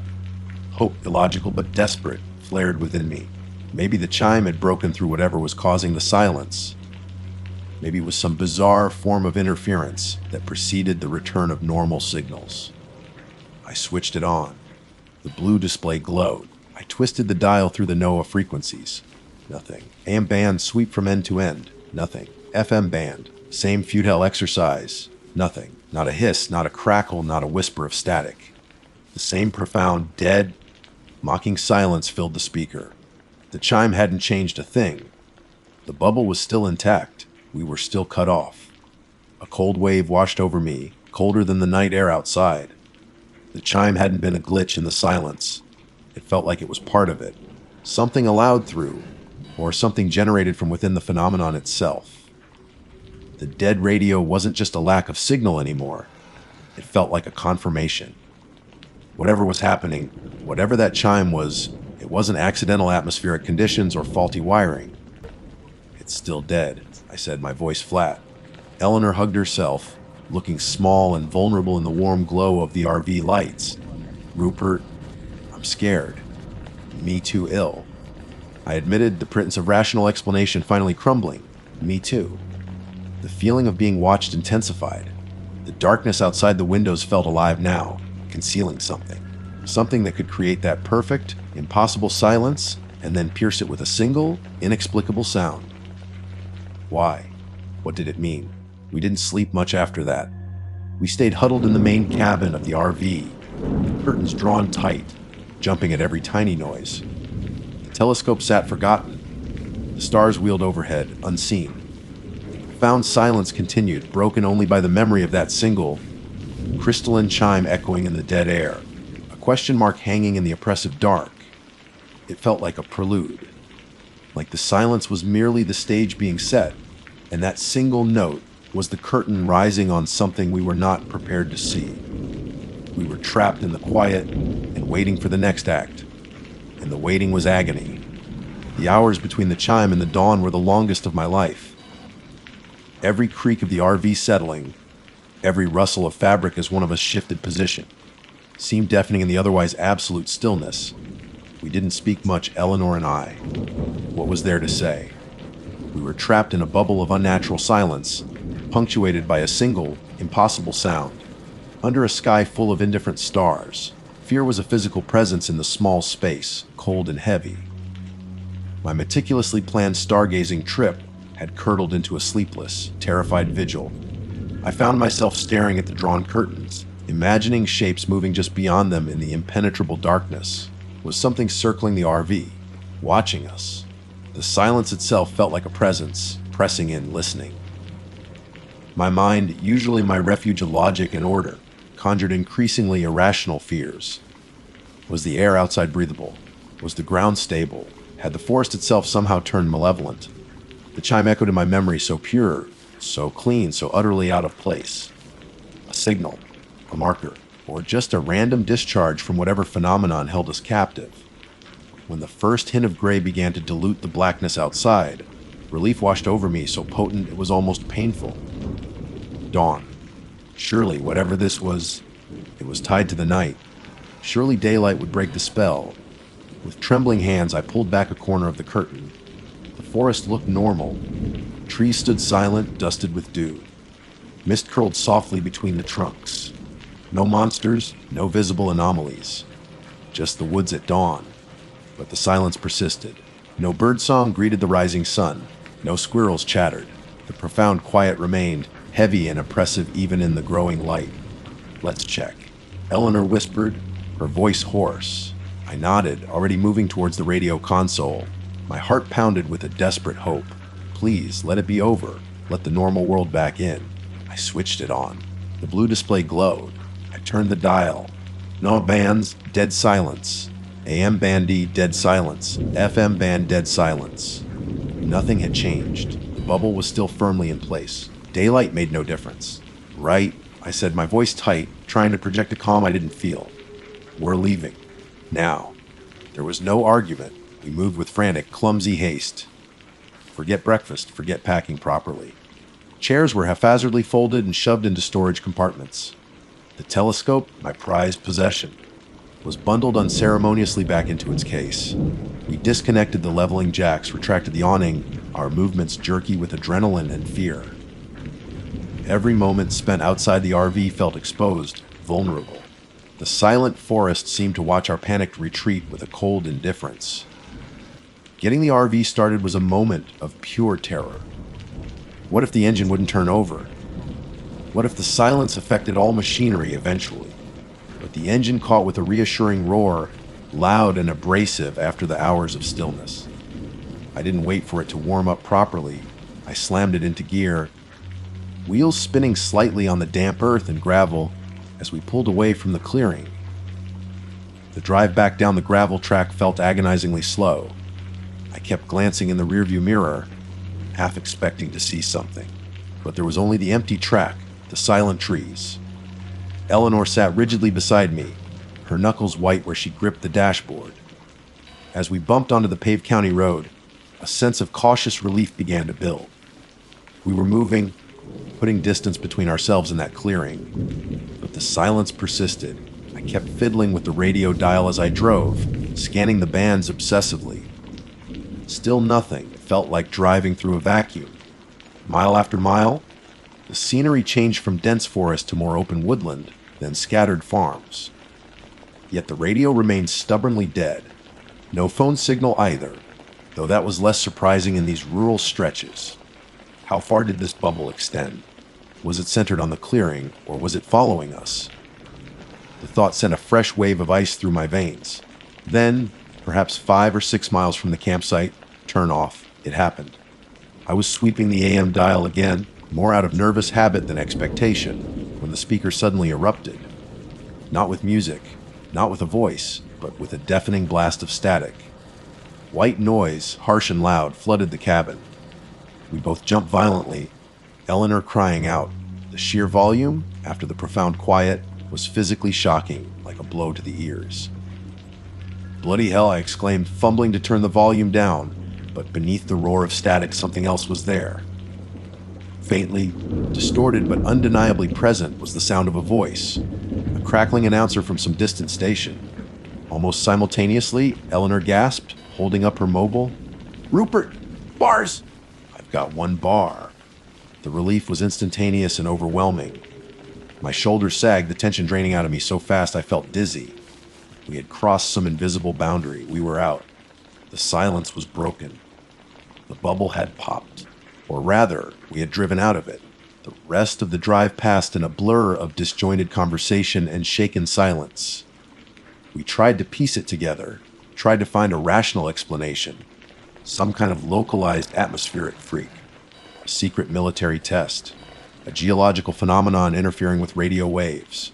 Nothing fit. Nothing explained the totality of the silence, the complete absence of even static across all bands. Nothing explained the chime. That single, clear, resonant note remained the most inexplicable, the most terrifying part of it all. It felt like a signature. We never went back to Mohawk Mountain, needless to say. We sold the RV a few months later. The thought of being in it, even in our own driveway, brought back the suffocating quiet, the memory of the chime. We avoid remote places now, stick to towns and cities where the background hum of human activity feels like a shield. Sometimes, late at night, when the house is quiet, I think I can still feel that silence pressing at the edges of my hearing. I find myself straining, listening for something that isn't there. Or worse, listening for something that is.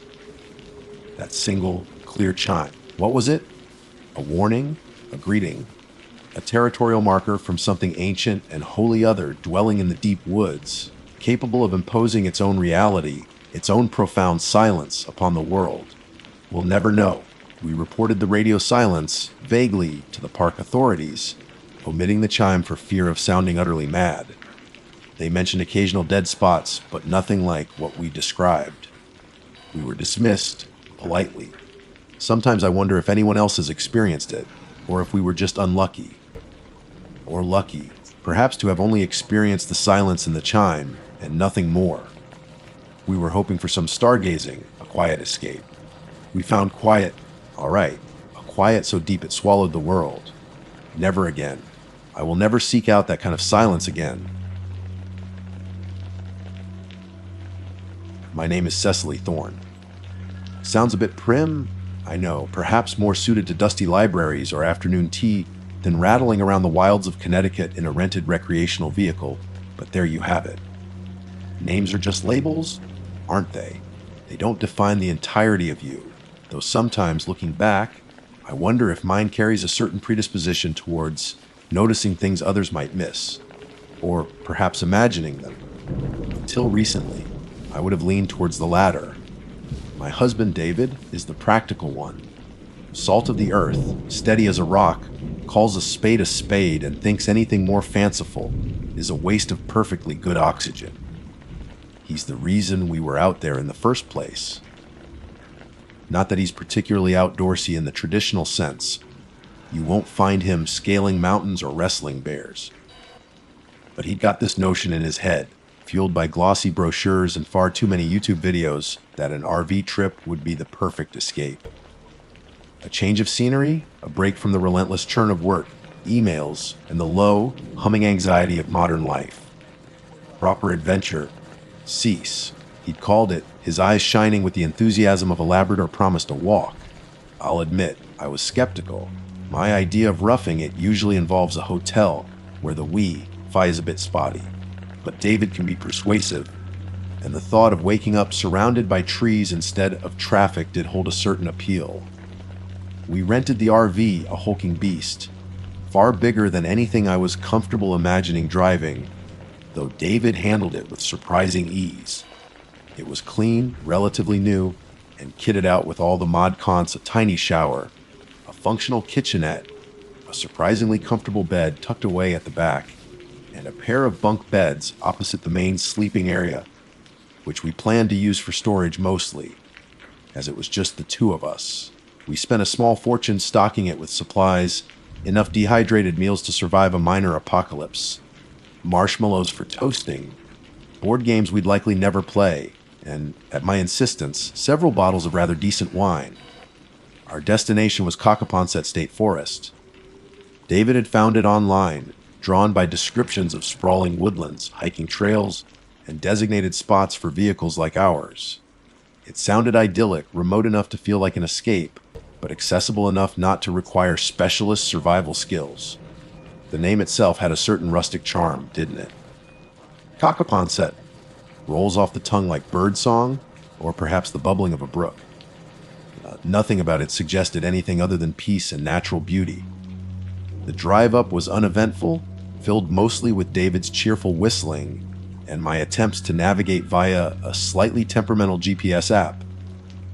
We arrived in the late afternoon, the sun slanting through the trees, dappling the forest floor in shifting patterns of gold. Finding a spot wasn't difficult. The designated area wasn't crowded, perhaps owing to the time of year, late autumn, when the leaves had mostly fallen, carpeting the ground in shades of russet and brown. But before the real chill of winter had set in, we chose a spot tucked away near the edge of the clearing, bordered on one side by a thick stand of pines and oaks. Perfect, David declared, hopping out before the engine had even fully died. Bit of privacy, lovely view. And it was. The air was crisp and clean, smelling of damp earth and pine needles. Birdsong echoed through the trees, a complex, layered symphony that felt miles away from the city's drone. Setting up was straightforward. Leveling the RV took a bit of fiddling with blocks under the wheels. Hooking up the generator produced a low, reassuring hum, and soon we were deploying the awning, setting up our fold-out chairs, and breathing in the quiet satisfaction of arrival. David cracked open a beer. I poured myself a cautious plastic tumbler of wine, and we just sat, listening to the forest settle around us as dusk began to creep in. That first night was exactly what the brochures promised. We built a small, respectable campfire in the designated pit, cooked sausages on sticks until they were slightly charred. David's preference, or perfectly golden's mine, and talked about everything and nothing. The stars, when they emerged, were astonishingly bright, scattered across the inky black sky like spilt diamonds, far clearer than we ever saw them back home. The sounds of the forest were gentle, comforting the rustle of unseen creatures in the undergrowth, the sighing of the wind in the branches, the occasional hoot of an owl. Nothing menacing, nothing untoward. It felt peaceful, ancient, and utterly benign. Inside the RV, it was cozy. We played a hand of gin rummy. The heater clicked on intermittently, maintaining a comfortable warmth against the night's mild chill, and eventually we turned in. The main bed at the back was snug, and cocooned in our duvet. The gentle sounds of the forest outside were a soothing lullaby. I remember thinking, just before I drifted off, that perhaps David had been right. Perhaps this was the perfect escape. The next day dawned bright and clear. We made coffee, cooked bacon and eggs on the little stove, the smell mingling incongruously with the scent of pine. We went for a long walk, following one of the marked trails that wound deeper into the woods. It was beautiful. Sunlight filtered through the canopy, the air was invigorating, and the silence was broken only by our footsteps crunching on fallen leaves and our own voices. We saw a deer flicking its white tail before bounding gracefully away into the trees. Everything felt utterly, refreshingly normal. Wholesome, even. We returned to the RV in the mid-afternoon, pleasantly tired, planning a lazy evening reading and relaxing. David decided to tinker with something on the RV's exterior, checking tire pressure or some such practical task, while I went inside to put the kettle on for tea. And that's when I first noticed something off. Not the cold, not yet, but as I walked towards the back of the RV, past the small seating area and towards the kitchenette and the rear bunks, the air felt subtly different. Heavier, perhaps. Still. It was a fleeting sensation, easily dismissed. Probably just the temperature difference between outside and inside. I reasoned. I flicked the kettle switch and started rummaging for the tea bags. It was later, as evening drew in properly and the temperature outside began to drop more noticeably, that the real strangeness began. David came back inside, rubbing his hands together. Getting a bit parky out there, he commented, shutting the door firmly. The RV's heater kicked in, wearing softly. We settled down with our books, the comfortable silence punctuated only by the turning of pages and the hum of the heater. But the corner near the back bunk, the lower one, seemed resistant to the warmth. I didn't consciously register it at first. Not really. It was more a subconscious awareness, the way you notice a dripping tap only after it stops. I shifted my position on the small sofa, and my arm brushed against the air near that corner. It was cool. Noticeably cooler than the rest of the cabin. Strange, I thought idly. Must be a draft from somewhere, despite David's assurances that these things were sealed up tighter than a drum. tucked my feet up, pulled my cardigan tighter, and tried to ignore it. But it was hard to ignore. It was the beginning of the second night, and the lovely spot didn't feel quite so lovely anymore. My attempts to ignore the coolness in the corner were, frankly, pathetic. It wasn't just cool like a draft from a poorly sealed window. This was different. It was a persistent, focused chill that seemed to emanate from the very structure of the RV. In that specific spot, the wall beside the lower back bunk, extending perhaps a foot or two out into the cabin space. I kept glancing over, trying to pinpoint a source. A vent. No, the nearest heater outlet was several feet away, near the floor, and currently puffing out decidedly warm air. A window. There was one nearby, yes, but it was shut tight, locked, and showed no signs of leakage. Besides, the cold felt densest near the solid wall panel, not the glass. "David?" I said, trying to keep my voice casual. "Do you feel that?" He looked up from his book, a biography of some obscure historical figure. "Feel what?" "It's cold, right here." I gestured vaguely towards the corner. He frowned, marked his page, and got up. He walked over, standing near the bunk beds, running his hand along the wall panel. "It is a bit cooler here." "Yeah." He pressed his palm flat against the wall. "Panel feels cold." He rapped it with his knuckles. "Solid enough. Must be conducting the cold from outside more efficiently here for some reason. Maybe less insulation in this specific bit." His explanation sounded plausible, logical. David's forwarded. But it didn't feel right. The air itself felt cold, not just the wall panel. It was like walking into a refrigerated room, but only in a precisely defined 3-foot square section of the RV. The rest of the cabin remained comfortably warm, the heater humming its dutiful tune. "It feels colder than just poor insulation, David." I insisted. "Really cold." He sighed, the patient sound of a man humoring his slightly neurotic wife. "All right, cease." He waved his hand through the air in the corner. He paused. Then he did it again, slower this time. His expression shifted subtly, losing some of its easy dismissal. "Okay," he admitted, his voice dropping a little. It is bloody cold right there. Like opening a freezer door." He knelt, checking the floor, the seals around the window again, peering under the bunk mattress. No drafts. None at all. He stood up, rubbing his arms, though he was wearing a thick fleece. Weird. Felt like a monumental understatement. The cold wasn't just passive, it had a quality to it. A penetrating stillness that seemed to leach the warmth not just from the air, but from you. Standing near it felt instantly draining. I backed away, retreating to the relative warmth of the small sofa, pulling my cardigan tighter around me. David, ever the pragmatist, fetched a small digital thermometer we used for cooking. He held it up in the middle of the cabin. 72 degrees, he announced. Fahrenheit, of course. He'd adopted the local standard with disconcerting ease. That was roughly 22 Celsius, perfectly comfortable. Then he walked slowly towards the corner, holding the thermometer out in front of him. We both watched the numbers. 72, 70, 68, 60, 560, 55. He held it right in the heart of the cold spot, about chest height. The display flickered and settled. 41. He read out, sounding genuinely baffled now. 41 Fahrenheit. That's just over 5 degrees Celsius. A stark, localized plunge of over 30 degrees Fahrenheit within the space of a few feet inside a heated vehicle with no discernible cause. "See," I whispered, though I wasn't sure why I was whispering. "Must be a fault with the heater," he muttered, already moving towards the control panel. "Maybe it's drawing cold air and somehow, or a sensor's gone haywire." He fiddled with the controls, turning the system off and on again, checking settings. The heater kicked back in obediently, blowing warm air. But the corner remained stubbornly, unnaturally frigid. We spent the next hour trying to debunk it.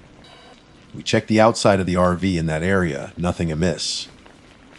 No vents, no damage, nothing that could explain such a focused internal cold spot. We moved things around, wondering if some object was creating a weird air current. Nothing changed it. The cold zone remained, precisely demarcated an invisible column of ice, room air standing stubbornly in the corner of our cozy cabin. Then I saw the condensation. It wasn't there before, I'm sure of it. But now, on the inner wall panel within the cold zone, moisture was beginning to bead. Tiny droplets catching the light. It made a horrible kind of sense, warm, moist air from the main cabin, hitting that intensely cold surface. But seeing it form right there inside our living space felt deeply wrong.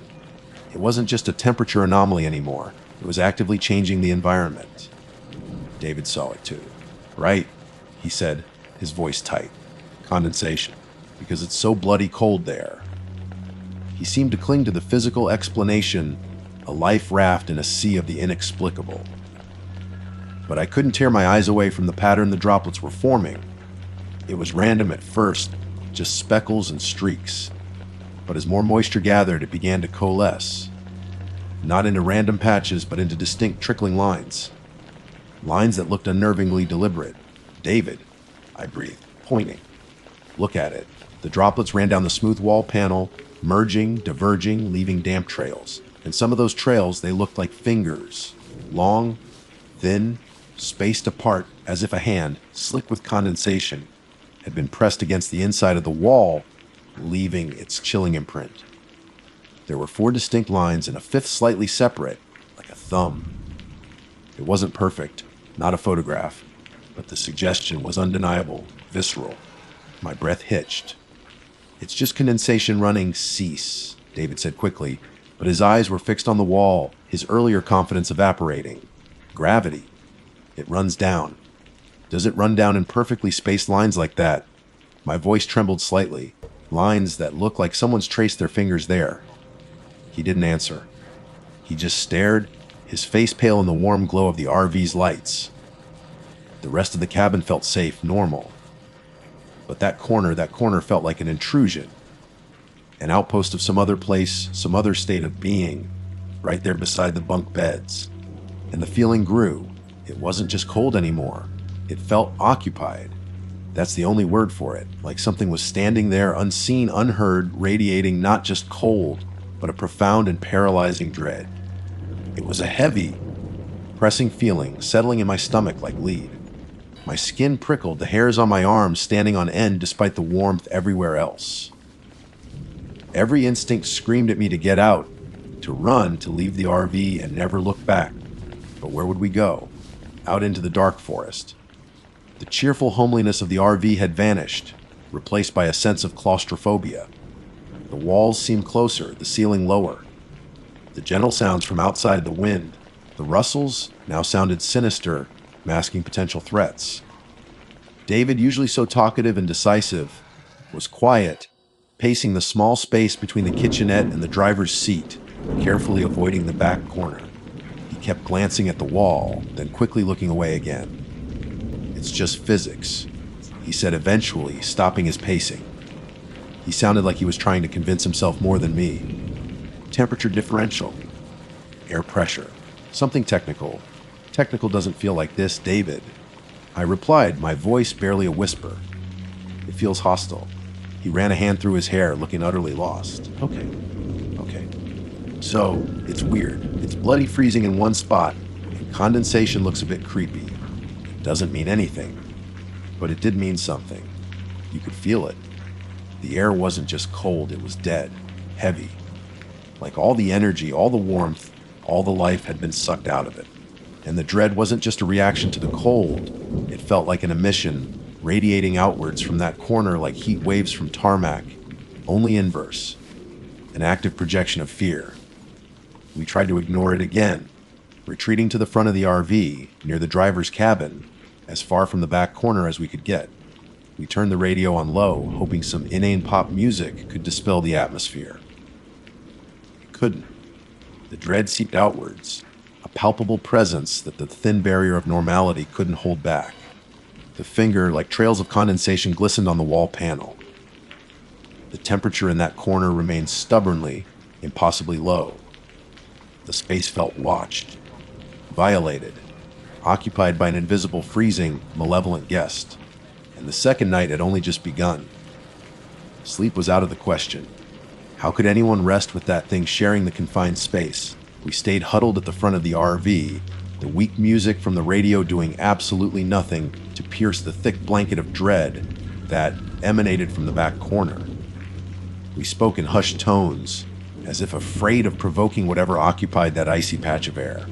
Every creak of the RV settling, every rustle of leaves outside, every distant snap of a twig sent jolts of adrenaline through me.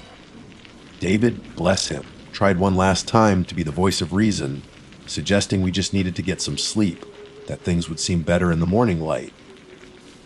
We can just stay at this end. He offered, his voice lacking its usual conviction. It's warm enough here. We'll wedge a cushion against the back or something. I just looked at him.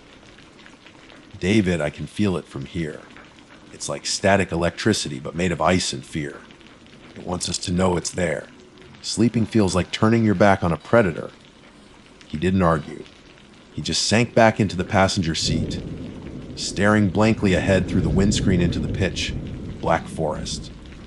The finger, like condensation trails, still glistened on the back panel whenever I dared to glance that way. Had they shifted slightly? Spread? It was hard to tell in the dim light, and frankly, I didn't want to look closely enough to find out. The cold itself seemed to pulse faintly, not in temperature, but in the intensity of the dread it radiated. It felt like being near a massive, silent speaker broadcasting pure, undiluted panic on a frequency only your nerves could pick up. Time crawled. Minutes stretched into agonizing eternities. The digital clock on the dashboard glowed 1:17 a.m., then 1:48 a.m. Each tick felt unnaturally loud in the suffocating silence. The heater cycled on and off, maintaining the warmth in our little sanctuary at the front. A stark, almost mocking contrast to the bone, chilling presence just feet away. It was shortly after 2 a.m. when the feeling intensified. It wasn't a sudden noise or a dramatic change, but a subtle shift in the atmosphere, like the air pressure dropping before a violent storm. The dread thickened, becoming almost suffocating. It felt closer, more focused. I had the distinct, terrifying sensation of being watched, not just by something in the corner, but by something that was aware of us, aware of our fear. My breathing grew shallow, my heart hammered against my ribs. I instinctively drew my legs up onto the seat, trying to make myself smaller. "David," I whispered, my voice cracking. "It feels worse." He nodded slowly, his eyes wide, fixed on the dark space behind us. "I feel it too." And then the faintest sound, or maybe not a sound, more like a vibration, a low, almost sub-audible hum that seemed to resonate deep in your chest cavity, originating from that cold corner. It was barely perceptible, easily dismissed as the generator or the heater, except it felt entirely different. Alive. That was it, the final straw. The carefully constructed dam of David's practicality finally burst. "Right," he said, his voice suddenly sharp, decisive. "We're leaving. Now?" Relief washed over me, so potent it almost made me dizzy. "Yes. Okay. Now." We didn't discuss packing. We didn't think about the supplies, the chairs outside, the half-read books. The only thought was escape. David scrambled into the driver's seat, fumbling for the keys with trembling hands. I unhooked the electric cable from the internal socket with frantic haste, not even thinking about the external connection. Let the forest have it. Let it have it. David started the engine. The sudden roar felt like sacrilege in the heavy silence, but also like salvation. Headlights blazed, cutting through the darkness, illuminating the trees in the empty campsite pit. He didn't bother trying to retract the awning or retrieve the leveling blocks. He slammed the gear stick into reverse, wrenched the steering wheel, and navigated us clumsily, but quickly out of the spot, the wheels spinning slightly on the leaf litter. As we bumped back onto the forest track, heading towards the main exit, neither of us looked back at the spot we'd abandoned. But I couldn't help but glance in the RV's side mirror. Our deserted campsite looked deceptively peaceful under the glare of the reversing lights. And for a split second, I could have sworn I saw a flicker of movement inside the RV. Reflected in the mirror, a brief distortion in the air near that back window, like heat haze but cold. I blinked, it was gone. Imagination, nerves. I didn't care. We drove in near silence, The only sounds the engine's hum and the crunch of gravel beneath the tires.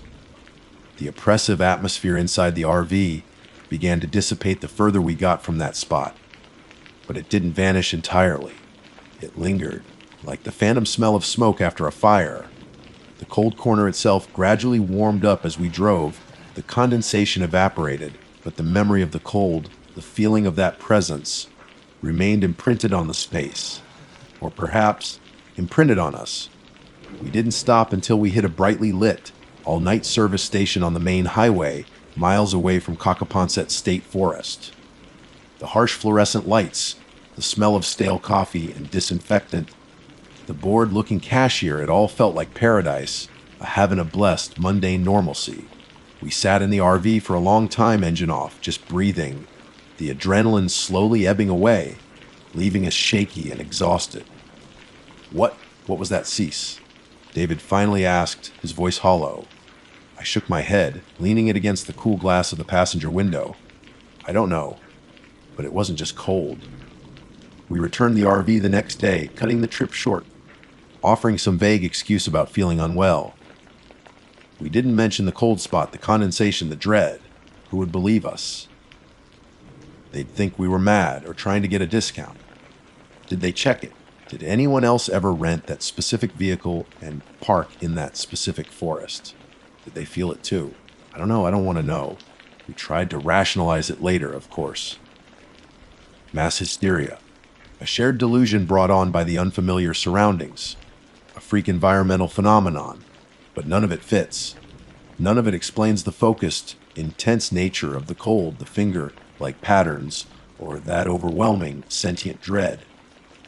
It felt ancient, territorial, and deeply malignant, like we had inadvertently parked our temporary home on a spot that was already claimed, occupied by something that leached warmth and radiated fear. Something that resented our presence. Cockaponset State Forest. The name doesn't sound like birdsong to me anymore. It sounds like ice forming in the dark. It sounds like the silence of something holding its breath, watching you. We found a lovely spot, yes. But the spot found us too. We intruded, and something pushed back with a coldness that went far beyond temperature. It was a dense, invisible cold that radiated pure dread. We never went camping again. Never rented an RV. The allure of the woods is gone, replaced by a quiet, persistent unease about what might lie hidden just beyond the tree line, waiting in the quiet places. That corner of the RV might be warm now, the condensation long gone, but the chill lingers within me, a reminder of the second night, never again.